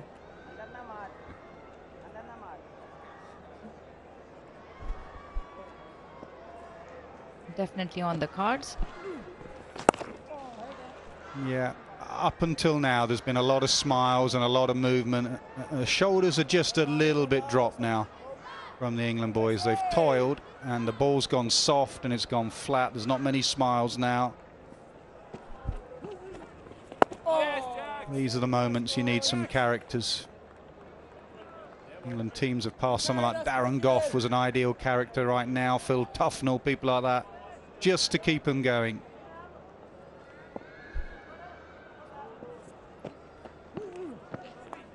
Sweep, it's in the air. Lands in a vacant area behind a square leg and will pick up 2.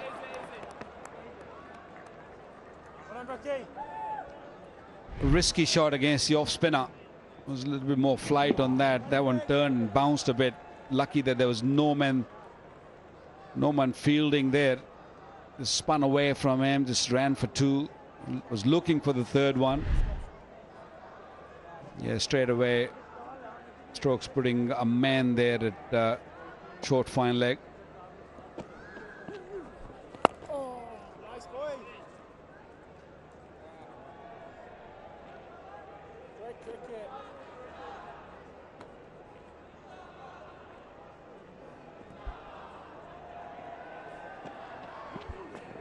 Oh, get on! 373 for 3.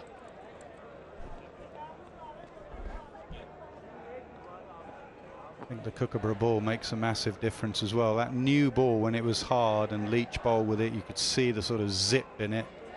Even if it's skidding quickly. This Kookaburra ball, when it goes soft, it just it's so slow. It's like bowling with an orange, to be honest. So 24 overs old. Stokes on. I wonder if Stokes will bowl seam or spin. We've seen him in 2015 bowl a bit of spin in the UAE Abu Dhabi Test match. I'm hoping it's seam. Maybe off spin. Let's see how far back. No, that's too long a run up for off spin. So it's going to be Stokes bowling some reverse swingers, hopefully.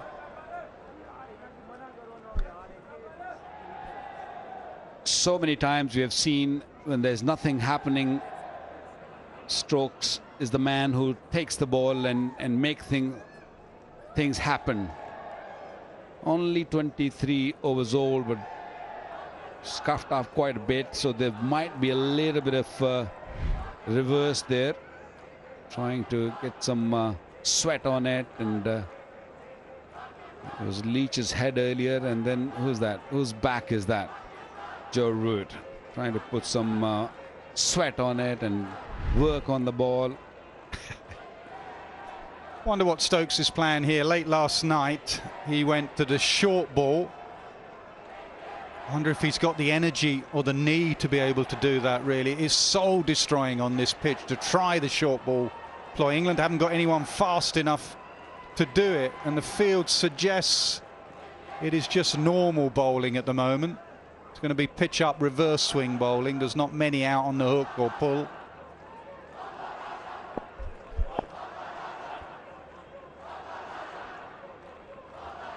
probably the best exponent of reverse swing amongst the English bowlers. And if there's any reverse swing on offer, he should be able to extract.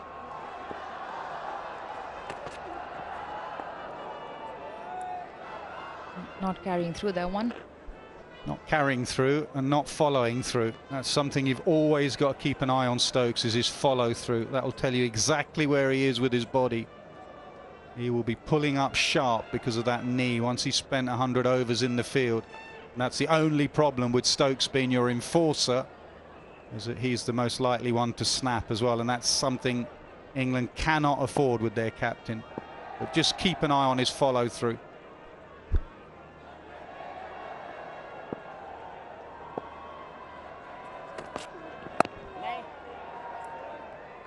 Just pulling up again. Well, we saw yesterday also that he had some issues coming out of the crease, and again his left knee or the left leg is not really bending the way he should be coming out of the action. I'm not sure if it's knee or ankle or something, but definitely having few issues there. Yeah, it's a knee, but it's a problem, he says, that doesn't get worse. You know, and you're a brave physio to tell him that it may get worse because Ben knows best, but he says he's fine doing it. You can see him limping back there. And in general, for any cricketer, you'd say if you're limping back, should you be bowling on a surface like this? You know, you'd look after him. Waka makes a good point off mic. On any surface, should someone who's injured be bowling? But Stokes says it doesn't get worse, or isn't getting worse. Yeah, it's one of those where you trust the player to know their body, but again, looking at the surface, the situation of the game, he reckons he can. Not quite sure we'll see a very long spell at all here from Ben Stokes. Well, we all know how tough he is. He just doesn't give up easily. So he's going to keep running in and keep putting pressure on his knee. He's not going to really worry about that. Seen him many a times limping through his run up or limping back toward his run up and still carrying on. I think all he is looking for is one more wicket here, just to have a little opening here. Well, around the wicket is not having much of an issue, but when he goes over the wicket then he has to leave the crease toward his left. I think that's where he have few problems.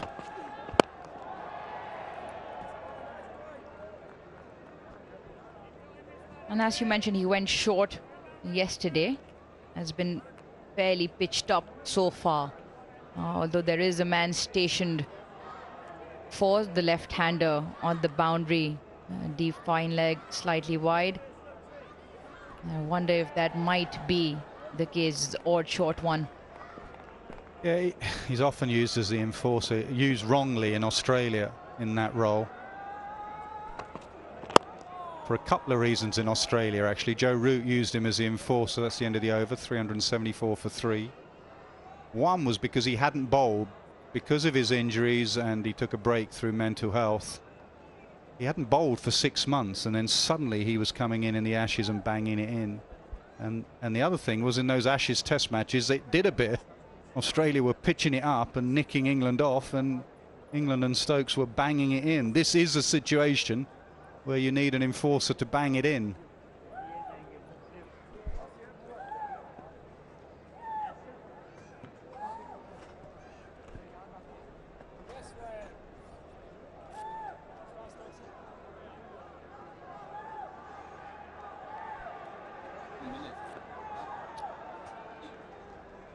Yeah, it's going to be a hard toil. 105 overs bowled. Pakistan scoring at just over 3.5. 374 for 3. Ever since the captain's come in, he hasn't looked back. 85 to his name, Babar Azam. So Shakil, on the other hand, taking his time. And let's not forget, he is on debut. Will Jacks will continue with his gentle off spinners.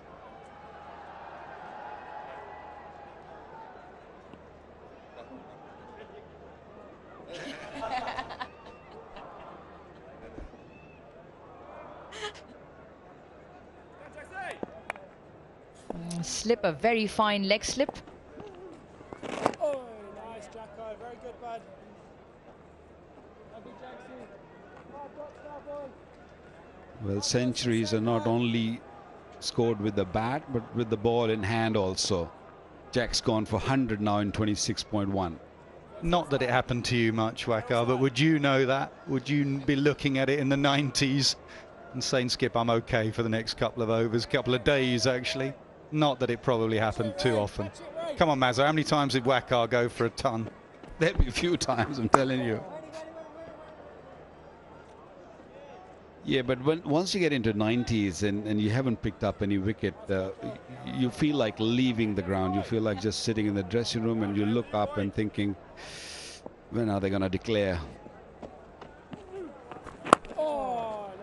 13 times Waqar Younis went for a ton. Mazhar, what about fivers? 22. Oh, nice boy. Brilliant comeback. Brilliant. 22 fifers. Yeah, on top of that, talk about my batting. That's what I love. A sweep. Nicely timed. Rolls into the fence. So Shakil gets another boundary. Well, we mentioned it the other day, Rouge, when we were doing our sweep thing, about how shorter lads pick up length better. And Shakil is shorter. Think of Duckett.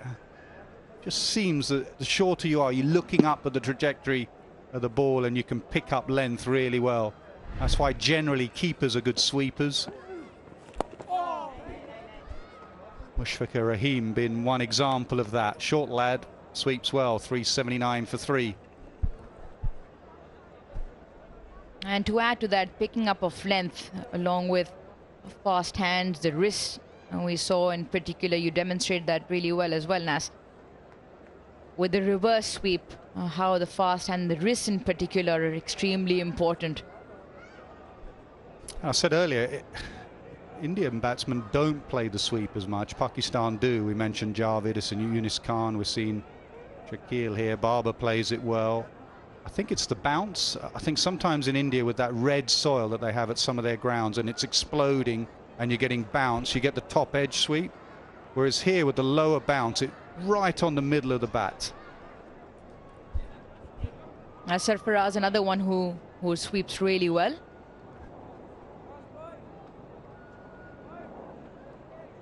A shot that needs to be in the armory, especially in the modern game. We might be going to plan B here now. Stokes just loosened his body up a bit, and you're just looking at the field with 2 men out leg side and a fly slip. Duckett, I think it is. It may be Leach, actually. Leach. So it looks like now Stokes is going to go as the enforcer to Babar Azam.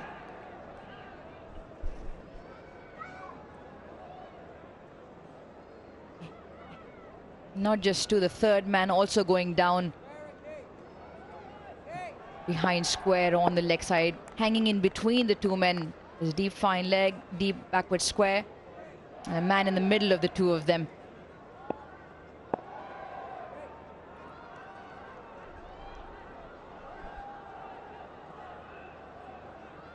Definitely some short stuff coming up here.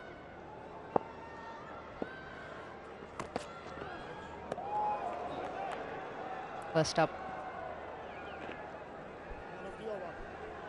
It's a good thinking, especially to Babar, but I feel that he need another man, maybe close to the bat on the onside, maybe a leg gully or a leg slip, and bowl a little bit straighter at him. He doesn't like pulling, especially on a surface where there is a little bit of variation. Some goes really up and some doesn't really rise at all.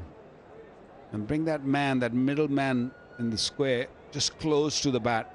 Leg gully maybe.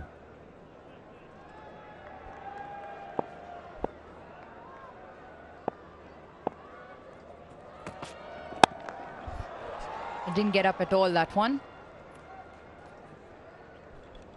The other key man is Leach at that sort of fly slip catching, because in one day cricket, if you bowl this stuff to Barber, he'd be playing that uppercut over the keeper, over slip. So he's going to have to put that away.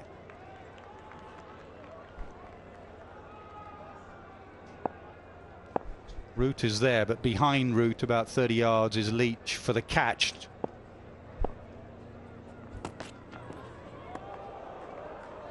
That's a better line. It's a heavy covered leg side field. Two men just in front of square. For anything that's hit halfway through, and the three men back behind. Yeah, that's where Leach is. He could come in 10. It's such a slow pitch. I'm not sure it's going to carry all the way down there. So he could come in 10 for the uppercut. I think Barber will put it away, should put it away, and just duck out the way.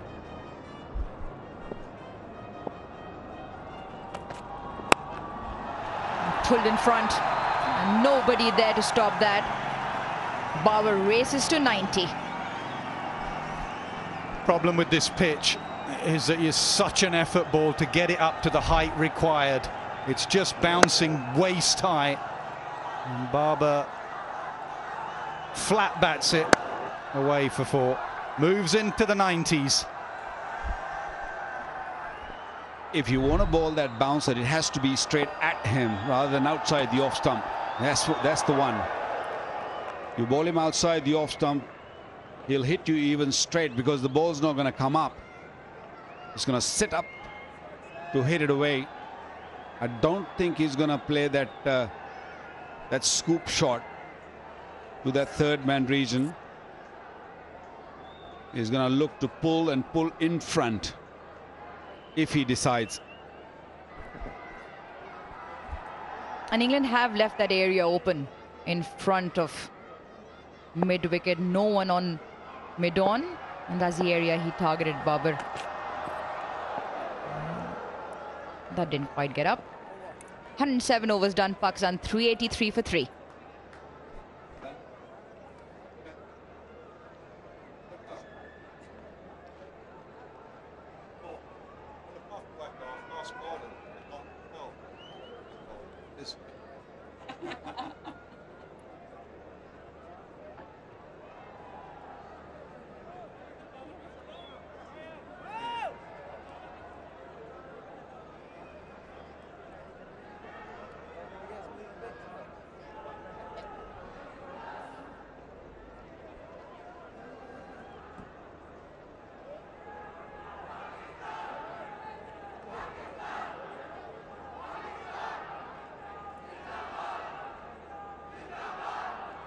Jimmy Anderson has bowled 13 overs so far.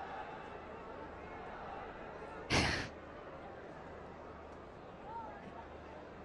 don't think he'll be quite interested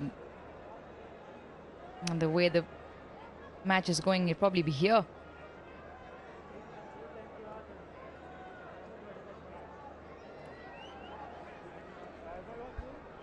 I think he'll be looking for a few days off after this test match. Maybe a little bit of golf, if possible.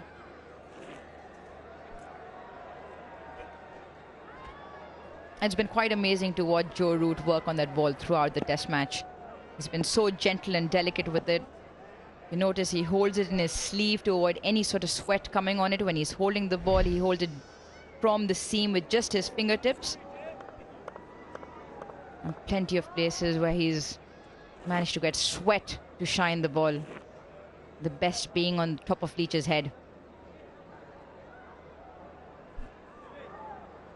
Well, they're working really hard on the ball. The only thing is when the spinners are bowling, they got to make sure that they don't put their sweaty palms on that dry side.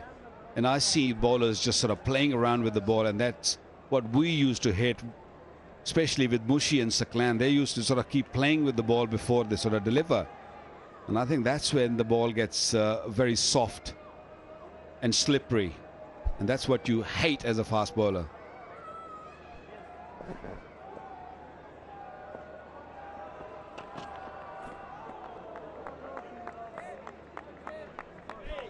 Well, all I'd say, 10 out of 10 for effort for working on that ball.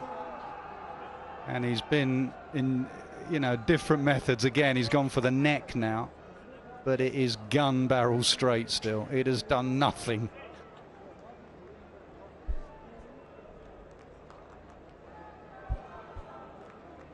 I think it was played up on the big screen as well, and he managed to get a glimpse of it. A good smile himself, then Joe Root.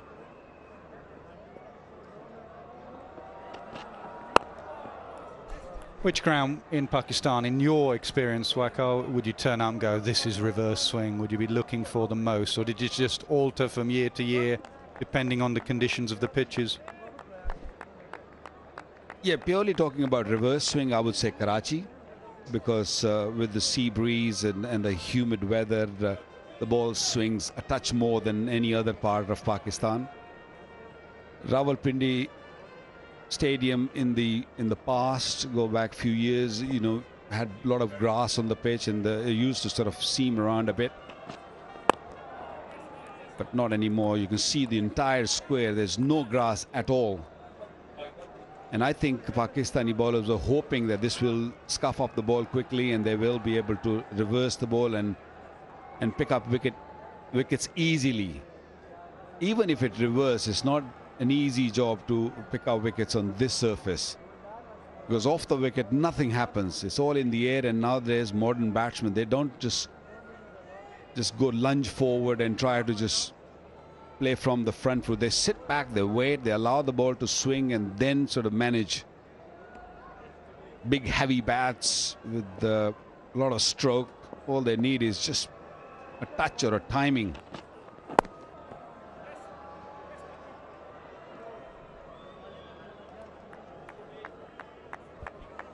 Also in Karachi, the square is for about 12 strips, and they're quite rough. The ground generally in Karachi also very hard and scuffs up the ball much quicker than, say, some venue like, especially Rawalpindi. And we saw that in the Australian series as well. We saw Cummins in particular. He was exceptional with that reverse, and the result was on the last day, last session of that test series which Australia won.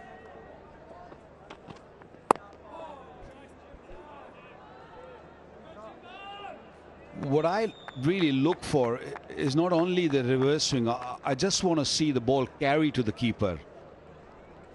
No grass is no problem for me. If it is hard enough that the ball will carry to the wicketkeeper on a good height, that's what I think most of the fast bowlers look for. So even if they get the nick going, it should carry. On this surface, I know they're working really hard on the ball, but even if they get the nick going, unless it goes to the wicketkeeper, I doubt it's going to carry to the first slip. 383 for 3.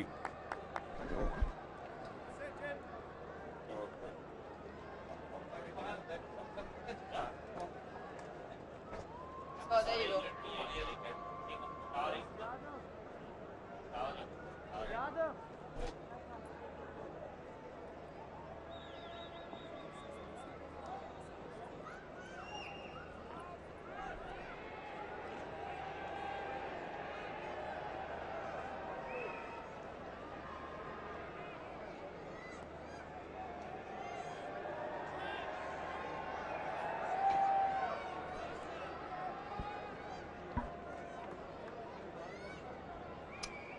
Well, the key point of interest seems to be the methods of shining the ball.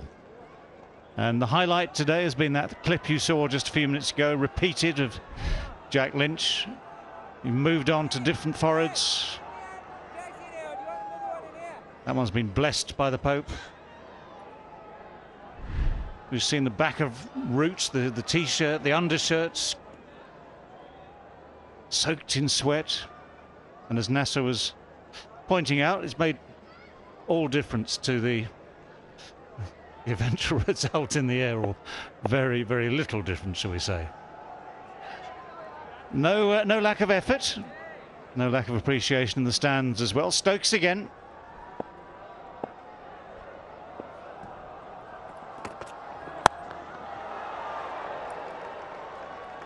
Field is set slightly different now. We saw that one previously where Barber had pulled it through mid-on where there was no one there.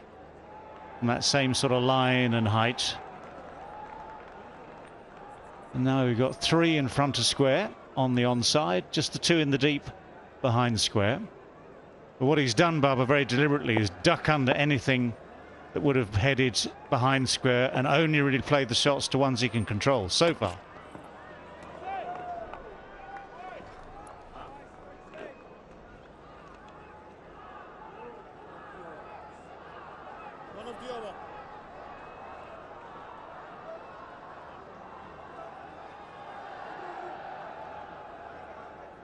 What Stokes wants is one of those bounces which he's directing straight at Barber to stay low.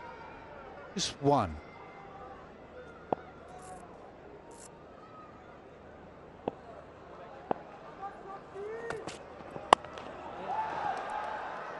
Doesn't quite time that one. How low? Sort of stump low.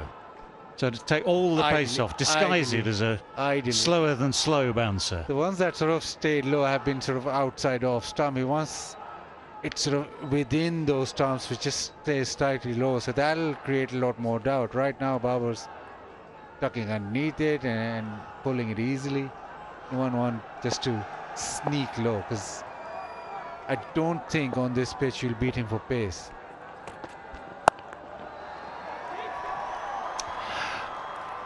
Man out at deep mid-wicket. Well, Stokes will always put in everything into these short bursts. Due a bit of refreshment from the Tapal Tea Lounge. Elegant as ever. Just tickling the taste buds. Has Tapal Tea ever been used as a method of shining the ball, do we know? Is that something they haven't tried yet? Just maybe we'll pour a cup over the top of Jack Leach, then have another go. On cold English days, you'd have those tea bags to keep your hands warm, wouldn't you? Well, cold April just days. to explain to those that don't understand these things, They're they not weren't actually quite tea tea bags, bags. but they were tea bag lookalikes. Yeah. Crush them and the warmth would emanate from within. Yeah, the trick on cold English days was getting your hands out of your pockets in time to take the catch, wasn't it? No such problems here in Rawalpindi.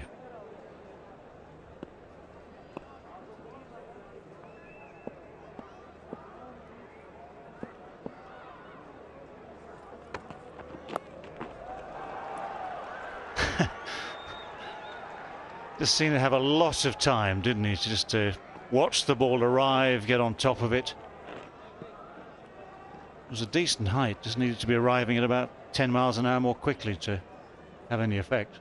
Which it may do in the next game, of course, because England are expecting Mark Wood to be fit for the second test in Multan. That was always the plan, that he was going to be available for the second test match of this series, and it'll make a difference to England's attack, which has some variety, but in terms of just the pace of the bowlers, Stokes, Anderson and Robinson, all of who are different types of bowlers, but their pace is very samey. And Wood would add a good, 10, 12 miles an hour to that, I guess. 385 for 3. Yeah, relatively easy to decide how you change the side as well. You just bring him in for... Well, Livingston, of course, has this injury at the moment. Not quite sure how bad it is or how long-lasting it might be. But in terms of the balance of the side, we've seen plenty of runs scored by the top order. You just swap one for... Well, not like for like. You swap opposites for opposites. Bring in the quick, take out the batting all-rounder, part-time spinner.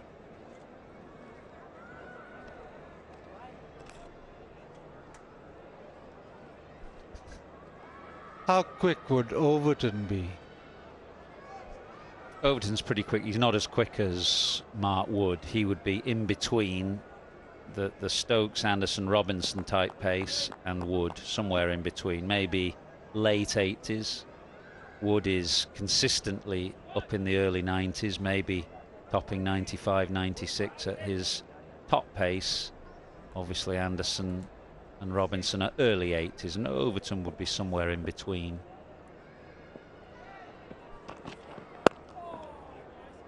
Could there be a case of both of them two playing, Wood and Overton? Yeah, it was something I was just going to wonder myself aloud, whether Wood would obviously come in, and then if the pitch is very similar, you might wonder whether you want both Anderson and Robinson, whether you go for a bit of extra pace for one of those as well. Not saying England will, but it's an option they could consider.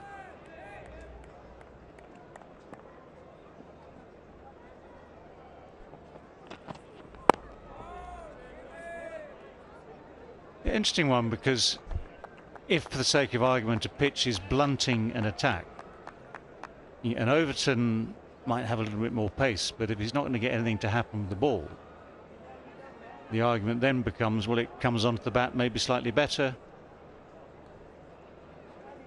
It's a question of whether an Anderson or a Robinson, with their relative skills, can just find something to make a little something happen. And the other option for England, of course, is their 18-year-old leg spinner, Rehan Ahmed, who's a good story.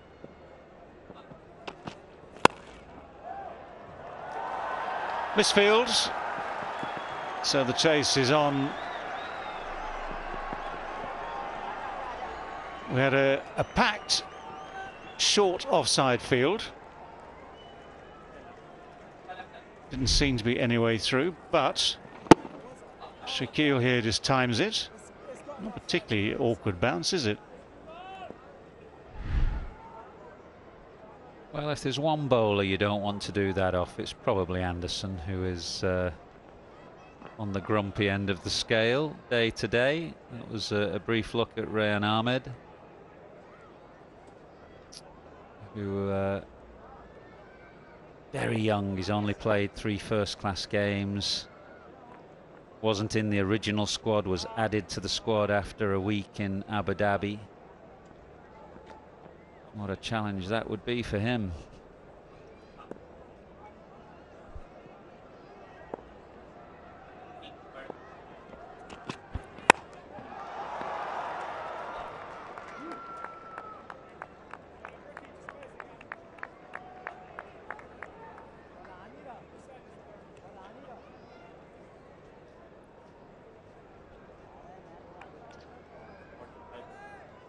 Now and again, it's nice to look back, previous eras, previous decades. You played against Jimmy Anderson, Baz?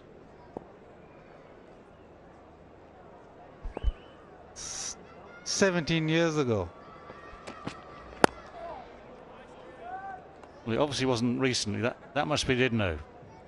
What happened then? You remember?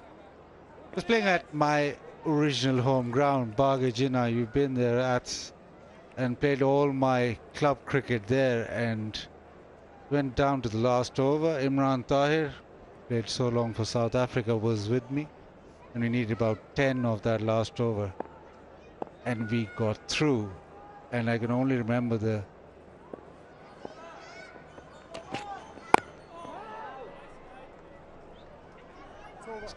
388 for 3. Carry on, Baz. Yeah, because I'd been at college with Matt Pryor, and I can only remember looking back at him. He was keeping wickets, and as I won the game, celebrated, and then looked back at him, and he didn't look at me at all. You went to college with Matt Pryor? Yeah, I went to Brighton College with Matt Pryor. We had also, I don't know if he's here as well, the England fielding coach, Richard Halsall. No, Carl Hopkins. Oh, Carl Hopkins. Yeah, he also was in that college team. So, yeah, Brighton College. So was Anthony Selden the headmaster when you were there? Absolutely. And geography teacher and coach, Spencer, Mr. Spencer. Yeah, Played a lot John of first class. Spencer, who played for Sussex for yes, some years. Yes. Yeah. Didn't know that. So your great interest in history comes from Anthony Selden then? I wouldn't say great. It wouldn't stretch that far as great, but yeah, slightly. Well, it goes back at least 17 years anyway. Well, before that we played a 4-day game here, and Anderson got me first ball or second ball. And then it was white ball cricket, and it was an easier pitch and wasn't swinging around, although it was very cold at Bargajina. But yeah, one of those. And that was the first time ever I played that ramp shot. Ramp shot 17 years ago. Went for 4. We just had a glimpse of Rehan Ahmed there on the field as well. Talked about him. Potential to play in this series. Well, he's getting a little taste of it now out there in place of Zach Crawley.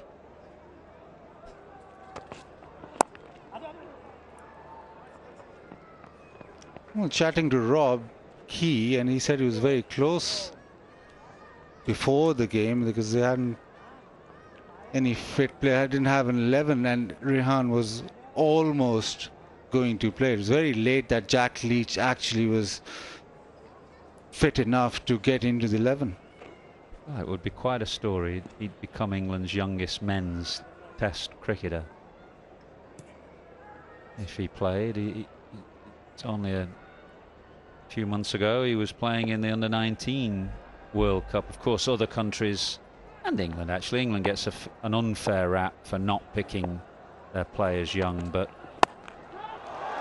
that is pummeled away in front of square by Babar Azam, who moves to 95 to huge cheers. A good crowd in today. They come to watch him bat, and he's repaying their faith. 100 partnership now between these two. Wasn't far away, was it, from Joe Root at mid-wicket? The dive didn't quite get a hand on it.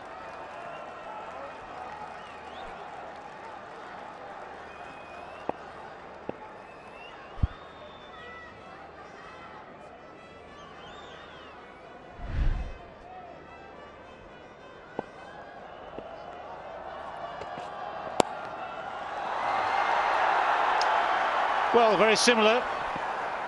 There is a man behind, of course, there. That was very close to square leg this time, rather more than mid-wicket. Another despairing dive. One of those players who hits it deceptively hard, actually. That whistled past square leg. It's a bit. Zach Crawley's a bit like that. One of those players that you don't necessarily think hit it hard, but they do. They're deceptive. And he's now just one boundary away.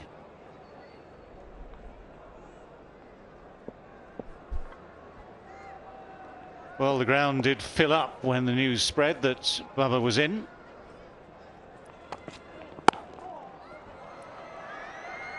And it's nicely played. Another chase begins. There's not enough on this to reach the boundary. One of those rare occasions.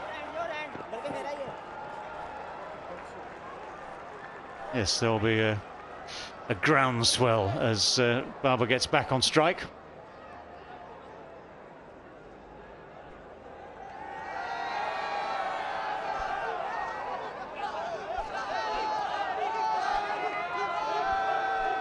Yeah, the following that Barber now has, quite a few years, is not that star power in that Pakistan, or one player that sort of stands out and everybody comes to watch him.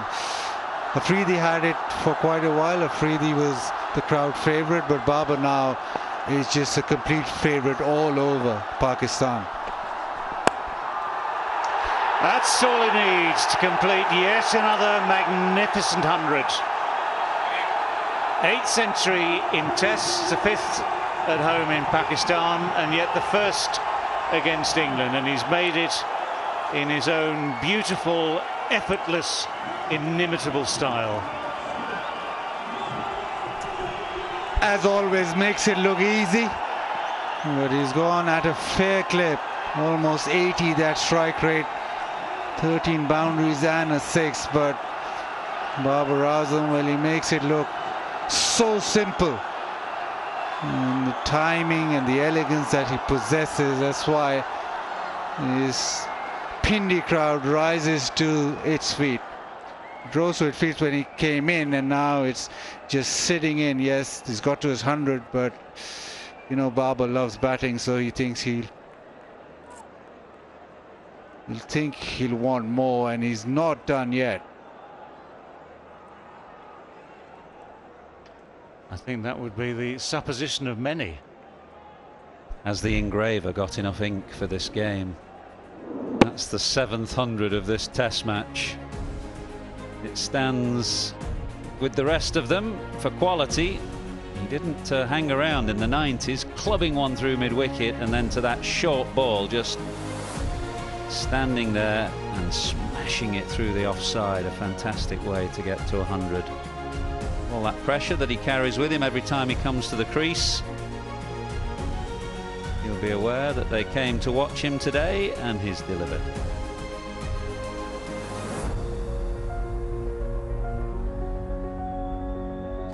Tell you one other thing, for Saud Shakil playing at the other end, playing his first test match, it's a masterclass. How to bat, albeit in relatively benign conditions, but how to bat and pace an innings and take what's there, defend accordingly when needed.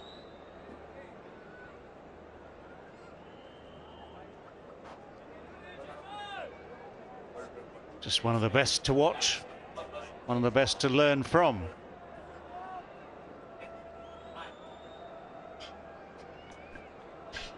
Yeah, whenever he bats, especially in test matches, the rhythm or the pace that he goes about his innings is almost so exact that he makes run scoring look easy. That rhythm that he gets into, the flow that Babar gets into every time he's getting runs, it's sort of slightly different from the other players. It's sort of more measured, more easy, and still the runs just keep going. The average against England is not too shabby.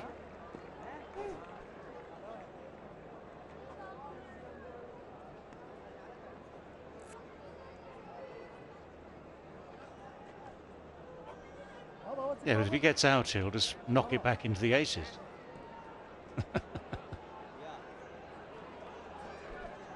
I mentioned the 7 hundreds in this game. There are 2 test matches in the history of the game that have had 8 hundreds in them. I suspect by the time this game is finished, we may have broken that record as well, as there's just a bit of cramp to Shakil's right hand there. Come on, have a guess. Which ground? Which was this is a graveyard for bowlers at the moment. Think of a ground a decade ago or maybe a generation ago which was renowned as a graveyard for bowlers. Colombo? That one? There's been a lot of runs. Antigua Recreation Ground. Holy smoke. Antigua, well, that means that both sides had to get hundreds. And normally in Antigua, in my experience, going back even further, lucky to get 50 as a team. Well, think a bit later than you. Around about 2005, it was a match against South Africa. And that was a graveyard because Brian Lara had got 400 the year before against England, of course. And the irony of ironies is that it was a former fast bowler who cut the pitch or rolled the pitch, prepared the pitch at the rec ground, Andy Roberts. Anderson, Montgomery, Everton, Roberts, I think, isn't it? AME Roberts. Known as Fruity. That was his nickname. A mighty, mighty good fast bowler. One of the best. Well, he rolled them out pretty flat, and it's pretty flat here. Batsman taking advantage. The latest to do so, Babar Azam, who came in this morning after the loss of both openers, and has just played quite beautifully, actually. He scored at quite a lick by Test match standards. Played the spinners really well. And latterly, when Stokes has bowled short, he's just put him away with disdain. What a fabulous record at home. And they'll be looking to get a few more. Match situation is Pakistan got to get past the follow-on first of all, and then just bat and bat and bat and take time out of the game. Yeah, that follow-on's what, 56 runs away, isn't it? 57 to be technically correct, as they get past under the 200 gap. So that would seem eminently achievable.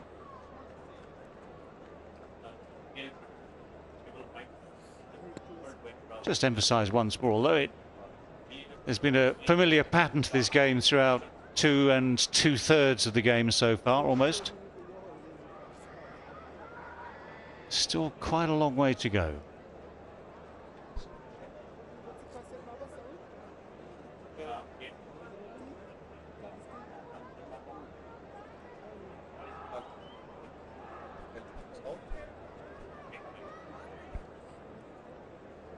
Pakistan 401 for 3. England already have surpassed the overs that Pakistan bowled. Pakistan bowled just over 100.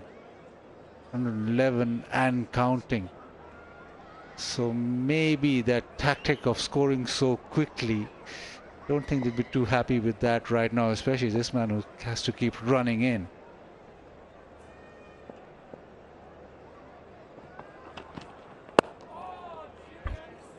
Yeah, talking about Anderson, just look at this field on the offside.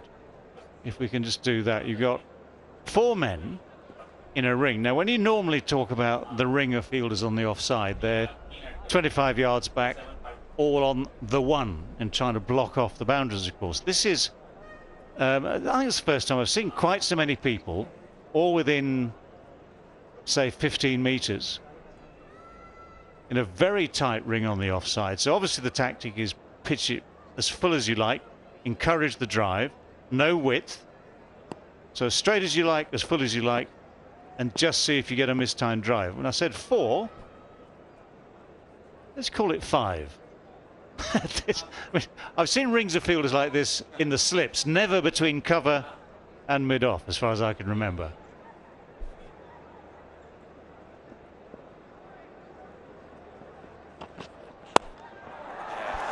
Good riposte, really good riposte from Saud Shakil.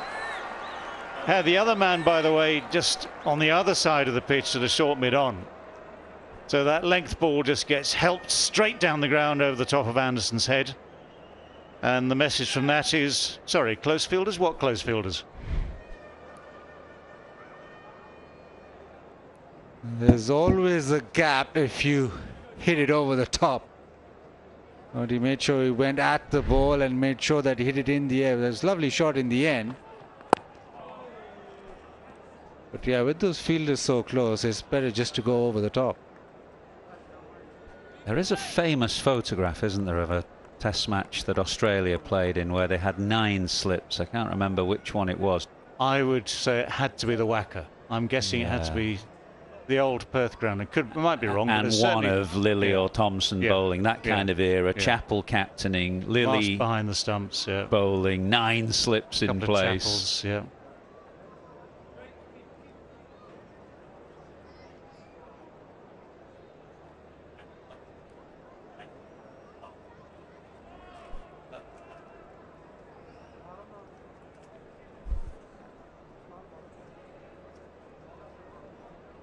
Just think if we're right and it was the Wacker, there'd also be quite some distance back.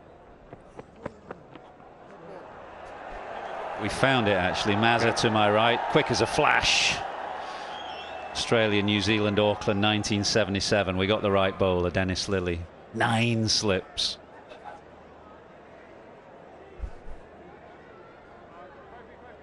If it's Eden Park, they'd have been about 5 yards in from the boundary then.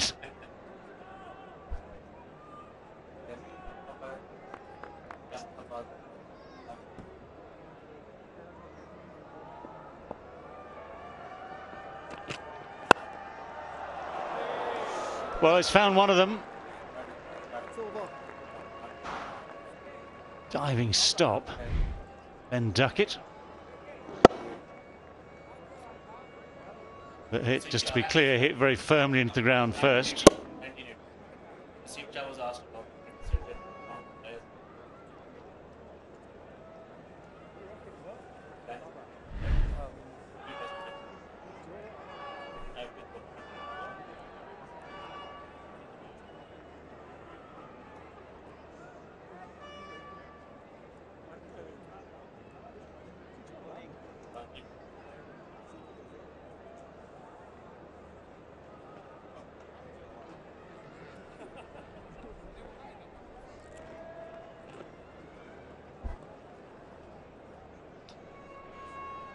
just need to check on the clock.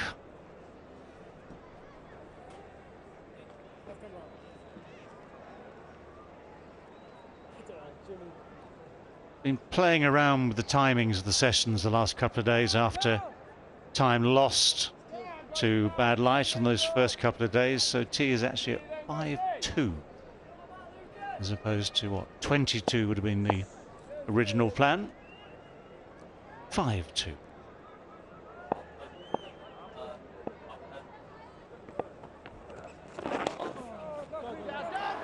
Tickled away, and well, the dive almost intercepts it. Crawley gets a hand on it, just deflects it a bit, has to chase it further.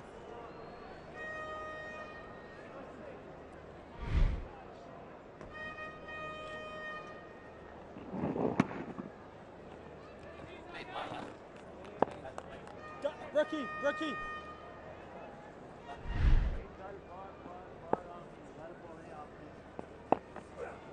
Oh, nice turn, boy. Oi, Leach. Nice that. Good. Solid.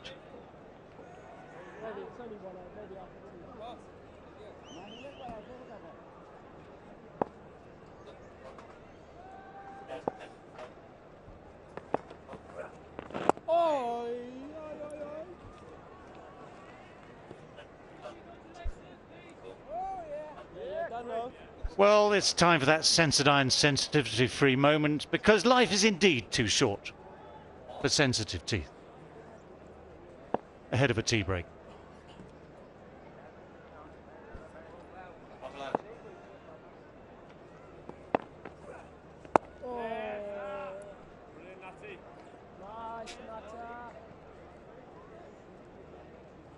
Lovely boy!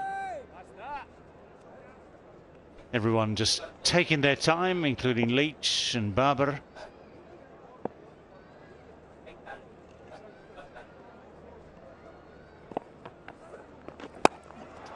There we go again, just a fraction short. I promise you that was not a ranked long hop by any stretch of the imagination, but just that little error is enough for Babar Azam. Doesn't matter whether it's a minute or two before tea or not, just to pummel it away yet again.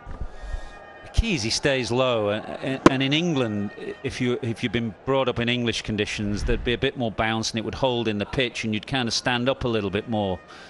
Babar does really well. He stays low. He knows the conditions here.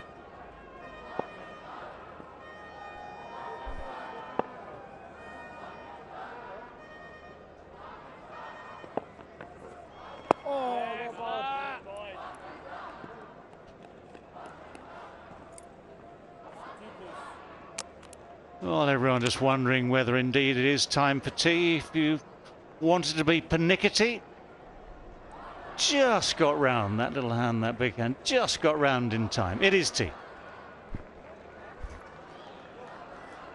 Well, if the morning session was England's, given the difficulty of taking wickets here, it would be a fair call to say it was. Well, this afternoon session belongs very much to Pakistan, and in particular to their captain, Babar Azam, who has moved to his 8th century in tests and his first against England.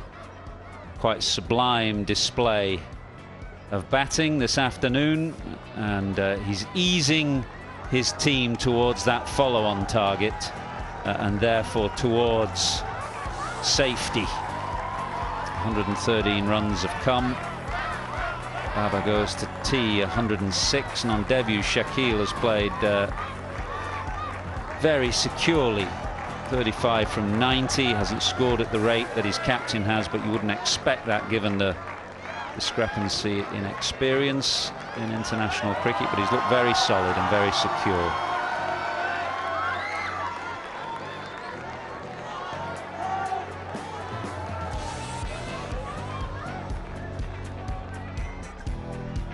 Yeah, 100 for Imam ul Haq and Shafiq, but Babar probably the best of those 100s. 106 strike rate of 80, and he's looked so at ease with the situation. So Shakil 35 not out. toil for England. Wickets to the spinners, 2 for Jack Leach, 1, the first in Test match cricket, for Will Jacks, but nothing for the new ball pair of Anderson and Robinson and Root and Stokes. Nothing for them. Liam Livingstone hasn't been used because he's off the field with an injury.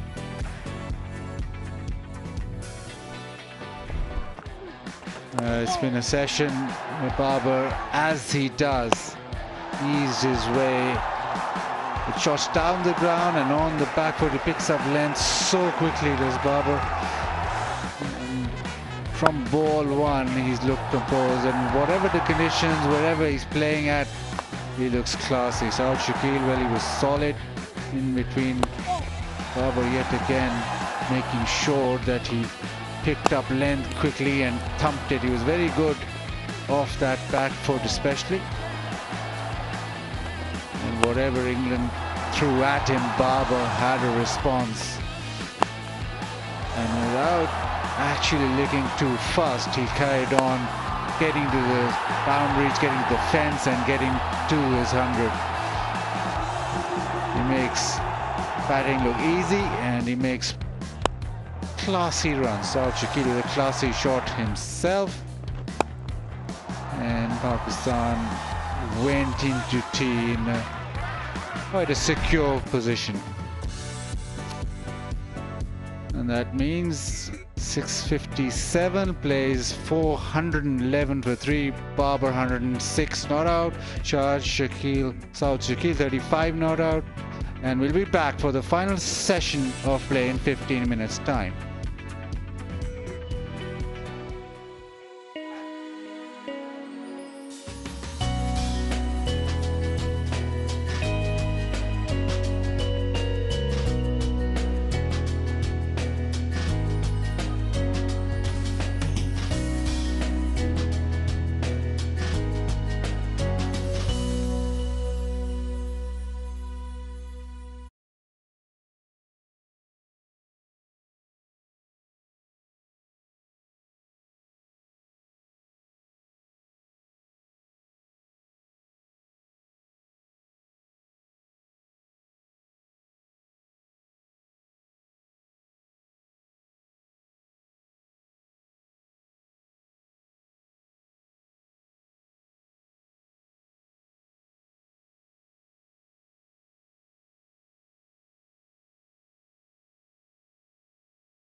It's been Babar Azam's show in the second session of day 3. He's got to 100, 106 not out, playing like a captain, playing like a champion, and he knows exactly what's required out of him.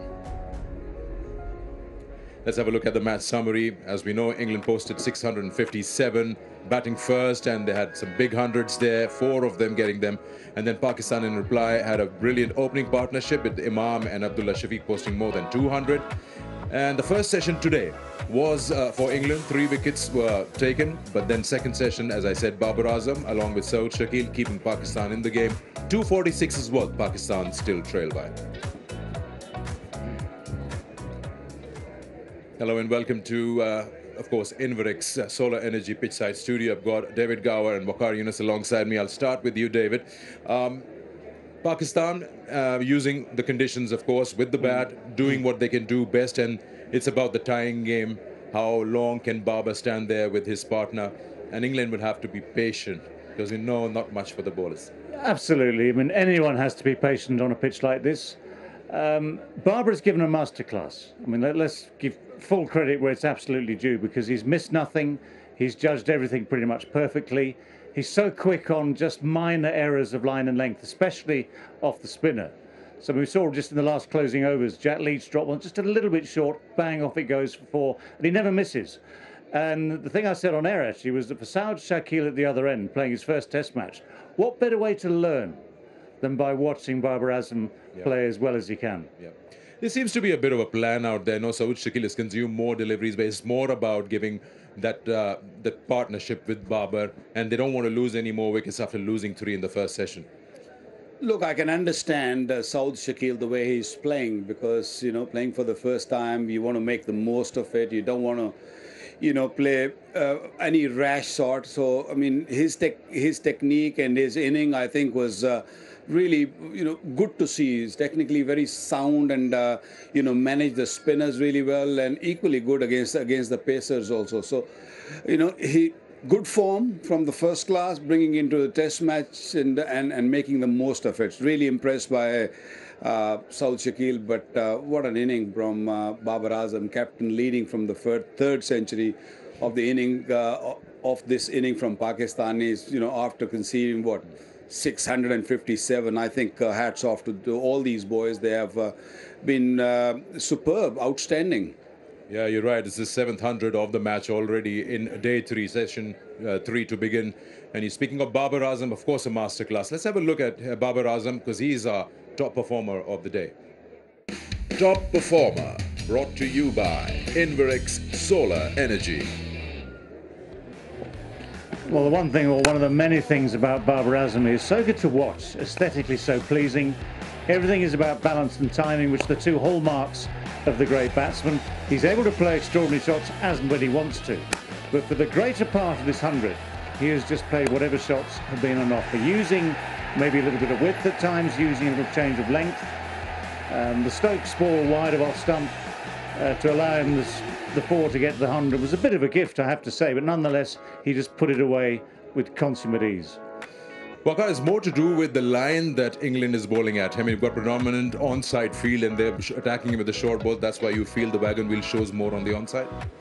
I think they were hoping that Babar will chip win in the air. That's why the ball nice and straight. They were not really outside the off stump, which I feel that the right length is a little bit outside the off stump. Anything straighter, you know, Babar's so good on the legs. He will punish you. It doesn't matter how many fielders you put on the onside. He's such a good player, such an elegant player, that he will always find a gap. So that is the reason you see on the onside there are a lot more runs he scored.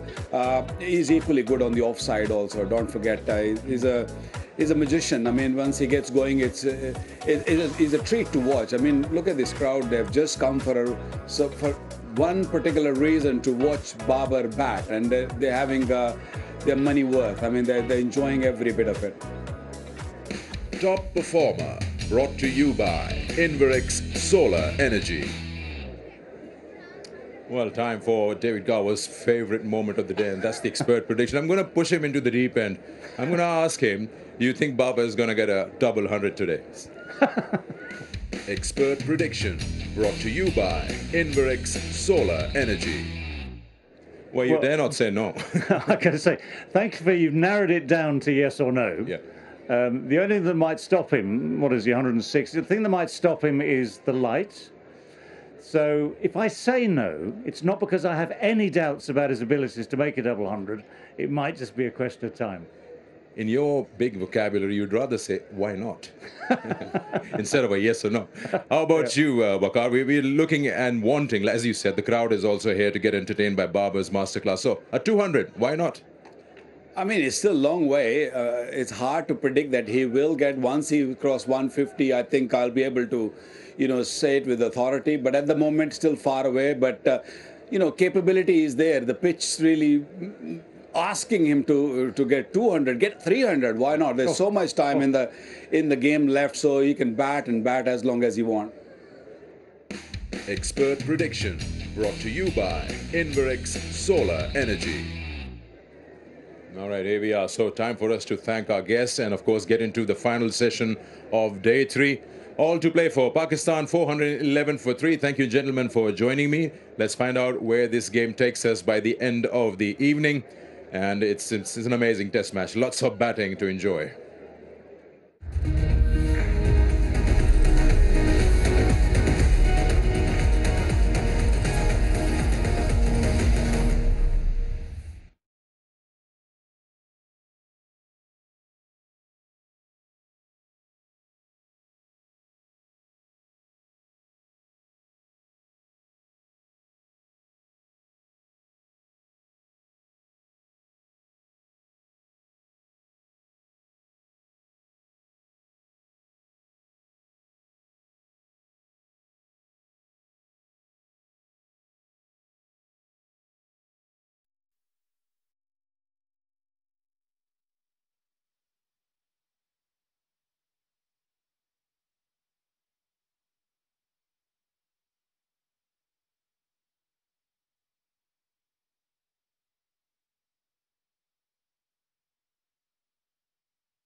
Final session of day 3 in this Dhafar News presents KFC Pakistan versus England Test Series. And unfortunately, the pitch continues to be docile and bat continues to dominate ball. but not, unfortunately, if you're a Pakistan fan. One of their all-time greats, Babar Azam, has 106. He has another Test match 100. That's the third one for Pakistan to go with the two openers. It is, what, the seventh one of the Test match to go with England's 4. It really is flat. And this was a super 100. It was as easy as you like. It was chanceless. It was Babar at his best, effortless. Strokes all round the wicket.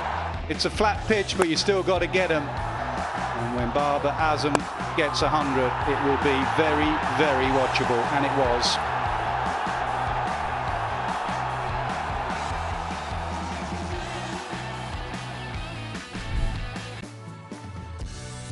I reckon just for the last half hour before tea, England's shoulders just dropped, and I don't blame them, to be honest. Bowling on that surface, they tried and they've toiled, but 411 for 3 tells you more about the pitch than the bowling attack.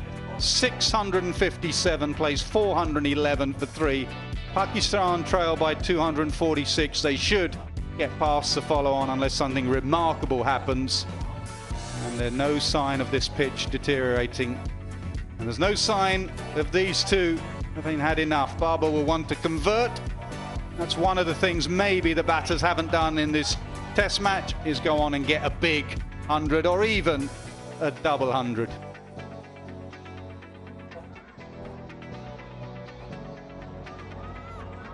Basit, any thoughts? Any help for those England bowlers and their skipper on how to get 7 more wickets? Please. Yeah, strangled down leg side. Even that doesn't carry, but there was that little period with that new ball, with the spinners operating, the bit of pace in the pitch for the spinners, balls getting on, they look threatening, but yeah, it's been that kind of Test match. And I keep going back to it. Maybe that theory of batting quickly at the moment, England will be thinking, why did we have to bat so quickly? Because they just faced 100 overs, and now they have to toil in the field for a long, long time. 113 already. So although they lead by over 200, they also lead by the overs that they've got into their legs.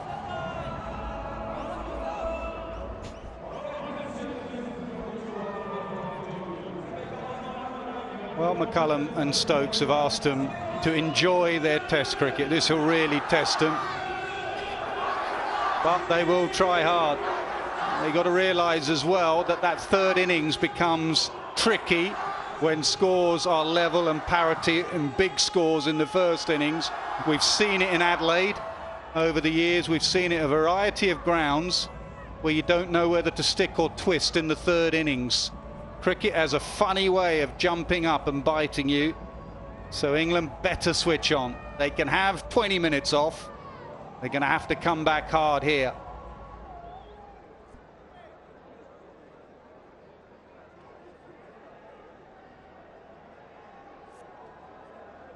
Shakil's played nicely as well, 35 from 90. He's just occupied the crease.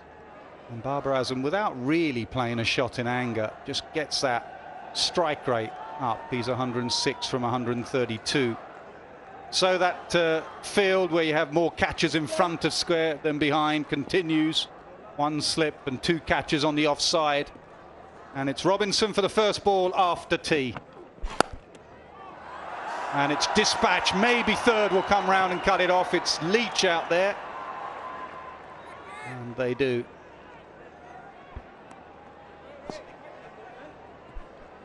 Yeah, even when you are wide outside the off stump, and even when it's not a complete half volley, you can just get up to the ball and drive it through. We've been going off around about 4:40 local time, and it's 3:17 now. It's a little bit later yesterday, so maybe an hour and a half, 90 minutes of play left here today, making up time again in the morning tomorrow if they do go off.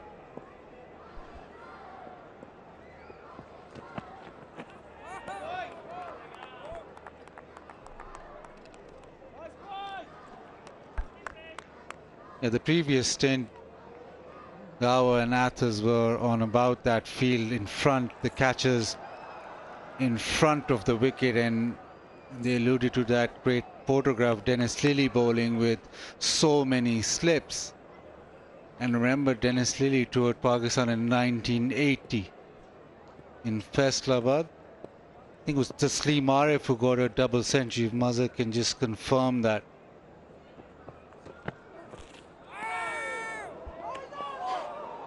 Robinson has been past the edge 2 or 3 times, actually. Ollie Pope just looking for the stumping as well. Had a little throw at the stumps. I'm not sure Shakir was aware of that. He'll have to be. He was just holding the pose for the camera, and Ollie Pope just had a little throw at the stumps. That he got back? Possibly.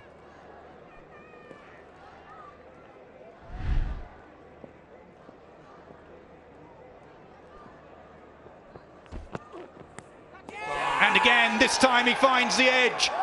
And the tea break is done for Shakil. England have their 4th. Robinson deserved that one. The angle across, and this time it carried. Yes, the nick, but the surprise for everybody was that the ball carried pretty easily to the keeper. A little waft this time for South Shakil. Ball, the angle, maybe a smidgen of seam movement, but delight in that England camp.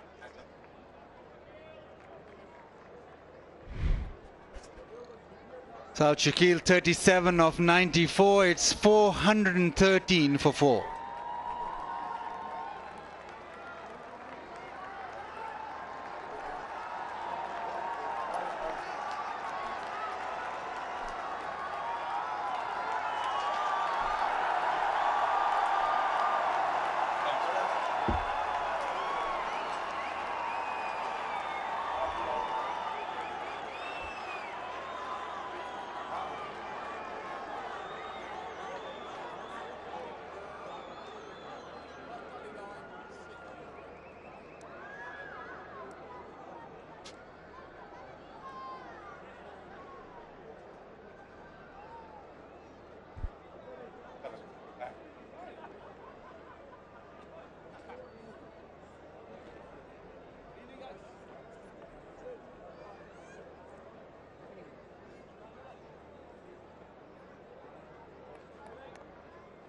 There's a touch for 2 legs.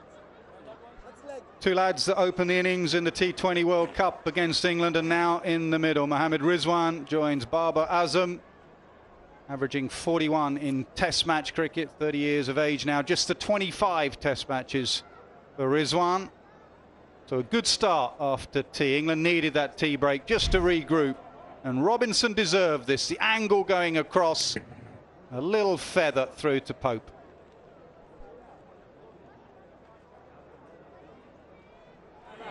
Yeah, it worked on this for a number of overs before tea as well. And finally got his reward, just persisted outside off stump. And the relief and the joy as that ball carried to Ollie Pope. Baruch, how will Rizwan play? Do you think he'll be positive? He'll obviously have to get in first. We all know he likes to play his shots. He'll probably try and get a measure of the wicket, which really hasn't done much. The ball just seems to be nipping back a little bit. But once he gets his eyes in, he likes to move across his stumps, loves the leg side, and in particular the sweep or the pickup shot of his legs. And the two of them run well between the wickets as well, so should be some runs here. And there are some runs there, straight away off the mark with a classical cover drive, boundary to Rizwan to end the over for 17 for 5, for 4, correction.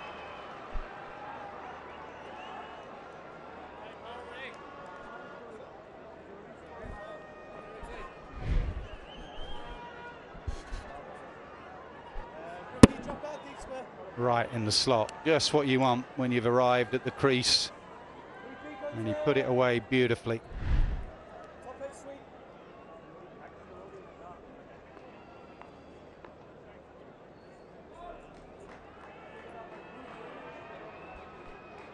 So every batter getting in, a couple of them getting in and getting out. Shakil and Azhar Ali, 300, still a bit of batting to come.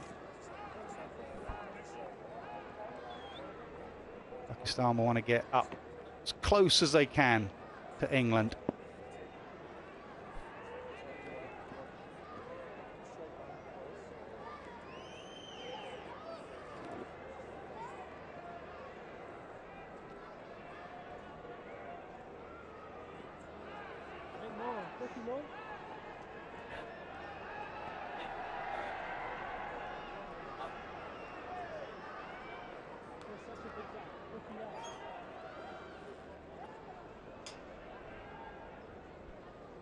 Jack Leach into his 38th over, coming into the rough. There isn't that much rough. Bowling over the wicket outside Babar Azam's leg stump.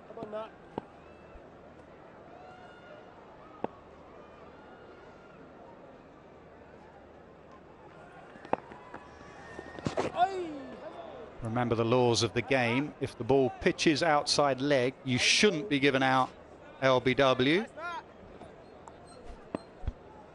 So he can just kick it away, but if it flicks his glove, it can be caught short leg. Oi, oi, oi. Ray, yeah, boy. Ray, just a tiny bit to your left, other way. Just a tiny bit.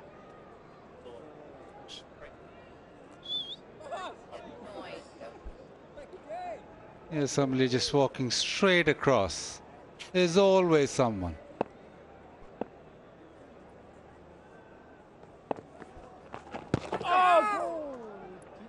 Yeah, so now laws of the game. When you toured Pakistan, you had a left-arm spinner who would predominantly bowl from over the wicket. Yeah, he varied it here, actually. In India, he bowled a bit over the wicket. Ashley Giles used to, in a positive way, it wasn't a completely negative way. Ashley was a bit more closer to the stumps than someone like Leach. You watch where Ashley Giles used to release, he was a bit right in front of leg stump at the non-striker's end. So it was a bit more stump to stump. Leach is a bit wider. He's more mid-crease there. So that will be definitely pitching outside leg. There were times Ashley was used in that role.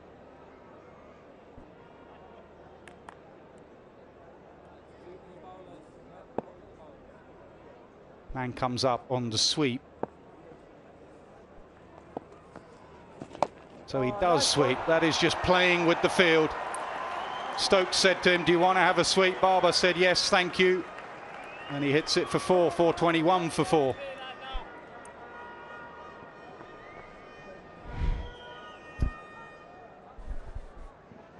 He's on 100, and it was therefore the offering. The fielder had just been brought in. He doesn't overhit them. 110 now, Babar.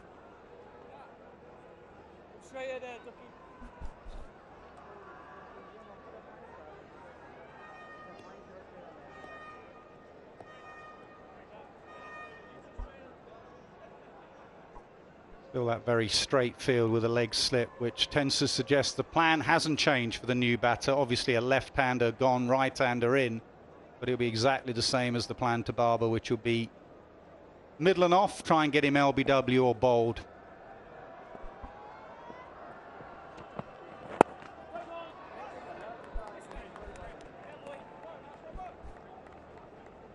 And they'll feel they'll have a better chance against Rizwan, someone who moves across his stumps and sort of ends up right in front of the stumps. They've got a fine leg slip in place for him, who's actually just being moved across to the offside. It's another area where Rizwan is being targeted just outside the off stump, fourth stump. That's probably more effective when the ball is moving.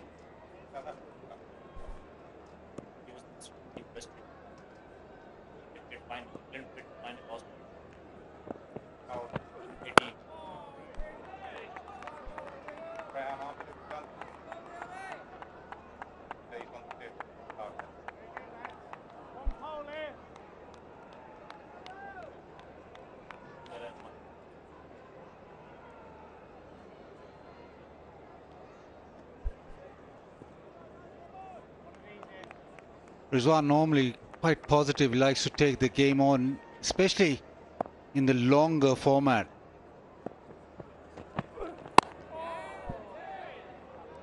And we go back to that Australia test match in Karachi where Pakistan had to save that test match. Babar got a big 100, but Rizwan ended up getting 100 in quite quick time. And he played in his own way while saving a test match. So he does like bat on ball, does like runs quickly. Now, you say positive. England has redefined positive, so I don't know when to use it. That's the one. That's what they're looking for. Maybe even a drag on to the stumps as Rizwan tries to run it down.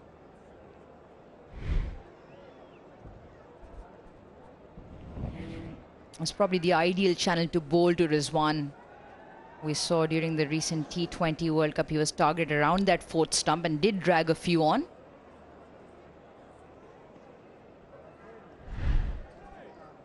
Well, it's probably been the spell either side of tee that's been the best seamer spell. Robinson has just got it reversing. He's gone past the edge 3 or 4 times. Good fielding as well, just to keep Rizwan on strike.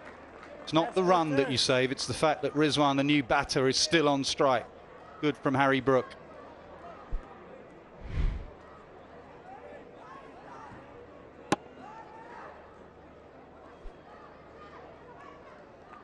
And with that wicket early in the session, just spurs England on. They needed that. And they needed something to happen, but that happening very early in the session makes a huge difference.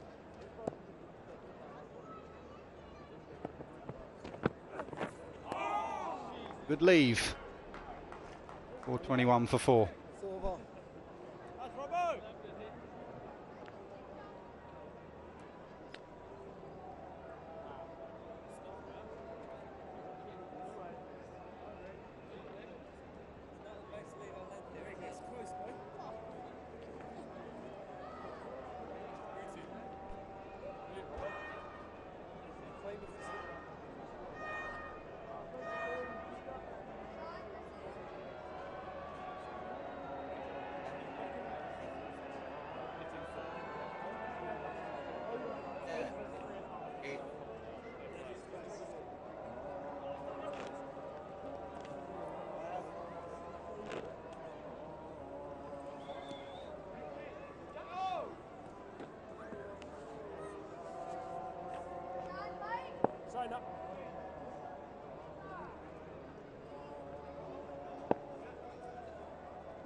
Oh yes, boy. That's so big. Moving, son.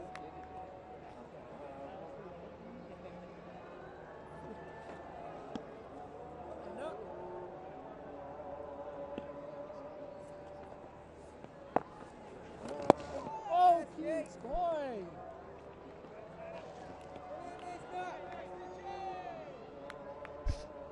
The one thing the Pakistani batsmen, or even to an extent the Indian batters, don't do is switch hit or reverse sweep.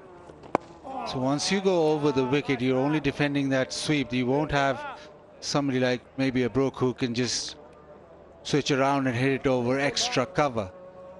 So it just gives you a groove to bowl within.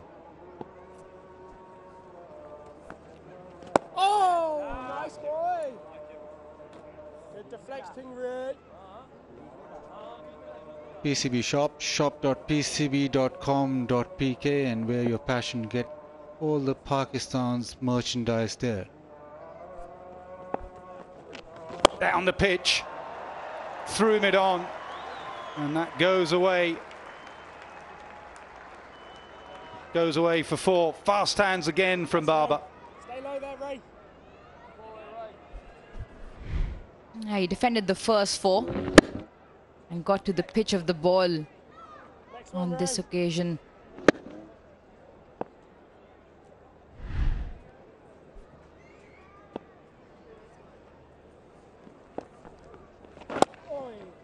This time off the back foot. Previous shot made him just drag his length back a bit. Barber hung back. Good running.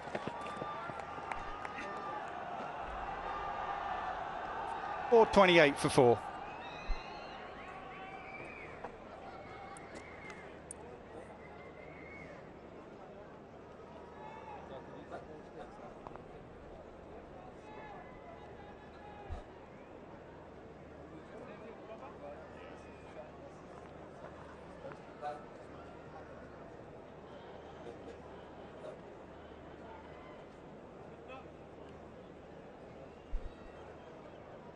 Very similar looking scorecard actually. Batters getting hundreds, top order batters, openers, 2 each.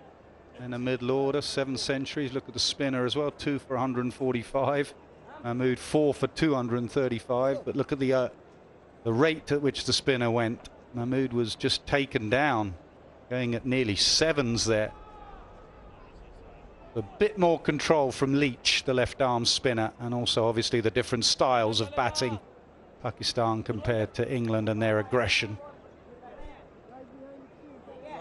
But you cannot fault this run chase from Pakistan. Having been in the field and witnessing what they did on that first day, they've got their tempo pretty much spot on.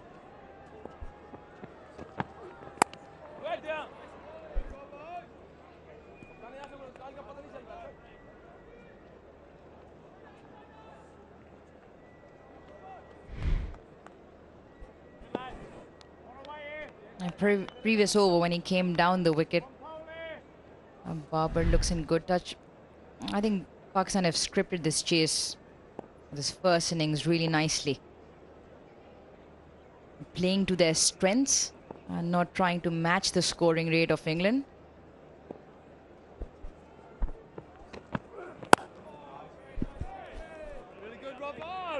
And they haven't completely looked to block it out. They've still played their strokes. Not much movement, obviously, which has allowed them to play those strokes without much error. Hence why the 3 centuries up front as well, and they look fairly comfortable at the moment. Uruj also being very conservative. Normally she's up with those strike rates all the time. We've heard you before.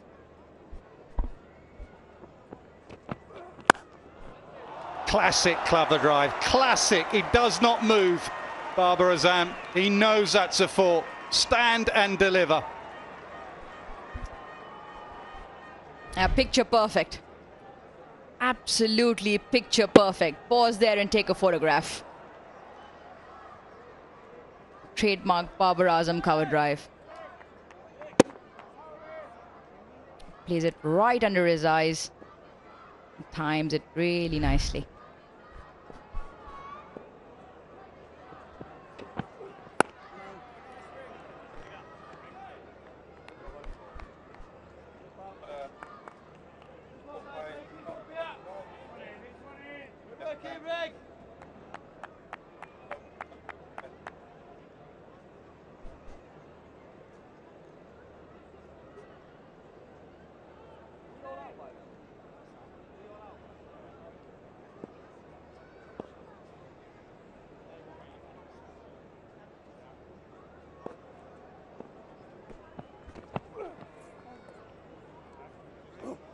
Well, if you're a young boy or girl and you want to watch a cover drive and learn a cover drive, just watch this.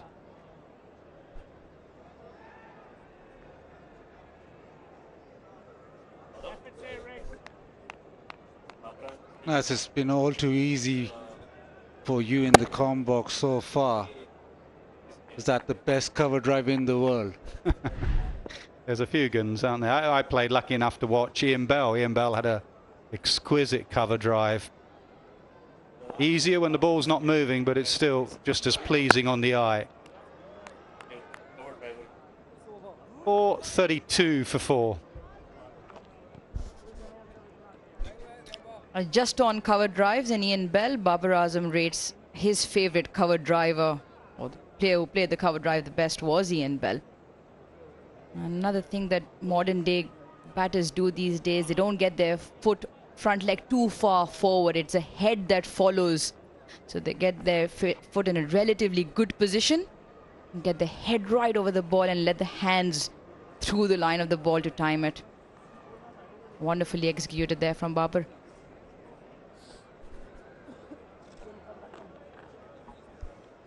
Stokes has mixed up his bowling pretty well, really. He's not given anyone too long a spell. No point on this surface.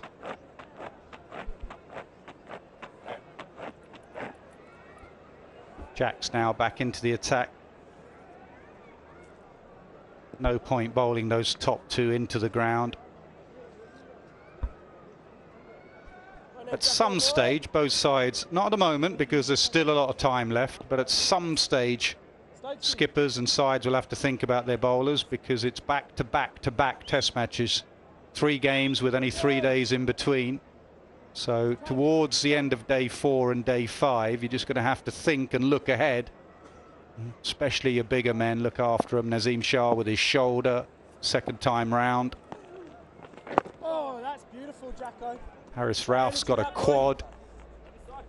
England will be trying to work on Mark Wood and maybe Jamie Overton. Jamie Overton wasn't well, but Mark Wood should be fit for that second test in Multan. Down the pitch, toe end of the bat, and just gets it over Anderson at mid-on. It dipped on him, and it was the Q end of Rizwan's bat. Yeah, it was the horrible sound off the bat, a real clunk as he hits it down the ground. And he just looked up, looked away even. Just enough. Ducky, just one to your left. One to your left.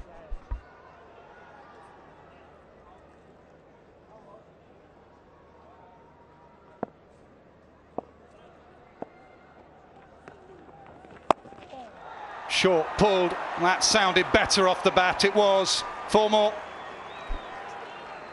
Yeah, Rizwan won't hang around. He'll make sure that he gets those boundaries. It is a boundary hitting ground, Rawalpindi. And after going straight down the ground, he's just held himself back enough time to pull it away.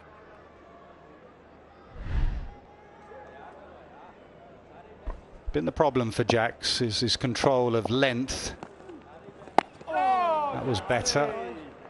Only been a part-time off spinner, that's what you lose, is your length really. He's been a couple of full tosses and then a bit short.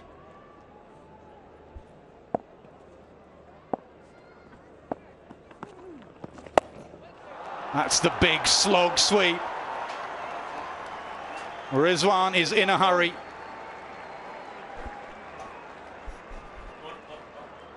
A third boundary off the over. Rizwan, it's one of his favorite shots in front of square.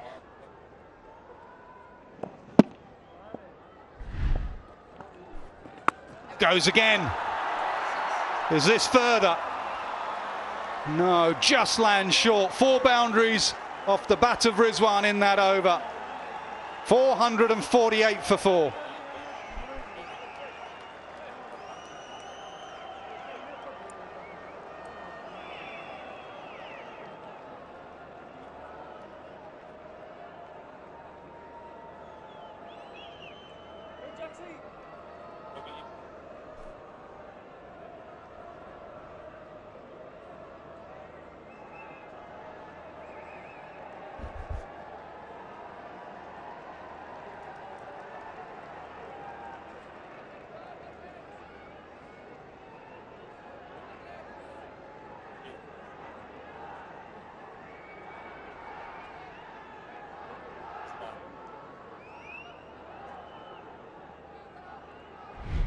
Four boundaries, a toe-ender, and he charged, and then he hung back the next delivery and pulled it away. And then a couple of classical Rizwan slog sweeps.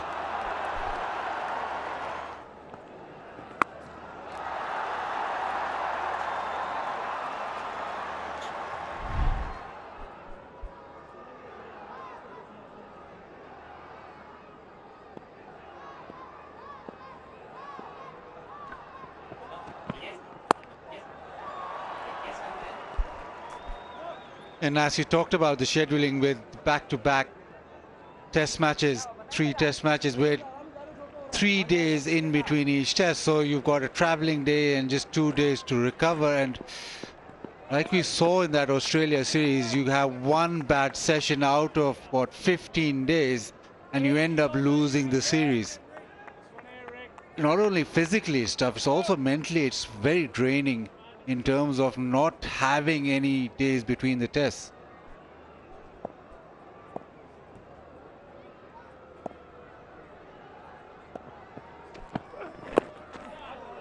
Yeah, absolutely. Just got to be switched on as well. Physically make sure they're fine, and then mentally just we go again and we go again every session.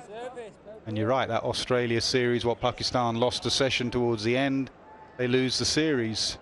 In that 2000 series, turgid series, Pakistan lost one session, lost the series. So it is physically and mentally being able to switch on. 450 up now for Pakistan.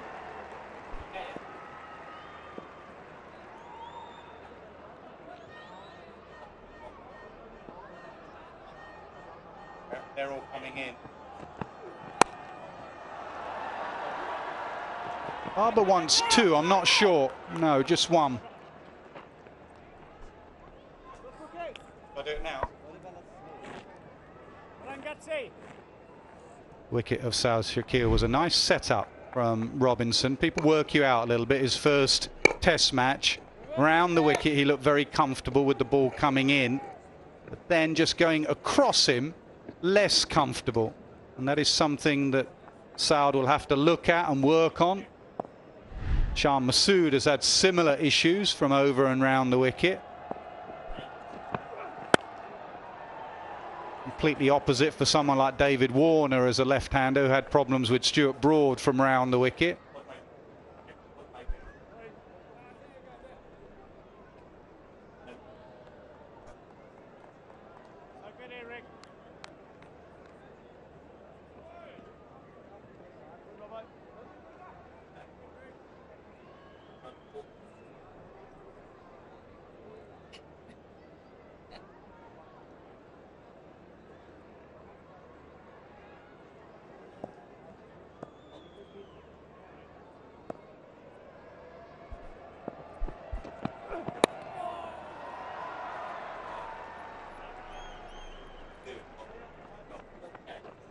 Tell you what, Nas, maybe Aruj can back us up on this.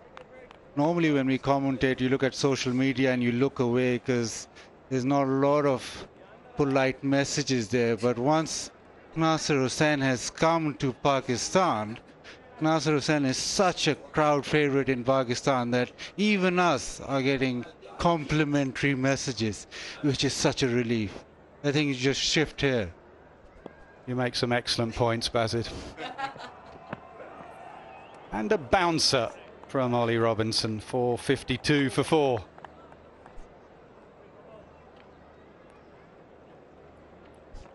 Well, we have been treated well, that is for certain.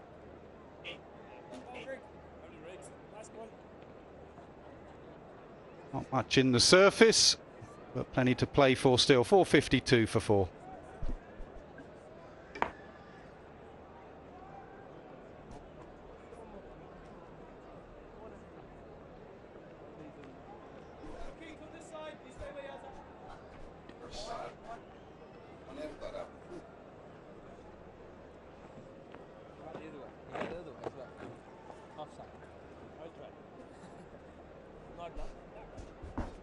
.205 Pakistan trail by, so that follow-on target will be passed very shortly. There's still a lot of time left in the game, and it only takes one bad session to get yourself in trouble in a test match. So even though they're past the follow-on, Pakistan will be aware of that. Rizwan has come out in a hurry. He's made 22 from 17, and Babar Azam is sailing serenely along. Looking at the field now for Will Jacks, bowling at Rizwan. There is a man out in front of square where he tried that slug sweep on a couple of occasions in the last over. Oh, nice boy. Very nice, Jaxie.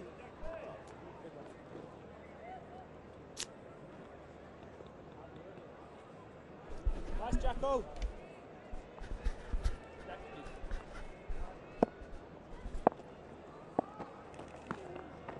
Oh, nice boy, nice boy. Good stockers.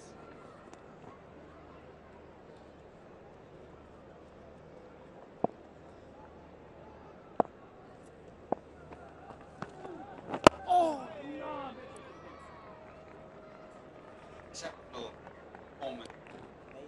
Exceptional performance from Pakistan after conceding so many runs in the first inning. They batted beautifully, both the openers and then Babar Azam's still out there on 123, building up beautiful partnerships. This one 40 or 42.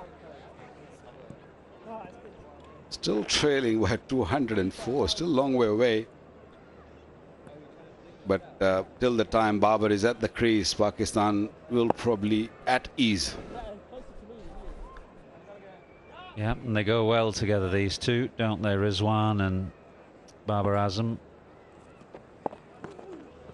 Oh, nice boy. Particularly in T20 at the top of the order, but enjoy batting together no matter what.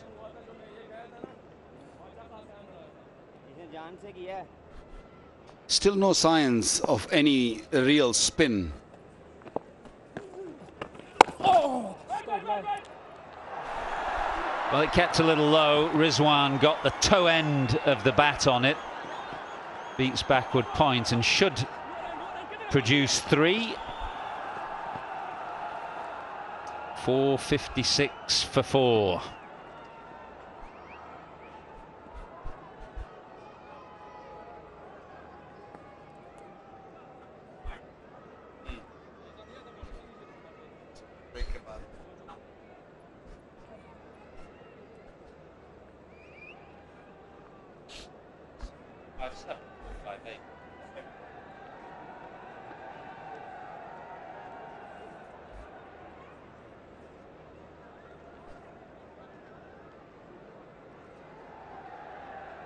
These two love batting with each other. Normally bats at number 5. Mohammad Rizwan has come at number 6. Saud Shakil is given opportunity at 5.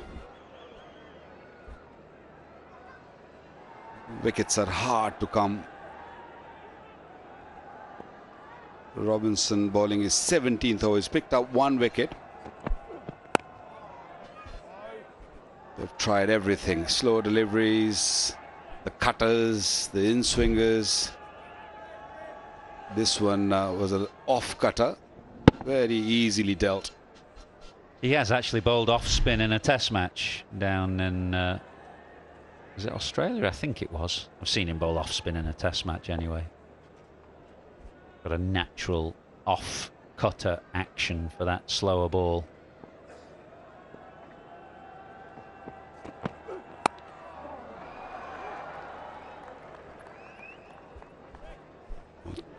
Time for a cup of tea. Tapal Tea Lounge, a very relaxed area where you can have a nice cup of tea. Yep, enjoying Pakistan being just about level now with that follow-on target. One more to ensure that England will bat again, which may come as some relief to England's bowlers at least.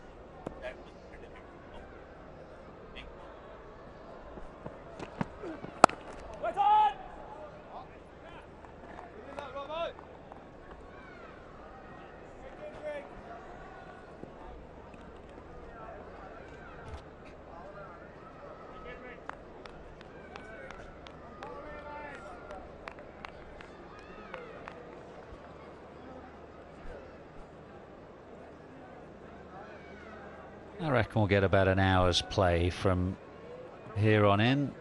It's just about this time where the sun starts to slip down. We've been going off around about 22, 4:45 local time, which is just under an hour away. It's a bit brighter today, not quite that hazy cloud cover that we've had the last 2 evenings, so it might just go on a little bit longer. but not much beyond 5 o'clock, you wouldn't have thought.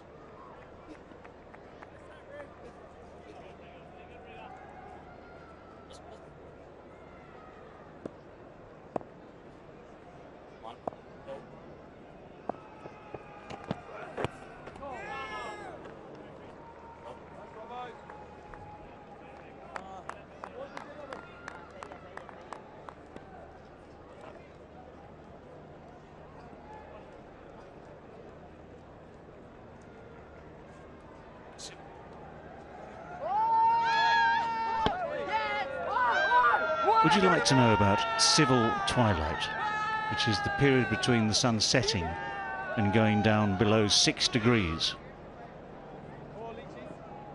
below the horizon? I fear I'm about to, whether I want to hear it Well, or nothing else is really going on.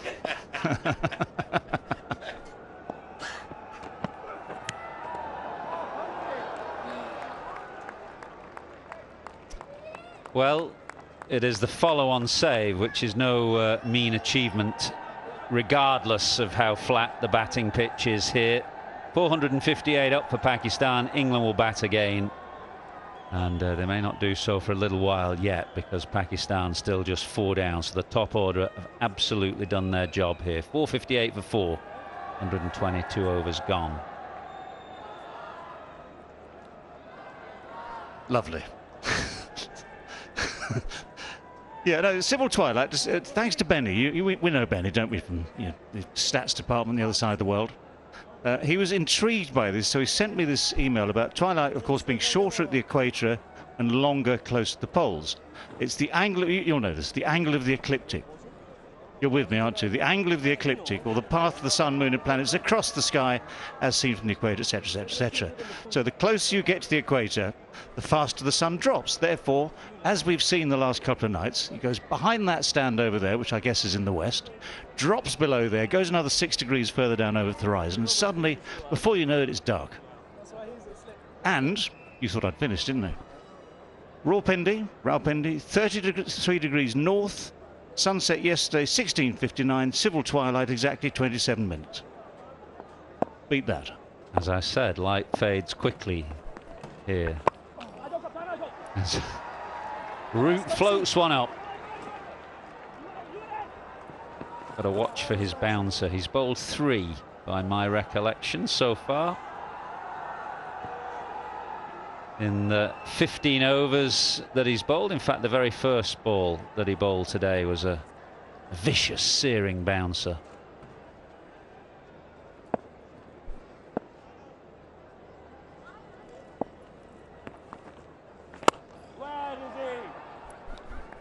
Anything more about sun going down? Well, I'm glad you asked, because just to clarify, in Rawalpindi, you get at this time of year 27 minutes to twilight. Bristol in the UK, where Benny lives, you get 39 minutes to twilight. Nice, Joe. Does that make a difference to your life? Big difference. Or probably not? Big difference. No, probably not.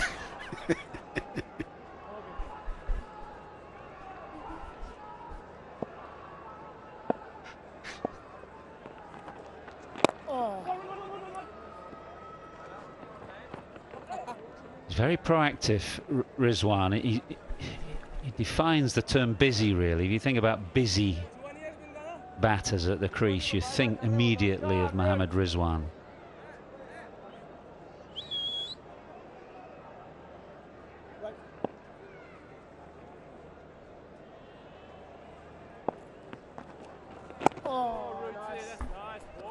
Mentioned those bouncers that Root has tried. You've got to try everything, I suppose, on a pitch like this. That was the first. That was the second. He did try one more that got clouted to the boundary by Imam ul Haq. It's a good effort to get it above head high. 461 for 4.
Now, is this tactical or merely just a bit of a break? Yeah. Robinson to Anderson. Well, if he's trying to teach Jimmy Anderson a thing or two about bowling. Isn't there something about old dogs and new tricks? Yeah, and in fact, it's always been the thing that has perhaps amazed me most about Jimmy Anderson, that curiosity to keep learning and keep developing, even though he's now very long in the tooth and has been around forever, has seen it all and done it all. There's still that curiosity and hunger to learn. I don't think that small meeting was about how to seam the ball on this surface. I think it was more, is it reversing or not reversing? How far should I bowl outside the off stump? And it's good to see the two fast bowlers chatting each other, sharing the knowledge, what's out there, what is happening, how much reverse is going on. Because in this part of the world, if there's no grass on the pitch, it's all about reverse. And if someone's getting more or less, it's good to tell the other fast bowler or that how much is it swinging. And I think that's what they're chatting about. Me and Wasim Akram used to do a lot of that.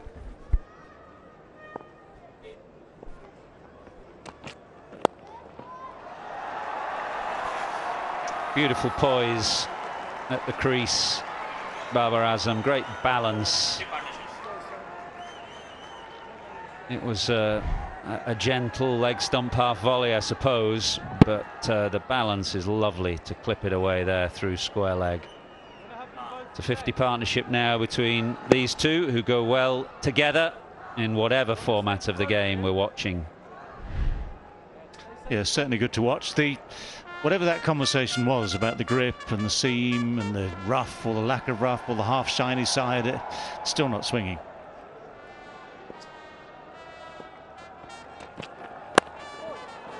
Just the merest little bit of tail in from that one.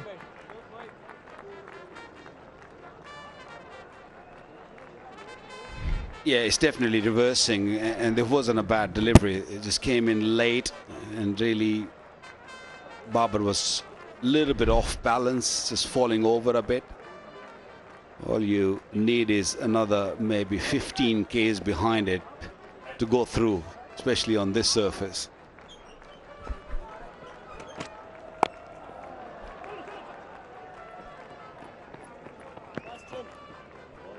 Anderson's experience. Talking of old dogs and new tricks in Test cricket, no seamer has bowled more deliveries than Jimmy Anderson. Only the three spinners there, the three great spinners, Murali, Anil Kumble and Shane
Wide mid-on for 4 more. Was it just a kind of combination of factors how it happened?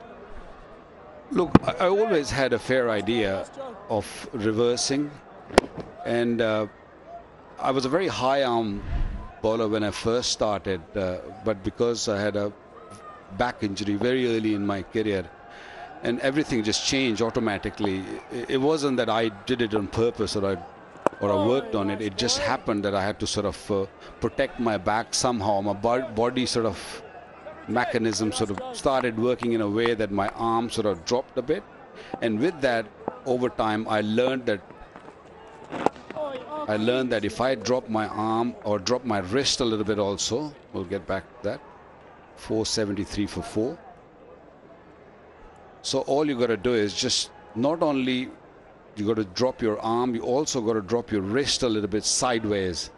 And with that, when you push the ball away from the right hander, like a frisbee throw or like a baseball thrower.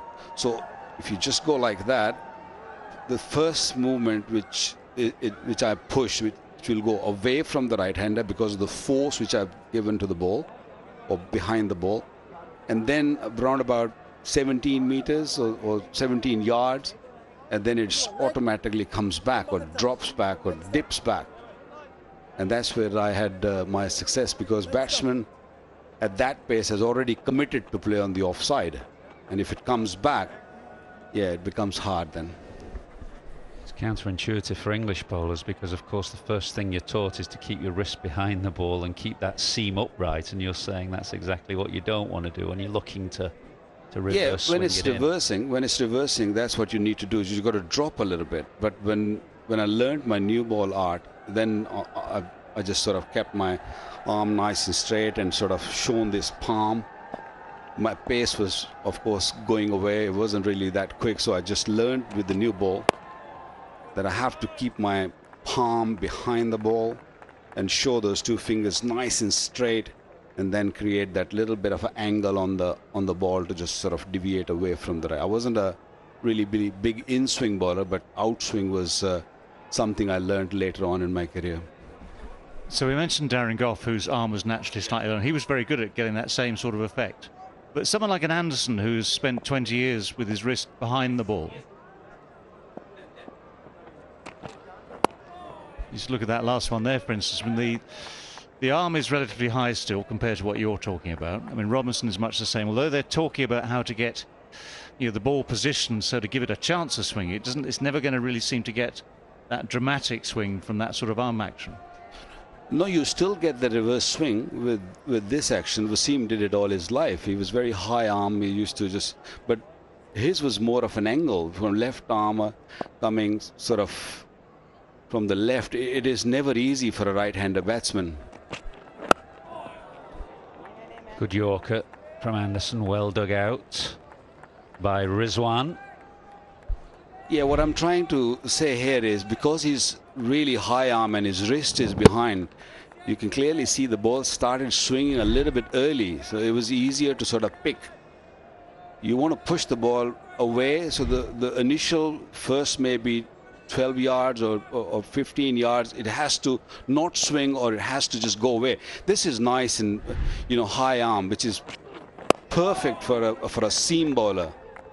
But when you want to make the ball swing reverse, then you just don't go straight, don't go nice and straight behind, just go a little bit angled. So you're just pushing the ball to the left of the batsman, right-hander batsman I'm talking. And final question, if I may, why did it seem to reverse swing more into the right-hander than away? When you turn the ball around and trying to get it going away, you could a little bit, but it always swung more in. Why would that be? Yeah, I guess it goes for the left-hander, left armer. Wasim Akram, it was the same. It was the opposite. When he used to go away, it was used to go big. Coming in wasn't that really effective. But for me, when I was looking to take the ball away, reverse ball, the older ball, then I used to sort of make sure that my wrist is behind, like what Anderson's doing. You just keep it straight and hit the deck a little bit. Don't ball full, because once you ball full, it's easier to bat. But once the batsman is so used to of the ball coming in, and if you want to take it away, you have to really bang it a touch short. the length has to be a little bit back for the ball to sort of go away. I think I got your wicket at the oval like that, just in, and I just held the line. Ahmed Suhail got you, I think. Easy as you like. In, out, done. Thank you very much. It just came into my mind. I thought I'll just mention. Actually, you got David with his last Test innings with a similar ball that you left alone, if memory serves. Okay. Now you brought up the topic. Thank you. I'm very grateful. I like that. He bowled something like 4 or 5 beautiful away swingers, which I played and missed at. So I thought, look, enough of that. Try and leave one. And the one that I left was the one that just came, didn't do much. It almost just held its line. It didn't really do much, proving your theory, because it just came just enough just to clip the top of off stump. Well, he was a fantastic bowler, no question about that. One of the greats of the modern game. But I reckon, Bakar, even you might have just toiled here a little bit from time to time. It is unbelievably flat for these bowlers out there at the moment. You do feel for them. Stokes is trying to change things around. It's Will Jacks now who will get a go from the pavilion end, and he picks up another. It's a good change. It's not dissimilar from his first Test wicket, which was a little short outside the off stump. It was cut to Pope in the first instance. This time cut to backward point. England have their 5th. Jacks has his 2nd. It's the end of a fine innings from the Pakistan captain, Babar Azam. He's gone for 136. Pakistan 5 down. Well, you can see the disappointment. Babar Azam obviously had many more runs in mind on this pitch. There is just a little extra bounce compared to pretty much everything we've seen here today. So the top edge goes straight to Jack Leach. Will Jacks can say he's got Babar Azam in his bag. But a brilliant innings, a captain's innings, 136 from 168 balls faced, 473 for 5.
No, it's only, I thought we had one more hit.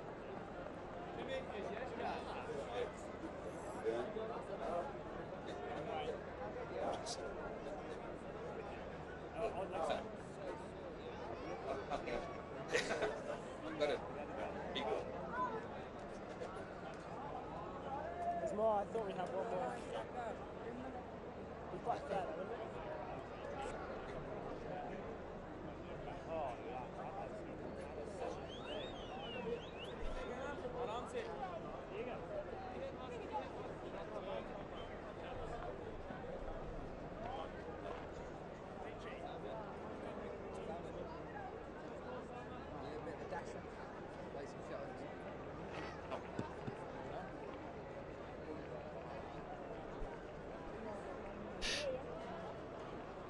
Well, England are chipping away. They've now got 5 Pakistan wickets. There's a bit of a tail. There's still a lot of time left in this game, so there's still a chance to push for victory. It's going to be hard work, but after Salman Agha, there's not much to come. 8, 9, 10 and 11. But they've got to break this partnership still, and Rizwan is looking quite settled on 29. Salman trying to get himself in.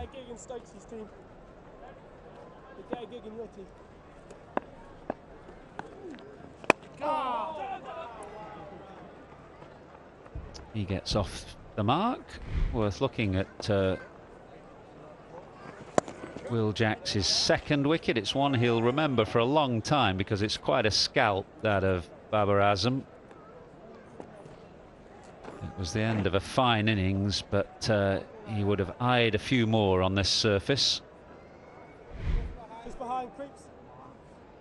Well, if you're looking for signs, there was just that little extra bounce, just a little bit of extra bounce. A tiny patch on this pitch where it gripped. I mean, for instance, compared to that one, which is okay, a little bit fuller, yes, but it's just gone on as normal as it has done for 99.9% of this game so far.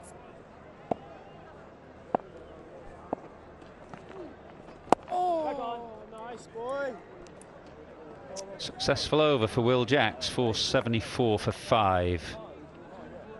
We'll have a look at the 2 wickets for Jacks today, and not dissimilar, although one was caught behind. It was quite a short, wide ball that Abdullah Shafiq was looking to back cut, and similarly, Babar Azam, although he's looking to cut that perhaps more firmly and squarer, that ended up in the hands of backward point. Deliveries would have landed in probably similar area on the pitch. Would you say it was a bit too close to cut? Yes, it bounced a bit. Yeah, it bounced a bit. It just came off the shot a little bit, which can be the danger for a right-hander. Your balance is going kind of backwards, and then you just end up chopping it away in the air. Just takes a mistake, doesn't it? One mistake, even on the most benign surface, one mistake and you're done.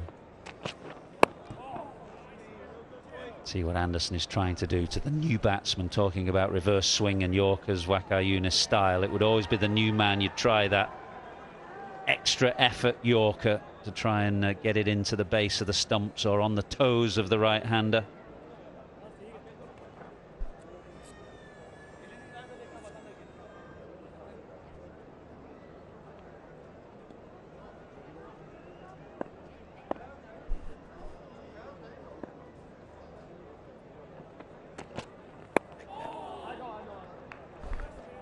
I think to a new batsman, this length on this surface is the right one. Especially when you're not fresh, you're bowling your 19th over, there's not much energy left right in the evening. This is the delivery you want to bowl. Because a new batsman might just be a little late, and there is a chance that you might sneak through.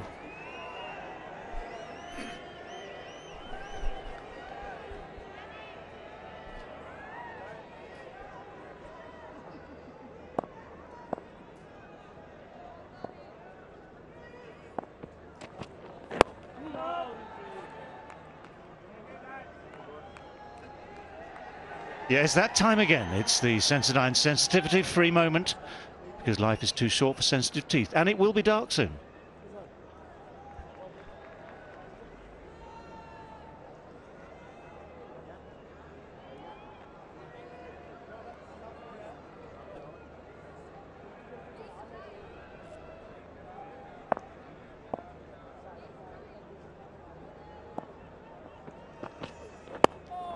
Round the wicket, Anderson.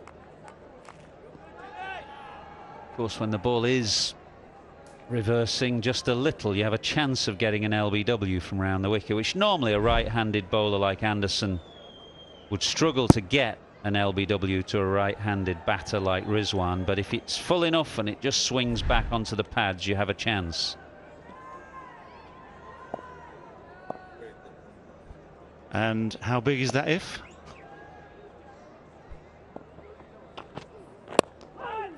Got him! Round the wicket has done the trick. 2 quick wickets has just changed things here for England. As the light slips away in the final hour of the day, Jimmy Anderson has his first wicket and Pakistan have lost their 6th. Well, at various times today we've seen a lot of men that sort of distance from the bat. On this particular occasion, Rizwan picks out the one man, Ben Stokes, who takes a comfortable catch round about shin height. It's one of those plans that's been in operation for a lot of the day, having men in close catching positions in front. And finally, Ben Stokes sees the rewards. That's an important wicket. Rizwan, a very, very dangerous player. 29 for him. Interesting situation now as we get towards the end of this third day with Pakistan 475 for 6.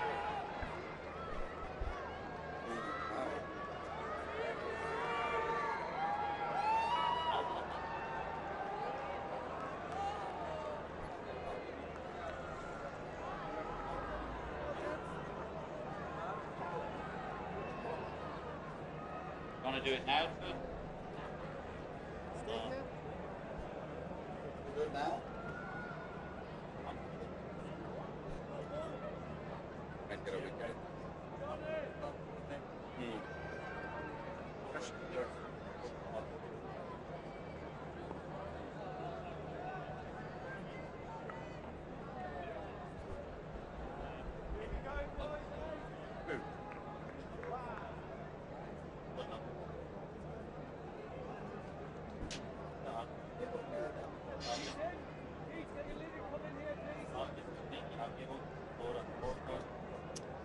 England's bowlers have worked fiendishly hard today on a very flat surface, but the rewards are coming late. Will Jacks has picked up Babar Azam.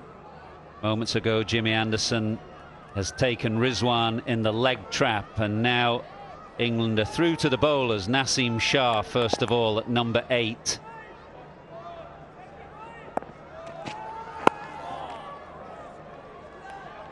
Naseem Shah survives his first ball, 475 for 6.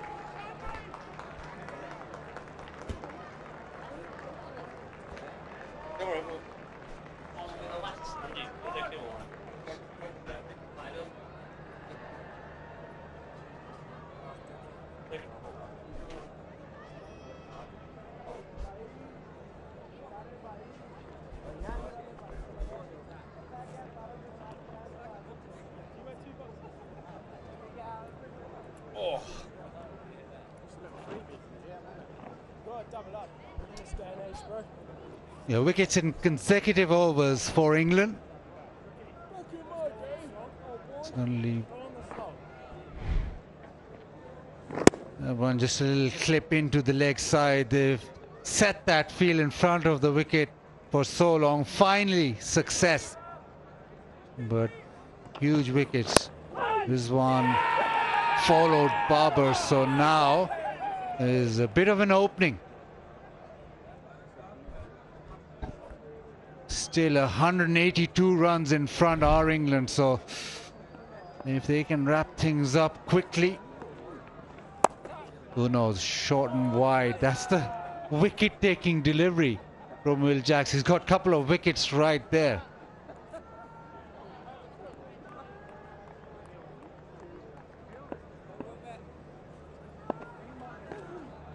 Oh, get that nut. One boy. Just a single, so he'll trust Naseem Shah. Which how will Naseem Shah go? Like the Asia Cup. Well, he was out in the middle in the morning and he was telling me exactly how he's going to do it. He's very happy. I made a comment, he might be looking at a good, well, a fast century, 60 deliveries. Well, he starts off beautifully. Starts off with a classical cover drive. A shot that maybe Babar Azam would be proud of. And he stuck true to his word, hasn't he? It was there to be hit, and he's timed it really well. He enjoys his batting, puts in the hard yards in the nets as well with the bat. Yes, boy, that's you, Jaxie. Yeah, he had that partnership in Gaul this year, didn't he, with Babar Azam, the 10th wicket. Put on 70 runs. Nazim only scored 5 of those. So he can hang around, he can play in different ways.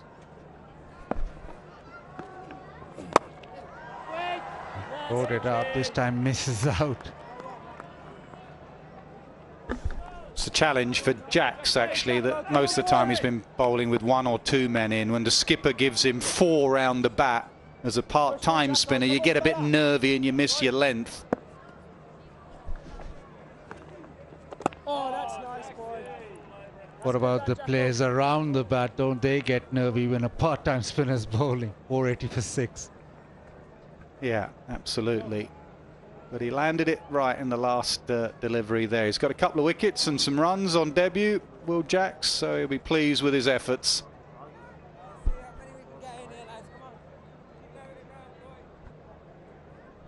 But it's been good from England. Yes, the scoreboard reads 480 and 480 for 6, but the way they've gone about it, they tried a few different things, but more or less been pretty consistent in trying to bowl as straight as possible, and the length's been good. Anderson, as always, wherever he plays, if he's not getting wickets, he's not giving away runs at all. That's been his hallmark.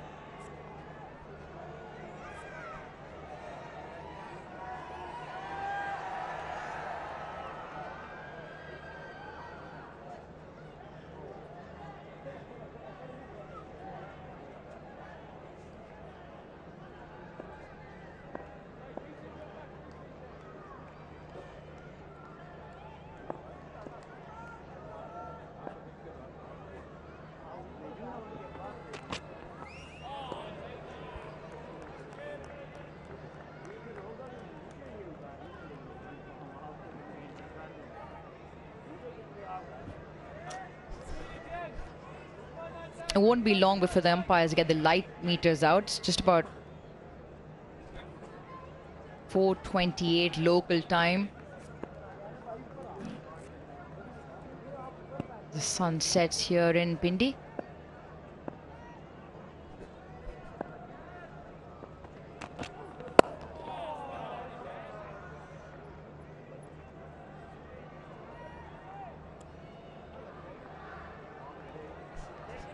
I think tea time came at a good time for England. Just the 20 minutes before tea, the shoulders were starting to drop and the body language, for the first time in what was about 100 overs, was of a team that had enough of this pitch. But I think they regrouped, and straight away after tea they got Saud Shakil out, and they've kept going after that. They've had some smiles on their faces and they've been rewarded late in the day.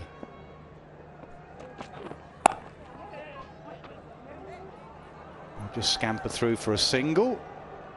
That's why Test cricket is the finest format, actually, because it does test you physically, mentally, day after day. And Stokes and his men have kept going pretty well. Yeah, since tea, that little waft outside off stump, that was important because it's just at the start of the session. Then a cut shot which goes to hand. And Jax with a huge wicket. And then Anderson in the act. A soft little dismissal, but England have bowled for that for quite a while. Well, he gets it down somehow to third and crosses over for a single, Naseem. What England have done, they've left themselves a lot of time in this test match. The rate at which they scored their runs came in quick fashion, what that allows them to do, and they did recognize the fact that it won't be easy picking up 20 wickets here. It just allows them a little bit more time in this test match. I'm sure they're looking at a result, or at least that'll be high on their agenda. Brendan McCullum and Ben Stokes talk about that they play test cricket in an aim to get a result, and that's what Pakistan trail by at the moment with 2 new men at the crease. Salman will be feeling a little bit of pressure here as the day is coming to a close.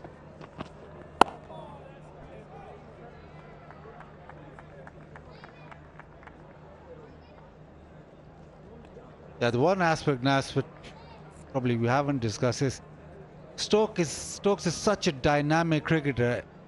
Sometimes with the bat, in this innings as well, with the bat he was so good and people would maybe say that he threw it away. But with the ball as well, he's playing the part of the enforcer, but probably he's one of the better reverse swing bowlers with his action. So maybe that aspect hasn't been explored enough.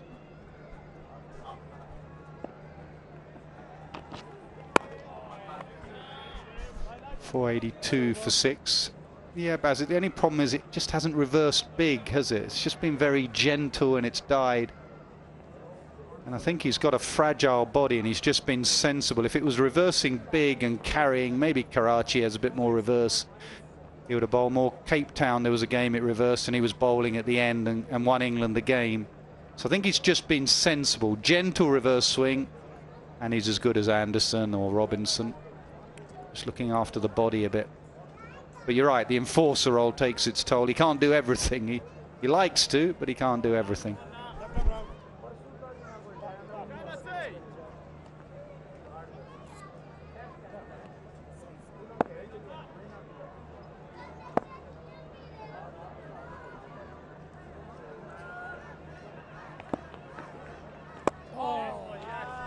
I say that because in that 2015 series in the UAE, Stokes eventually got injured and didn't play in the full series. But Anderson Broad bowled extremely well. They wouldn't give anything away. And after the series, I was talking to Misbah, and Misbah said, well, the most difficult out of them lot was Stokes with his action. 100% when it's reversing, because the way Ben Stokes leans away, the ball looks like it's coming in, and then he can tail it away towards if there is a slip cordon. Most reverse swing bowlers can get it coming in. The best ones are the ones that can hold it and get it going away, and Stokes can do that.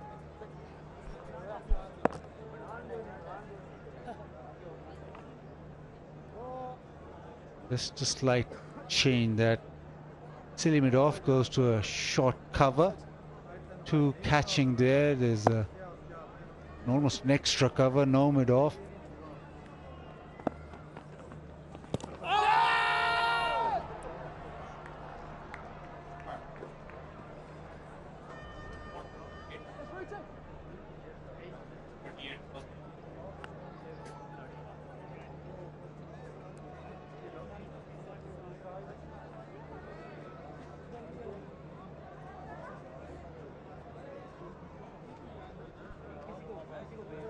Stokes, as always, another change in the field.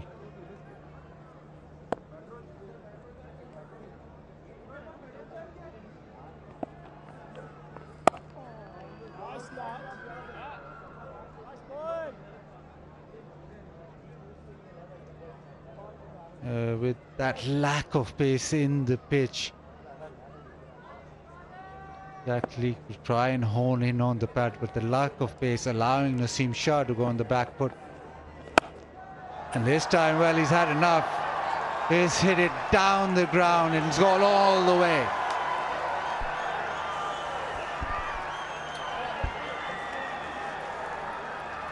Six to end the over, 488 for 6.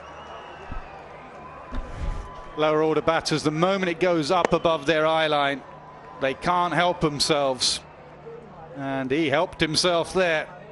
Chipped it for 6.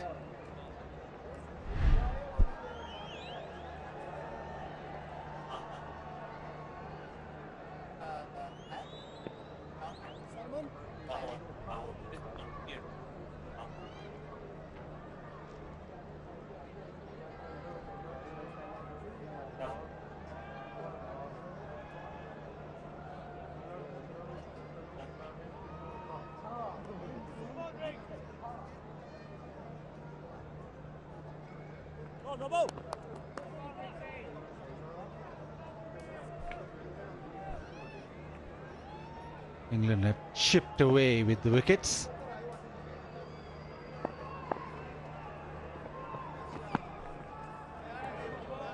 And you sense that just another wicket here in England will probably go to stumps very, very satisfied. Even with the bowling that they've done, they'll be pretty happy, pretty satisfied with the way things have gone considering the conditions.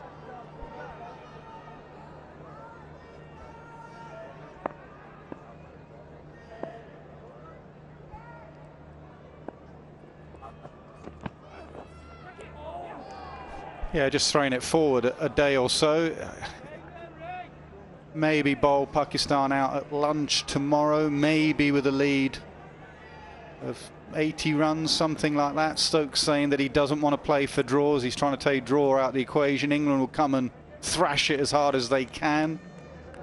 Bat for 40 overs tomorrow. Could have like 500 in 40 overs the way they're batting, but let's say 200. So set something for the last day for Pakistan.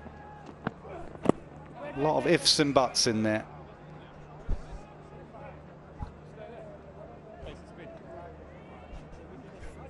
No ifs and buts there. Osaka boundary contest. Every time the batter hits a boundary, the Osaka displays on the LED boards. That kitty fills up with 10,000 Pakistani rupees.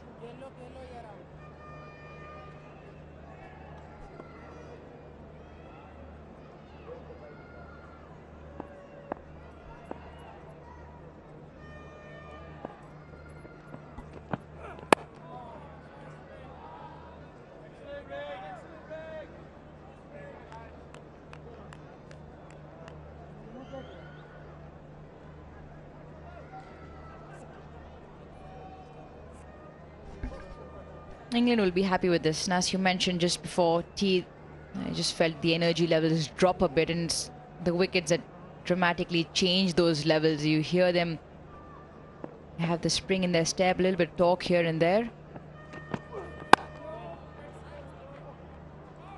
Picking up the big scalps. Babar Azam was the one holding things together. Rizwan likes to score his runs. Anderson picking him up. That brings in, well, one member of the tail into. Yeah, you know, listen, when you walk off on a day like this, you're not looking at the scoreboard. You know the pitch is flat. You know they could have made 600, whatever. But you're just asking your teammates, did we give it everything today? Did we leave anything out on that part? Could we have done anything more? It's not a day you're going to blow the opposition away, but all you can control are your efforts. And I reckon for 95% of today, England's efforts have been top draw, 488 for 6.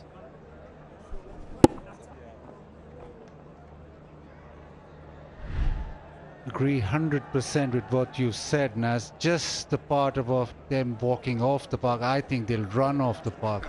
They'll want to just go into the dressing room as quickly as possible.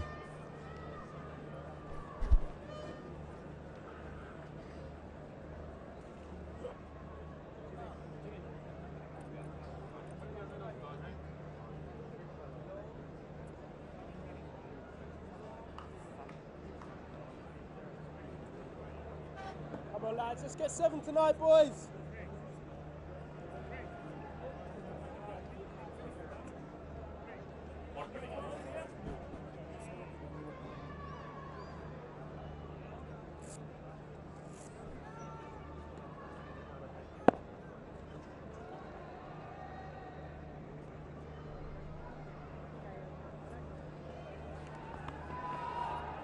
Oh, nice, Nat.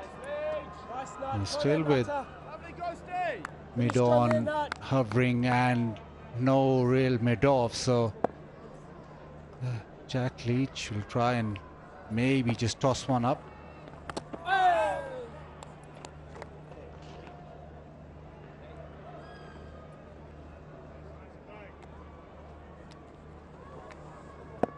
How long will Naseem Shah resist?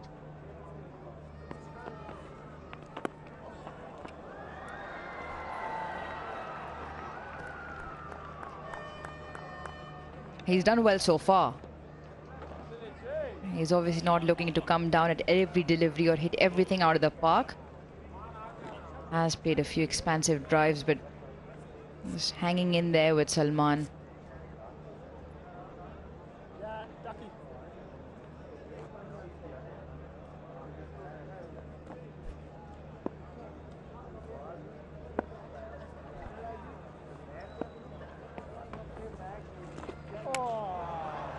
A little paddle sweep. That feels pretty quick, and that'll just make its way to the fence. He's a good player of spin, Salman. Yeah, he is, isn't he? A couple of weeks ago, he got 158 in Lahore, made his debut also in a test match in Sri Lanka earlier this year. So they obviously think and know he's a good player of spin, and he's showing it. Just a little dabble sweep and no one at 45. Right, that shot now.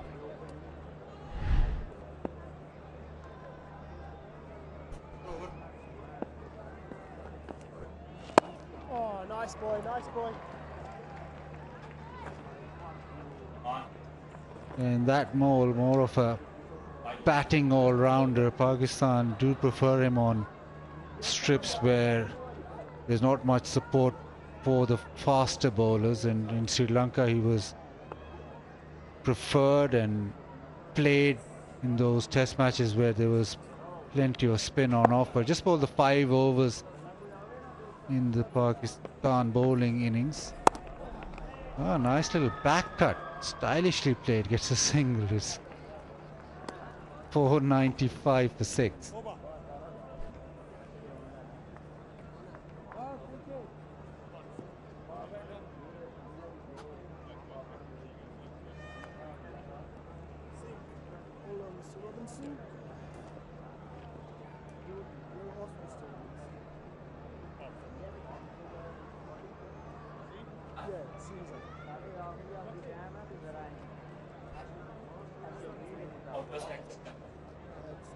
At that time of the day is about this time normally that we go off.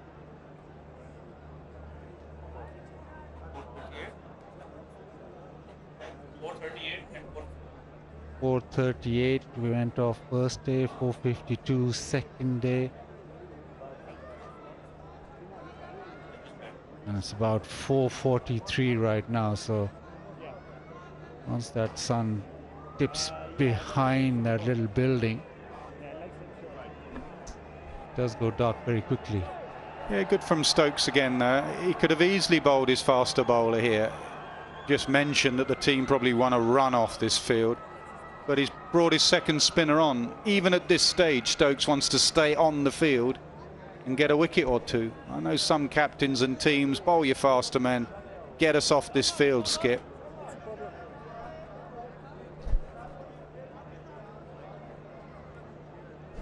Having said that, as we saw last night, I think it'll only be a couple of overs of spin and then it will be too dark anyway, but Stokes is happy to play these extra 2 overs.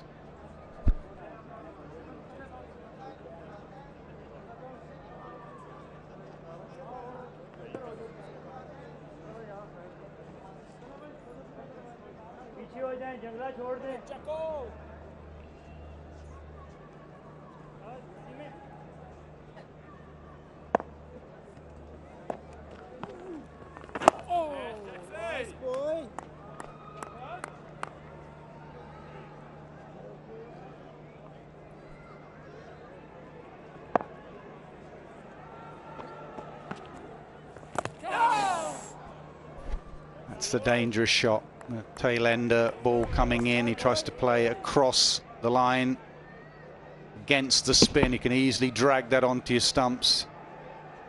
Stokes filling that gap, which is a surprise. A man goes over. You'd think you'd leave it open, asking Nazim to play that shot.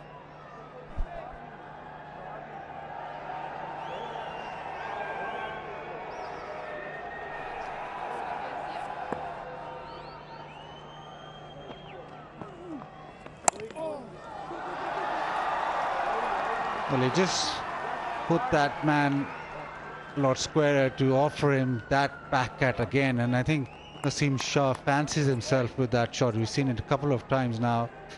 He just leant back, so 2 wickets that Will Jacks has got is exactly that length outside off stump.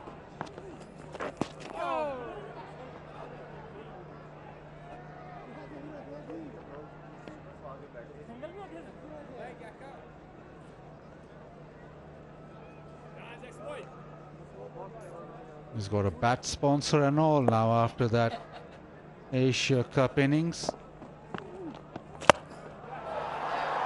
It's in the air, cracking is Jack Leach, and he's taking it, so it's worked. The off spinner tossing it up, and Naseem Shah couldn't resist.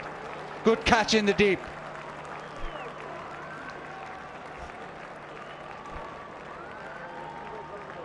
It was a matter of time. England kept toying with the field, enticing Naseem Shah, and this one flighted up. He didn't quite get a hold of it. Toe end of the bat, it went further up than further far. Good catch from Jack Leach, running in. England have the 7th.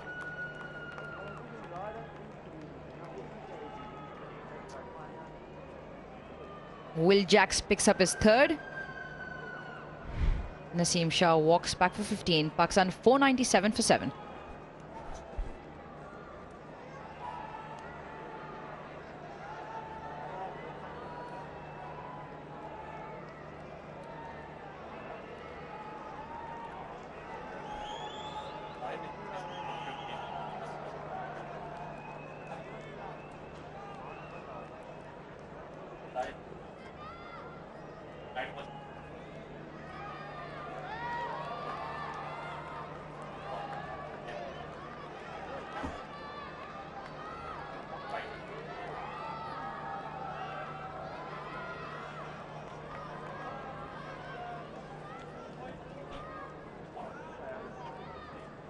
Leg stump. That's leg. That's leg stump.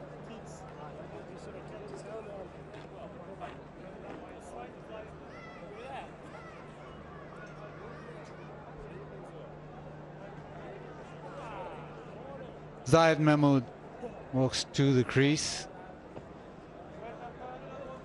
Best of 60, a couple of 50s in his first-class career. His debut game, he is surrounded by 4 close-in catches. A successful over then for Will Jacks again. It's 497 for 7.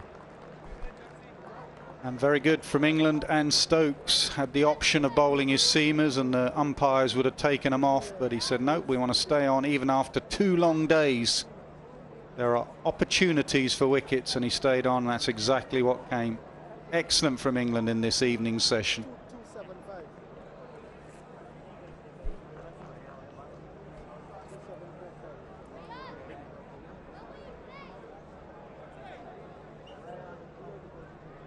Now 4 wickets. All that hard work England has put in has yielded them 4 wickets. They've definitely got a spring in their step. They'll look to pick up another one. Just probably a few more minutes till the light really fades here for any more play to continue.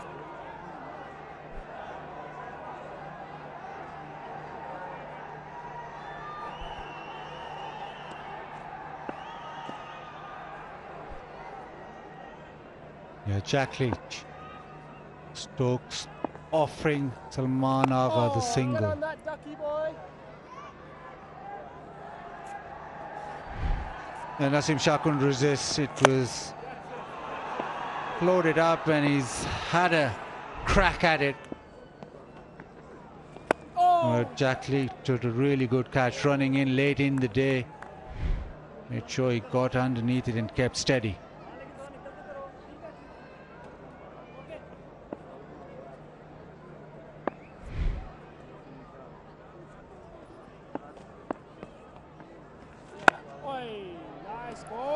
He does take the single on offer from Stokes, and Salman trusting Zayed Mahmood with his defence.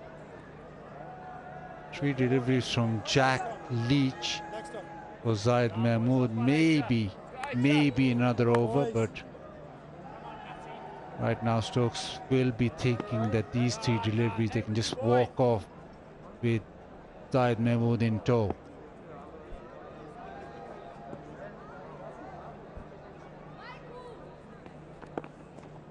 Oh! No, hit that shin. Nice boy.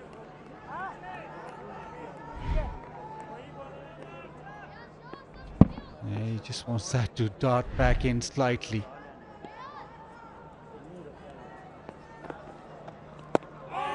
Defense blocks. Fight that edge, nut.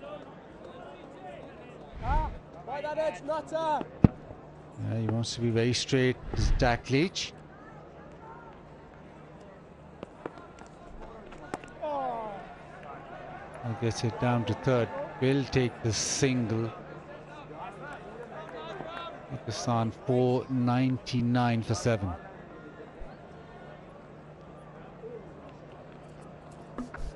Not convinced we're going to get another over in. Just turned in the last 2 or 3 minutes. You can see the shadows, even with 2 spinners on. It's around about that time they've been fairly consistent. England again, good body language. They've hurried around to be in position. They want to carry on. England are ready.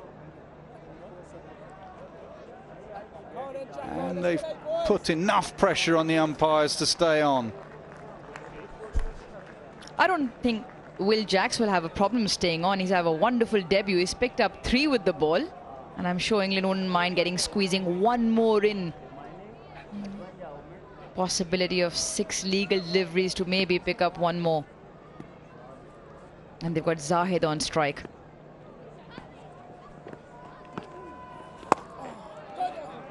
England do get their way with the light in Pakistan. Settle down, Baz.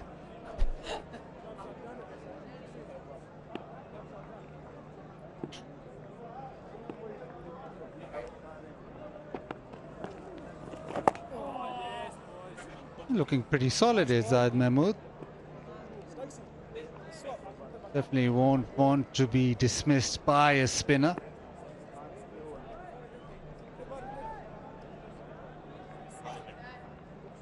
Another little subtle change. Stokes goes offside, Duckett leg side.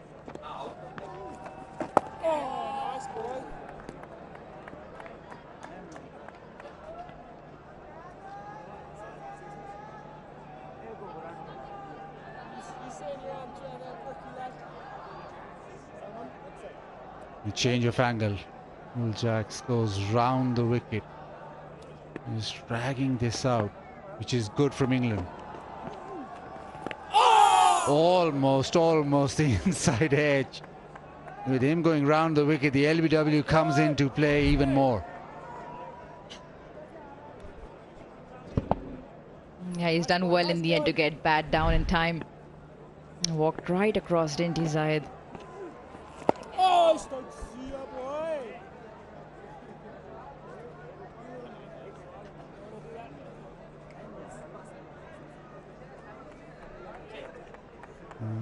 Probably the last ball of the day's play. Well, Jacks, well, almost through, but not quite. Zahid Mahmood defends that. Pakistan 499 for 7. Umpires will check again.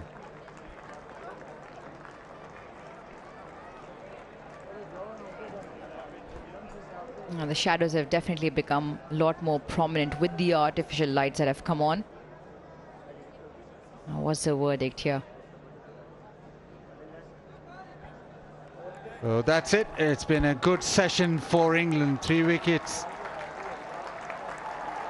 in that opening session and then 4 in this final session. Yeah, excellent work from Stokes in that final session. Really good body language. You can tell from the way they're patting each other on the back. They kept going right till the end, and that's all you can ask. You can't be involved in the preparation of the pitch. You can't have anything to do with that. All you can do is control what you're doing. And Stokes and his men were brilliant in that last session. It could be a draw still. but England have given themselves a chance. Runs tomorrow and set it up for the final day. Brilliant from Stokes and his men. Yeah, Pakistan still trailed by 158. And those back-to-back wickets for England in this session. Stokes will be well happy with the way that they performed. And they just got back into the game with the wickets in this final session. A very happy camp. They toiled hard. They make sure that Pakistan have not got away with the conditions as they were. They've been able to work away. Yeah, the applause up in the gantry says something about this effort from England, who can be mighty pleased with what they've achieved on day 3 here. And Pakistan did start the day comfortably with both their openers in. And what has happened is the captain walked in, Babar Azam got 136, and England have then managed to pick up 7 wickets, 499 for 7 Pakistan, as they still trailed by 158 runs. The spinners with the workload, 42 overs for Jack Leach, Will Jacks with 33 overs. Robinson and Anderson pretty threatening with that little bit of reverse. 20 overs, 1 for 47, miserly as ever. Jimmy Anderson, 499 for 7, 136 overs in this Pakistan inning.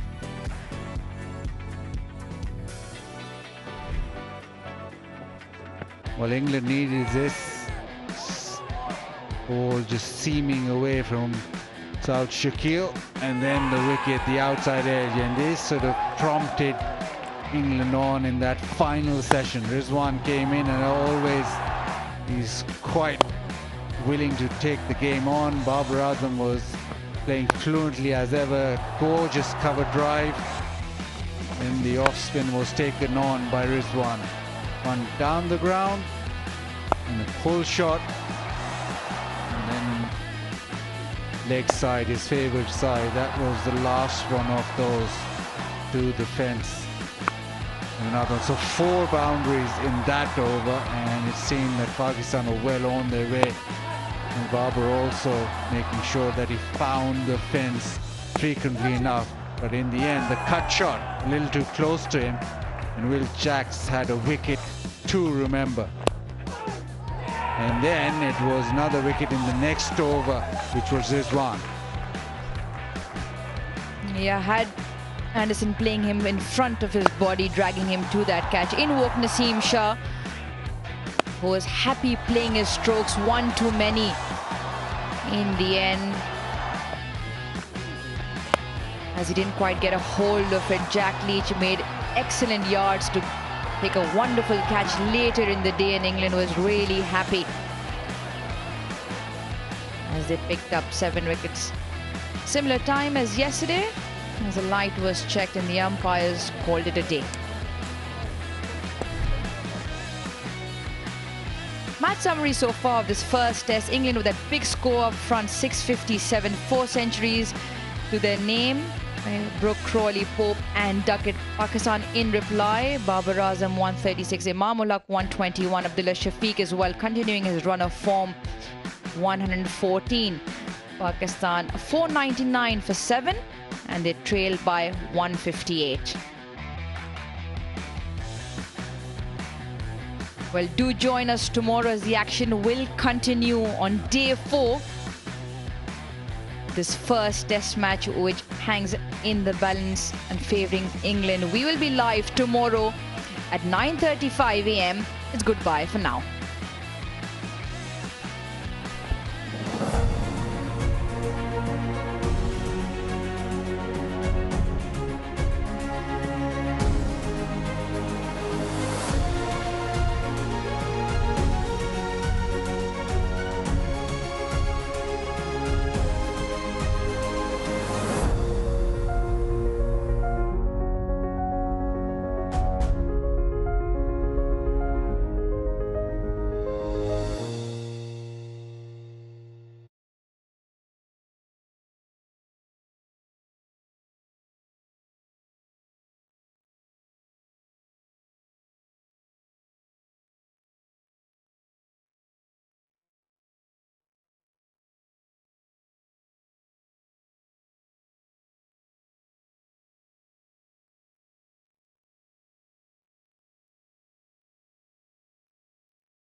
Well, 100 from Abdullah Shafiq, and Babar Azam could not deter England from their plans. They managed to get 7 wickets on this rather placid track. Imamul Haq amongst the runs as well. But I think England would be the team that would be rather happy at the end of the day. Ollie Robinson got the initial wicket after that long partnership. But yeah, lots to look forward to tomorrow. England would, of course, be looking to get Pakistan out cheaply, and they have bowled well. This is where the match stands. England 657 all out, and in response, Pakistan with their fair share of centurions. Babar Azam right at the top, 136. Imamul Haq also scoring a century, as well as Abdullah Shafiq. Pakistan trailing though by 158 runs. Welcome to the Inverex Solar Energy Pitch Side Show. Well, England has put up a rather good show on this track. They've got 7 wickets, and you've got to say that the match is pretty much wide open considering the time that they have on their hands. I've got with me David Kaur and Bazid Khan. DG, you know, to be able to bowl the way they did and have those plans put in place from an England perspective, in particular Ben Stokes, his captaincy and his field placements, he's made things happen. Yeah, he's had to be patient as well. I mean, for instance, the catch he took was very late in the day at short mid-wicket, and he'd had so many people in close on both sides of the wicket at times, the left-handers, right-handers. But on these pitches, you have to be funky with your field positions. And he did that right from the start of the day. And as a captain, if it works quickly, you go, thank you very much indeed. If it takes you half a day or more, eventually you get what you want. But as you say, it's well poised, because for the simple reason that England's big score was made quickly, so we still have time in the game. Had it taken them 2 days to get to that score, it would be looking much more, well, less poised, much more like a draw, because now there are all sorts of options open. It's entirely because of their approach, Bazid. You know, when you look at England, considering the fact that they scored runs so quickly. But if you were in the Pakistan camp right now, would there be any sense of panic at all?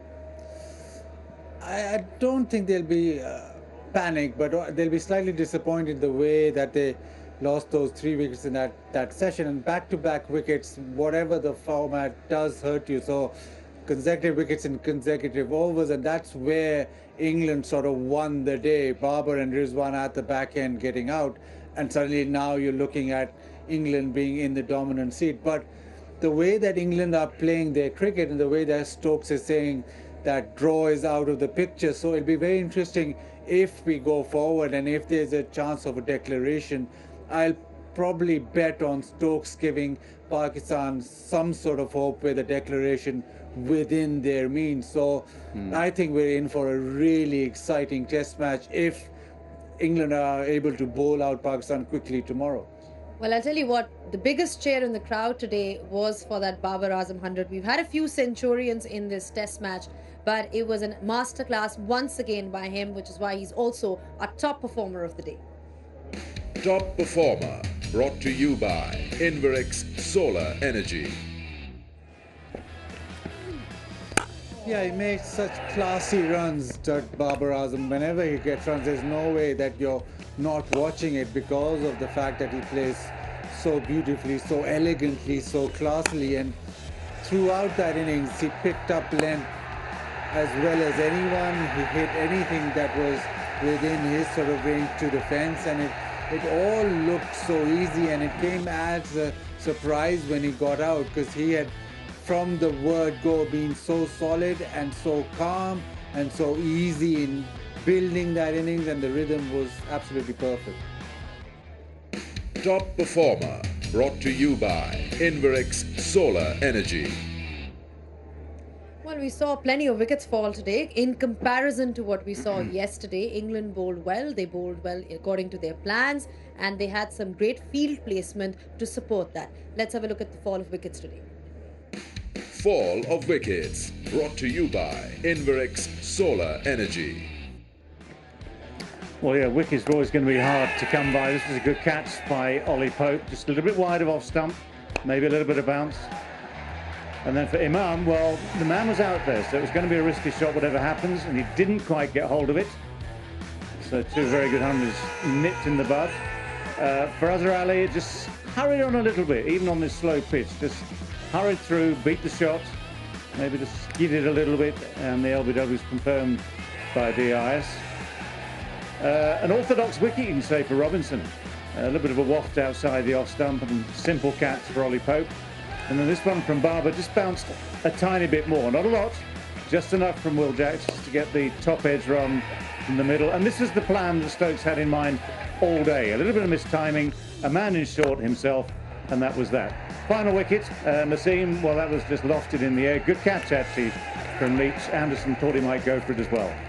Fall of wickets, brought to you by Inverix Solar Energy.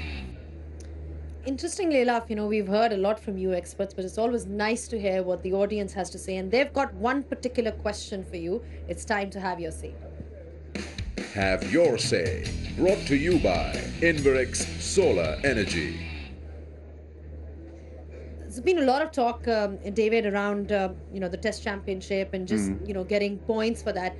The question that we've got actually is that should a team get awarded points if they have, you know, an innings lead, because of the fact that we're talking about promoting Test cricket? Is that something that you would be considering? If a team gets, let's say, 100 runs lead, would you be giving them points? Just to make things interesting. Okay, this is a little bit like what we have in, say, county cricket in the UK, which is bonus points for wickets and runs made at a certain time. I think, never having had that question posed before, I think still the key thing is encouraging people to win games. And the problem with having points for a first innings lead is that, you know, if it's close, it influences a side to say, right, we might just have to get past before we make the move that we were going to move earlier. So I think actually sometimes having points for a first innings lead actually is worse than having no points, and that the key remains trying to win games. It's interesting because, Baz, I remember Pakistan was playing England in 2016 at Edgbaston, and they had a lead of 100 runs, and they still ended up losing that Test match. I mean, it doesn't happen enough, but it has happened. I mean, what's your take on this? Yeah, I'm with David here. I think that a lot of focus then shifts to actually getting that first innings lead and getting those points. We had this in first class cricket here as well, where you looked at first innings lead and getting those points, and then almost sort of not worrying about the result of the game and focusing on that, and it takes away from the game. I think the bottom line is what's important. You want to win the game, you want to see results, and you want winners and not losers, but you want Test matches with results and not sort of focus on just the first innings, focus on both the innings. Well, the result is what matters. That's what our experts have to say, and that was Have Your Say. Have your say, brought to you by Inverix Solar Energy. Right, thank you so much for your thoughts, gentlemen. We're going to make you leave slightly earlier today because we have a new set of guests joining us. We'll be joined by a very, very special guest on the other side.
Welcome back to the Inverix Solar Energy Pit Side Show, and I've been joined by two new guests, Arooj Mumtaz and Abdullah Shafiq, the star of the show today. Abdullah, I'm going to start with you. इतनी छोटे period में आपका इतना अच्छा test record है, 3 centuries हो चुकी हुई हैं, 160 आपने मारा था श्रीलंका में, बहुत क्रूशल एक वो इनिंग्स थी, और आज फिर से लग रहा है कि आप बहुत इंजॉय कर रहे हैं, इमामुल हक के साथ बहुत इंजॉय कर रहे हैं, क्योंकि उनके साथ आपकी बड़ी अच्छी पार्टनरशिप्स चल रही हैं अभी। सबसे पहले तो अल्लाह ताला का शुक्र अदा करता हूँ कि जैसा मेरा कैरियर सो फार रहा है, तो काफ़ी थैंकफुल हूँ, और उसके बाद मेरे घर वालों की दुआएं हैं, और उसके बाद ये है कि टीम मैनेजमेंट, कैप्टन और इन सब का बहुत रोल है मेरी परफॉर्मेंस में, क्योंकि मैं जिस तरह मुझे फास्ट ट्रैक किया गया और मेरे इतने मैचेस भी नहीं थे फर्स्ट क्लास के, और फिर भी मुझे अपॉर्चुनिटी मिली, तो मैं उनका थैंकफुल हूँ। और उसके बाद ये है कि मेरा हार्डवर्क जो मैंने किया है उस पर मुझे पूरा फेथ था कि मुझे जब भी चांस मिलेगा। मैं पास्ट 2 ईयर से टीम के साथ ट्रैवल कर रहा था, बट अपॉर्चुनिटी उस तरह मिल नहीं थी रही, बट जब भी मुझे टेस्ट में मिली तो मैंने मेक श्योर किया कि उस अपॉर्चुनिटी को अवेल करूँ। ये बताएं कि हमेशा हम सुनते हैं कि जो आपकी फैमिली का रोल होता है क्रिकेट खेलने में वो बहुत ज़रूरी होता है। अरूज ने भी क्रिकेट खेली है, शी नोज़ कि किस तरह उनकी फैमिली ने उनको सपोर्ट किया है। आपके फादर सुना है बहुत बड़े क्रिटिक थे आपकी बैटिंग के और जनरली जो है, तो थोड़ा सा उसके बारे में बताएं कि क्या डांट पड़ती थी, या वो किस तरह से आपको जो है सॉर्ट ऑफ एक होता है ना सेल्फ रिफ्लेक्शन भी होती है, जब आपकी फैमिली आपको क्रिटिसाइज करती है, आप सोचते हो उस चीज़ के बारे में? नहीं, फैमिली से मुझे काफ़ी सपोर्ट शुरू से ही रही है। मेरे अब्बू क्योंकि क्रिकेट खेल चुके हैं, फर्स्ट क्लास क्रिकेटर हैं, तो उस चीज़ का मुझे काफ़ी एज है, और चाचू भी मेरे यूएई की टीम को रिप्रेजेंट किया, तो इस बैकग्राउंड से मुझे ये एज हुआ कि मुझे इतनी स्ट्रगल नहीं शुरू में करना पड़ी। बस घर वाले ये कहते थे कि साथ स्टडी को कैरी ऑन करो और फिर तुम क्रिकेट खेल सकते हो, तो मेरे लिए ये कंडीशन थी, तो मैंने साथ साथ उसको कैरी ऑन किया और साथ साथ क्रिकेट खेली, और घर से हमेशा मुझे सपोर्ट रही है, और ये मिला कि तुम जो भी करना चाहो तुम करो, और ये काफ़ी ब्लेसिंग है मेरे लिए, मैं कह सकता हूँ। नहीं, लेकिन कि क्या ये सच है कि योर फादर थॉट कि शायद आप उस लीग में ना आ सकें? कि ये मैं कहीं पढ़ रही थी। जी बिल्कुल, मतलब उन्होंने क्रिकेट खेली हुई थी, तो वो जानते थे कि जो भी क्रिकेट खेलता है वो, क्योंकि उसको पता होता है अंदर क्या होता है, तो आप एक कौन से हार्ड फेजेस आ सकते हैं और क्या क्या होता है, तो वो उसके लिए मुझे मेंटली प्रिपेयर कर रहे थे मेरे ख्याल से कि ये ज़रूरी नहीं है कि तुम जहाँ भी जाओ अच्छा करो, या तुम एक मतलब कई दफ़ा तुम्हें बुरा टाइम आएगा, थोड़ी ऐसी सिचुएशंस आएंगी, और मैंने इस चीज़ को पॉजिटिव लिया और कोशिश यही की कि अपना हार्डवर्क करूं और कोशिश करूं कैसे अपनी गेम को इम्प्रूव करूं। अच्छा अरूज, आपको इनकी इनिंग्स के बारे में क्या चीज़ सबसे ज़्यादा आज इम्प्रेसिव लगी? सिर्फ आज ही नहीं, ऑस्ट्रेलिया में सीरीज़ में भी बहुत रन किए, फिर श्रीलंका में भी बहुत रन किए, तो मुझे अब्दुल्ला की एक चीज़ बहुत पसंद है, और मैं कमेंट्री में भी कहती हूँ he is one of the players जिसने मुझे बहुत ज़्यादा इम्प्रेस किया है बैटिंग में। बैटिंग मुश्किल भी होती है, इसका जो कंपोजर और जो टेम्परामेंट नज़र आता है ना, कि he looks very confident in his ability, नज़र आता है कि अपनी एबिलिटी को बैक करता है और वो फिर शॉट्स में रिफ्लेक्ट होती है। तो I think he is mentally very strong, उस पर कितना काम किया है वो ये बता सकता है, बट मुझे लगता है कि जब ये खेलता है तो he is assured of himself, तभी इतना सॉलिड भी डिफेंस में खेलता है। बट दूसरी जो चीज़, क्योंकि I still feel that he is eventually gonna be an all format cricketer. मैंने PSL में भी इसकी कुछ इनिंग्स देखी हैं, तो जो ये इंटेंट होता है कि जब अपॉर्चुनिटी हो तो रन भी करने हैं, और एक जो चीज़ जो इमाम भी बहुत अच्छी करते हैं कि डाउन द विकेट आके सीधा खेलने की कोशिश करते हैं, and they back themselves to get the big runs. So I think his temperament on top of it, and I think his mental strength is something that I really enjoy watching him playing. So Australia की series में अभी आपने run किए, फिर आपने श्रीलंका में जाके एक अच्छी इनिंग्स खेली, पाकिस्तान शायद 342 चेस करा था, तो लंबा खेलने का लगता है आपको शौक है, और आप जब मुश्किल सूरत हाल होती है तो आप विकेट बचाते भी हो, और जब शॉट्स की ज़रूरत होती है वो भी खेलते हो। क्या सोच रहे होते जब इस तरह की मुश्किल सिचुएशंस आती हैं? जी, पहले तो मैं ये कहूँगा, जब मैंने क्रिकेट स्टार्ट की तो एज अ प्रोफेशन नहीं की, क्योंकि ये एज अ पैशन की, कि मुझे शौक था इस चीज़ का, और अभी भी मैं क्रिकेट अभी तो खेल रहा हूँ, अल्लाह का शुक्र है, लेकिन अगर ना भी खेलता तो इसी पैशन के साथ खेलता। और क्रिकेट के साथ एक प्यार है और बैटिंग के साथ स्पेशली। तो मैं कोशिश करता हूँ अगर नेट्स में भी टाइम मिले तो काफ़ी ज़्यादा बैटिंग करूँ, क्योंकि जब मैंने क्रिकेट स्टार्ट की तो मैं अपने चाचू के साथ खेलता था, तो मैं काफ़ी बैटिंग करता था लंबी, इवन के बहुत सारे बॉलर्स भी थक जाते थे। तो ये चीज़ मुझे काफ़ी हेल्प आउट कर रही है इधर इस स्टेज पे आके। तो ये आप कह सकते हैं इससे मेरी पेशेंस भी डेवलप हुई क्रिकेट में और मुझे लंबा खेलना भी सीखा। अच्छा, ये कल इमामुल हक आए हुए थे यहाँ हमारे स्टूडियो में ही, तो वो बता रहे थे कि मैं उनसे भी यही सवाल पूछ रही थी कि आपकी अब्दुल्ला के साथ बड़ी अच्छी पार्टनरशिप्स और लग रहा है कि एक अंडरस्टैंडिंग डेवलप होगी। तो उन्होंने बताया कि किस तरह आपकी आपस में बातचीत चलती रहती है, वो मिड सॉर्ट ऑफ ओवर्स आके आपसे डिस्कशन कर रहे होते हैं। कंप्लीटली डिफरेंट पर्सनैलिटीज़ हैं, वो बहुत बातूनी हैं, बातें करते हैं, आपकी ज़रा मेजर्ड और जैसे कहते हैं लेड बैक सी पर्सनैलिटी है। तो उसके बारे में थोड़ा सा बताएं, कैसी रिलेशनशिप है? You guys have formed a great partnership not only in just this innings but generally अब नज़र आ रहा है कि there is an understanding that has developed. बिल्कुल इमाम भाई एक सीनियर टीम में एक स्पोर्ट्समैन है, तो मैं उनसे यही कोशिश होती है कि उनसे लर्न करूँ, इवन के बाबर भाई से भी कि लर्न करूँ इनसे काफ़ी, क्योंकि इन्होंने जितनी क्रिकेट खेली है और जितना इनके पास एक्सपीरियंस है, तो हम यंगस्टर्स के पास एक अच्छी अपॉर्चुनिटी आप कह सकती हैं कि इनसे काफ़ी कुछ हम लर्न करें। तो यही है इमाम भाई के साथ जब भी प्रैक्टिस पे भी बात होती रहती है अक्सर, क्योंकि हम दोनों का पेयर भी बैटिंग का इकट्ठे होता है प्रैक्टिस में भी। तो वो मैं उनको भी देखता हूँ, वो मुझे देखते हैं, तो हम एक दूसरे को काफ़ी अच्छा अंडरस्टैंड करते हैं। तो बस यही है कि काफ़ी अच्छा मैचअप है हमारा और एक अच्छी केमिस्ट्री है, और कोशिश यही करेंगे कि इसी तरह पाकिस्तान को आगे सर्व करें। अच्छा, रन जब पार्टनरशिप लगती है तो रन करना एक अलग बात है, रनिंग बिटवीन द विकेट्स एक अलग कहानी। और इमाम आई होप माइंड ना करे बट अक्सर रन आउट्स में कभी कभार वो एक फ्रीक्वेंट मेंबर रहता है। वेस्ट इंडीज़ के ख़िलाफ़ जब मुल्तान में मैचेस थे, वहाँ बाबर के साथ एक इंसिडेंट था जो इमाम क्लेम करता है कि बाबर की गलती थी। आज भी कुछ मौक़ों पे रनिंग बिटवीन द विकेट्स एक अक्सर पार्टनरशिप को ब्रेक करती है। तो उसको कितना आप क्या प्रैक्टिस करते हैं? मुश्किल होती है, नहीं होती जब ऑब्वियसली कैसी पार्टनरशिप लगती है? ऑब्वियसली रनिंग बिटवीन विकेट्स बहुत इंपॉर्टेंट होती है, स्पेशली टेस्ट क्रिकेट में। तो बिल्कुल यही माइंड में होता है कि मिस जजमेंट तो किसी से भी हो सकती है और कोई भी इंटेंशनली तो नहीं करता, बट ये है कि हम उस टाइम अच्छा फैसला करें जिससे हमारी विकेट लॉस ना हो रन आउट की वजह से। अच्छा, ये बताएं कि पार्टनरशिप तो हो गई, डिस्कशन ये भी होगी कि आपकी अब मैच की क्या सिचुएशन है? That is what everybody wants to know. How are you reading it as being a member of the Pakistan cricket team? अभी भी रन्स जो हैं बाकी हैं, कुछ कंट्रीब्यूशंस भी हुई हैं, लेकिन एंड में विकेट्स भी गिरी हैं। तो आप कैसे रीड करते हैं मैच को और ये क्या कहेंगे कि आप कल कैसे अप्रोच करेगा इस मैच को पाकिस्तान? पहले तो हम पॉजिटिव ही सारे सोच रहे हैं, इवन के ड्रेसिंग रूम तक। यही है कि इंग्लैंड ने काफ़ी अच्छी इनिंग्स खेली फर्स्ट इनिंग्स, तो उससे हम पे भी काफ़ी प्रेशर आया कि हमें भी उस तरह परफॉर्म करना पड़ेगा। और यही था कि जैसे हमने आज स्टार्ट लिया तो हमारी कोशिश यही थी कि टीम को एक अच्छा स्टार्ट दें। तो टीम को अच्छा स्टार्ट मिला और होपफुली हम we are not in a bad position I can say. और यही है कि कल भी आके हम थोड़ा और लंबा खेलें, क्योंकि जिस तरह का इंग्लैंड का वो स्ट्रक्चर रहा, जिस तरह वो खेलते हैं, तो होपफुली वो फिर ऐसे खेल के हमें टोटल देंगे। तो we are positive to go. Anuj, parting thoughts, क्या लगता है पाकिस्तान को कैसे अप्रोच करना चाहिए पहला सेशन कल? No, I think he's put it absolutely right. Pakistan will look to bat as far and as deep into day 4 tomorrow.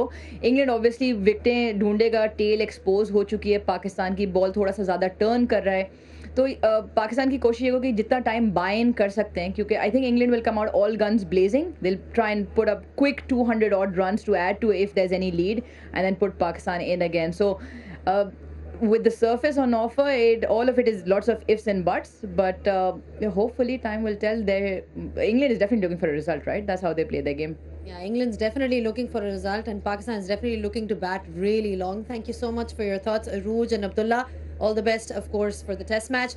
But yeah, we've got more action for you lined up tomorrow. It's day 4 of the Dafa News presents KFC Pakistan versus England Test Series 2022. Well, it's been an entertaining day overall. Saw plenty of centurions from the Pakistan side. You know, Babar Azam scoring a century, Abdullah Shafiq scoring a century, Imamul Haq amongst the runs. So it was a treat for the Pakistan fans, and we'll be seeing you guys once again tomorrow on the Inverex Solar Energy Pitchside Show.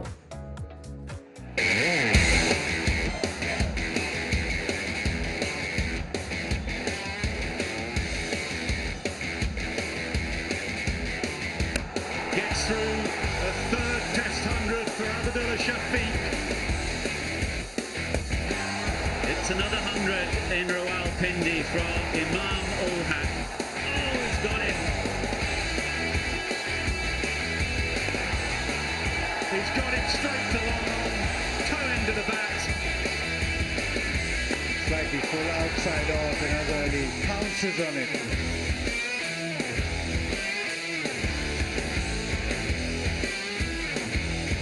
And that will go away for 4. That's all he needs to complete yet another magnificent 100. And again, this time he finds the edge. Brilliant end, and he picks up another.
Come on in, Natter.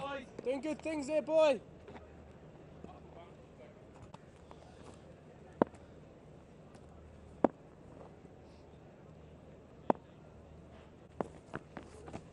Oh! Good Natta, very nice bud. Very nice, Nat.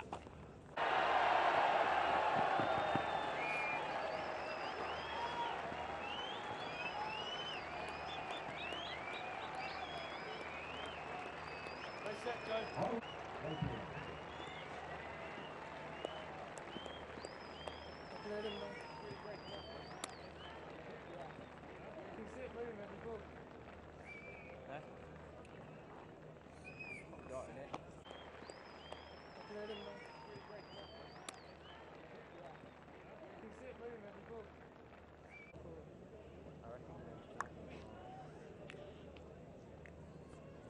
Try and keep the other side. Hands off.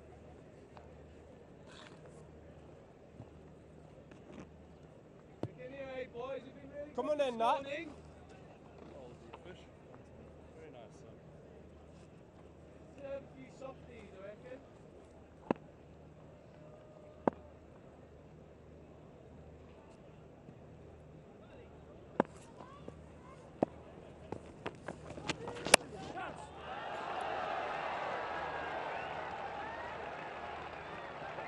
Like that, Nat.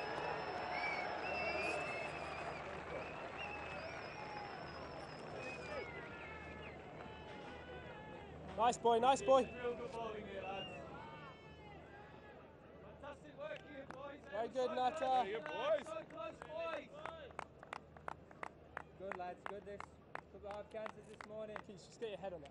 It's like trying to fucking just brace.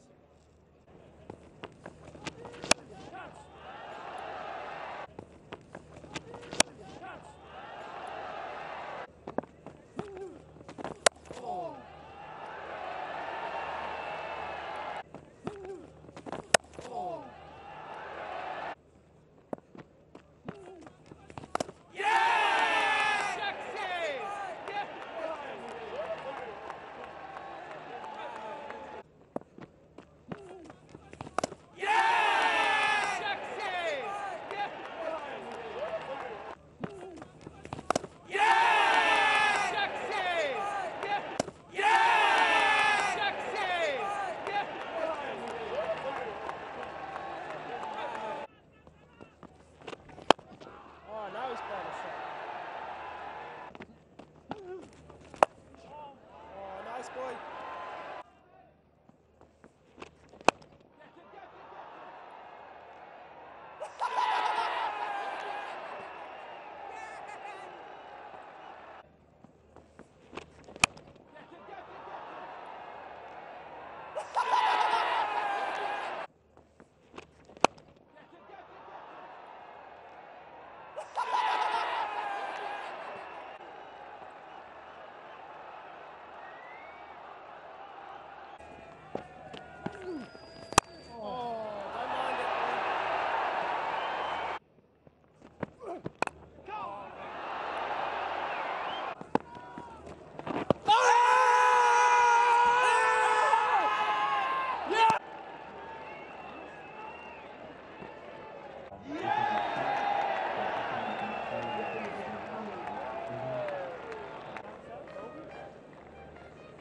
Center.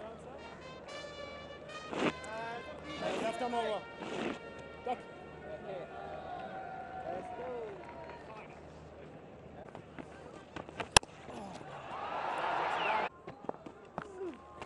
Oh!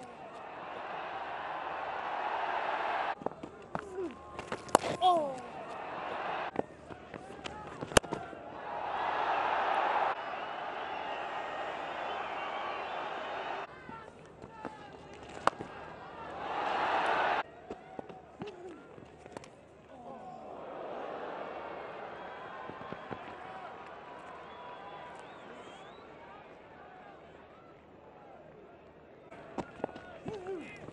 Oh!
Gully line sitting a little bit.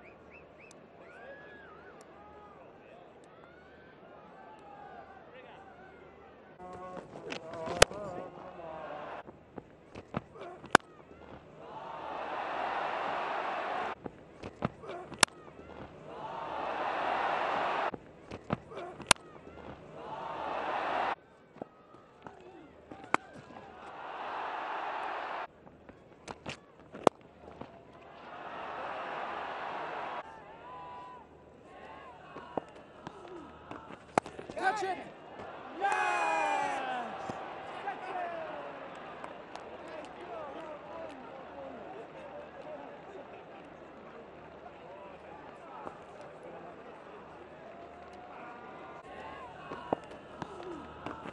Catch it!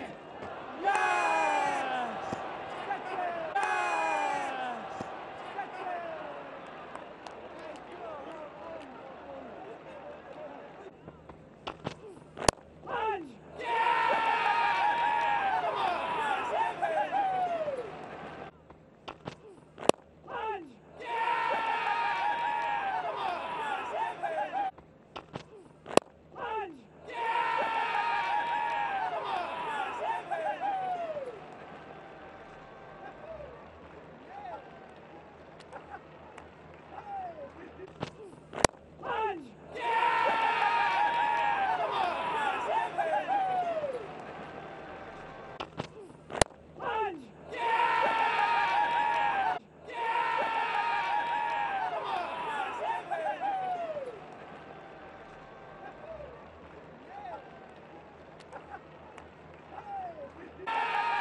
I don't know what is not working.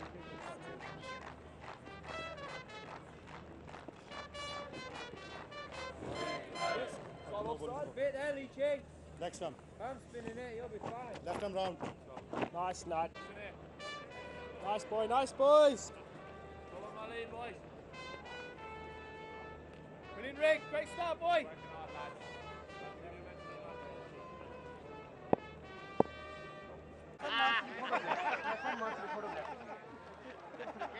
Come on! Hey! Come on! Ready? Zindabad! Pakistan! Young guys, right to be. Right. Zindabad! Zindabad! Zindabad! Zindabad! Zindabad!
Hello and welcome to the highlights of Dafa News presents KFC Pakistan vs England Test Series. It's the start of day 3 of the first Test match at Rawalpindi Cricket Stadium. Pakistan scored 181 runs for no wicket and they faced 51 overs, with both their openers closing up to 100 to their names, with Shafiq not out 89 and Imamul Haq not out 90. The bowlers in the test match from both sides have had a tough outing, and England tried 6 bowlers with nothing in the wickets column, but they've kept them to score at 3.5 runs and over. One look at the match summary: England won the toss and decided to bat first, posted 657 runs with 400s in their batting card. From Pakistan, Zahid Mahmood grabbed 4 wickets for 235 and Naseem Shah 3 for 140. And Pakistan trailing by 476 runs at the start of the play on the 3rd day of the first test match. Let's join the action with our commentators.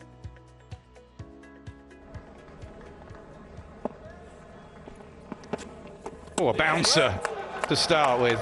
That's 2 Roots bowled in the test match so far. Well, the deep square leg was out there.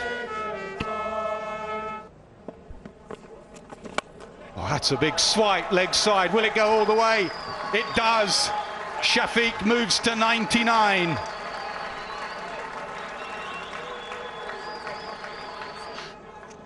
This is what he does. Every now and again, he makes a point like this.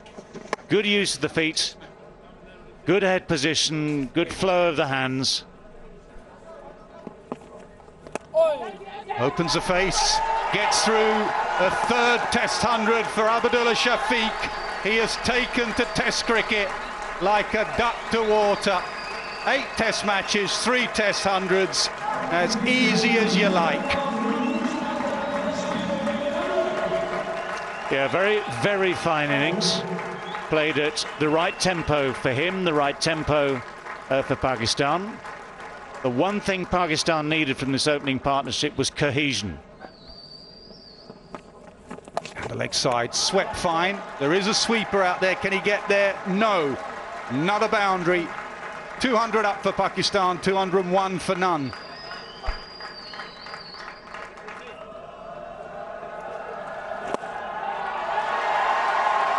It's another 100 in Rawalpindi for Imam-ul-Haq. He loves batting here. A brace of 100s against Australia, now 1 against England. If he could roll this pitch up and carry it around with him, he would. Well played. Yeah, he's been through a lot. He's been criticised a lot. And what a wonderful knock. 17 games, over 1,000 runs, good average, and the 3rd 100. And he loves it here in Rawalpindi. Yeah! Well, oh, he's got him. It's a first wicket, a first test wicket for Will Jacks, brought on to replace Joe Root. It was a wide ball. Shafiq looking to cut, and he's edged it through to Ollie Pope. A very fine inning comes to an end. A little bit too close to cut.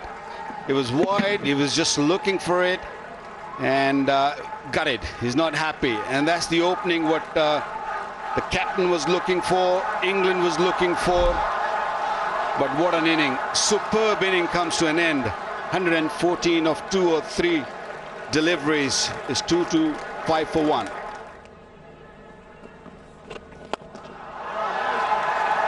Clubs Leach over the top again, as he has done with great frequency in this innings. He played Jack Leach really well yesterday, looking to come down the pitch and hitting with the way that Leach is looking to turn the ball. Good batting.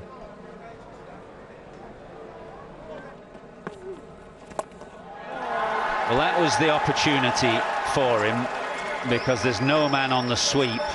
He's not renowned as a big sweeper of the ball, Azhar Ali, but sensing the opportunity to get off the mark, he laps Jacks to deep square leg.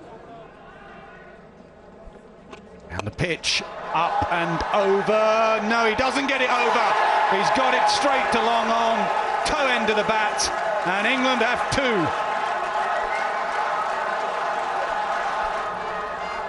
Imam-ul-Haq 121 as he walks back. Didn't quite get a hold of it. Came down the track. He's done that really well throughout his innings. Did not quite get a hold of it. A simple catch in the end from Robinson as he walks back for 121.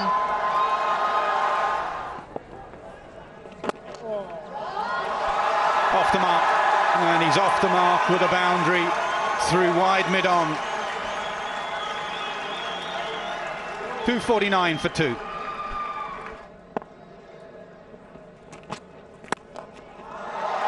Slightly full outside off, and Azhar pounces on it. Timing's good enough. Boundary. Yeah, anything full has been punished. Even anything straight has been punished. You have to really stick to that 4th stump, 5th stump line. This was full. This is pure timing. That's the one. The ball coming back in, and the finger is raised. Ball skids back in. Jack Leach with the new ball. Azhar Ali walks across to his captain. Is he going upstairs?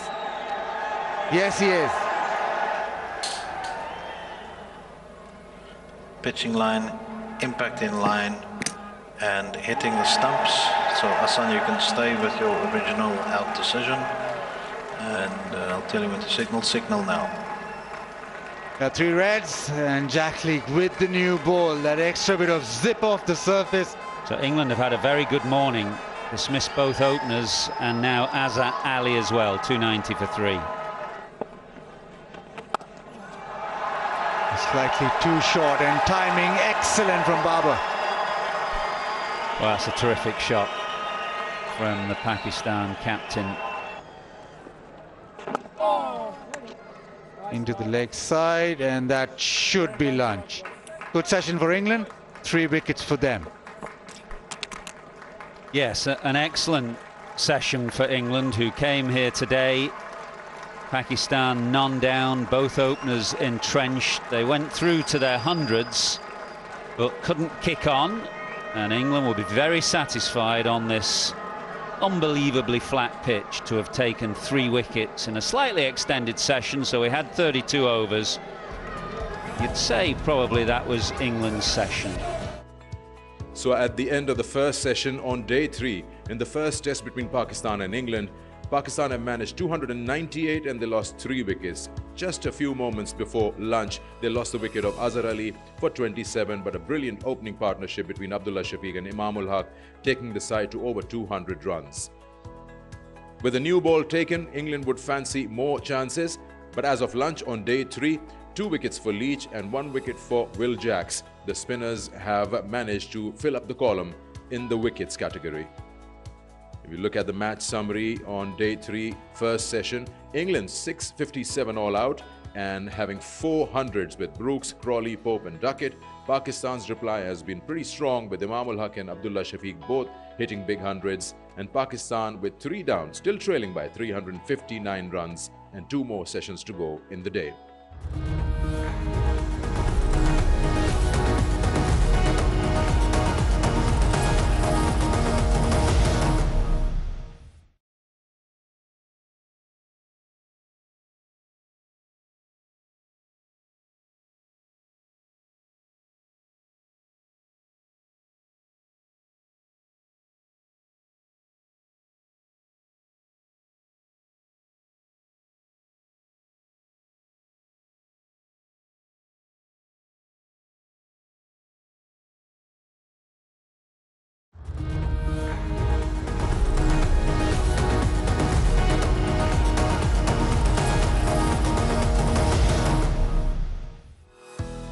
Let's join post-lunch session as the action begins with our commentators.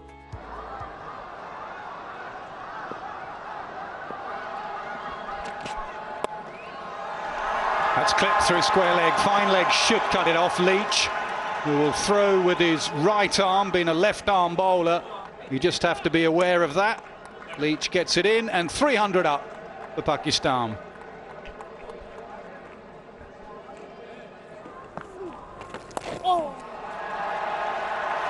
Struck away leg side, picks up the length so early, does Babar.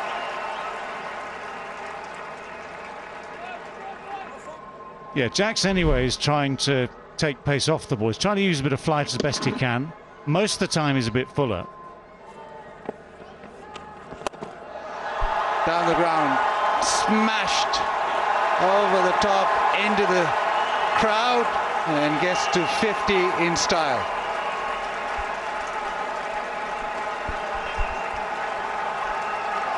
Well, it's always nice to reach landmarks in a special way. He's done it many, many times.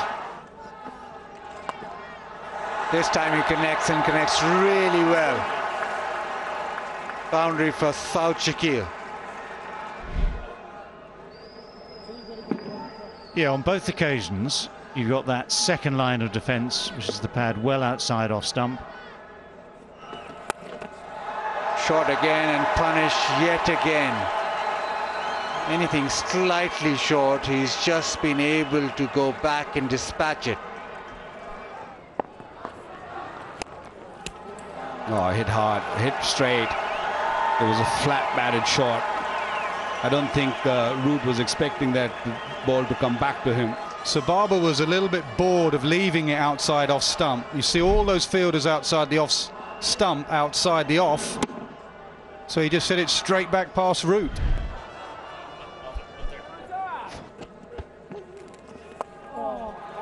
A sweep, nicely timed, rolls into the fence. So Shakil gets another boundary.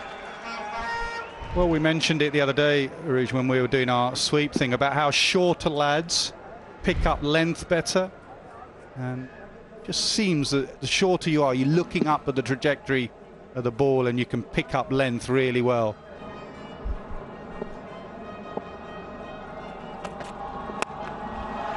Pulled in front, and nobody there to stop that. Barber races to 90. Flat bats it away for 4. Moves into the 90s.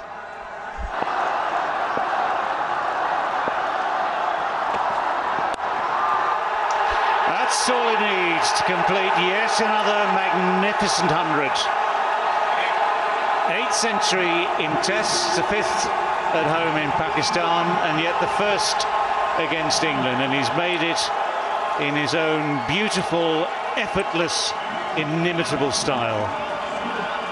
But he's gone at a fair clip, almost 80 that strike rate, 13 boundaries and a 6, but Babar Azam, well, he makes it look so simple. And the timing and the elegance that he possesses, that's why his Pindi crowd rises to its feet. It rose to its feet when he came in, and now it's just sitting in. Yes, he's got to his 100, but you know Babar loves batting, so he thinks he'll. Good riposte, really good riposte from Saud Shakil. The other man, by the way, just on the other side of the pitch to the short mid-on. Been playing around with the timings of the sessions the last couple of days after time lost.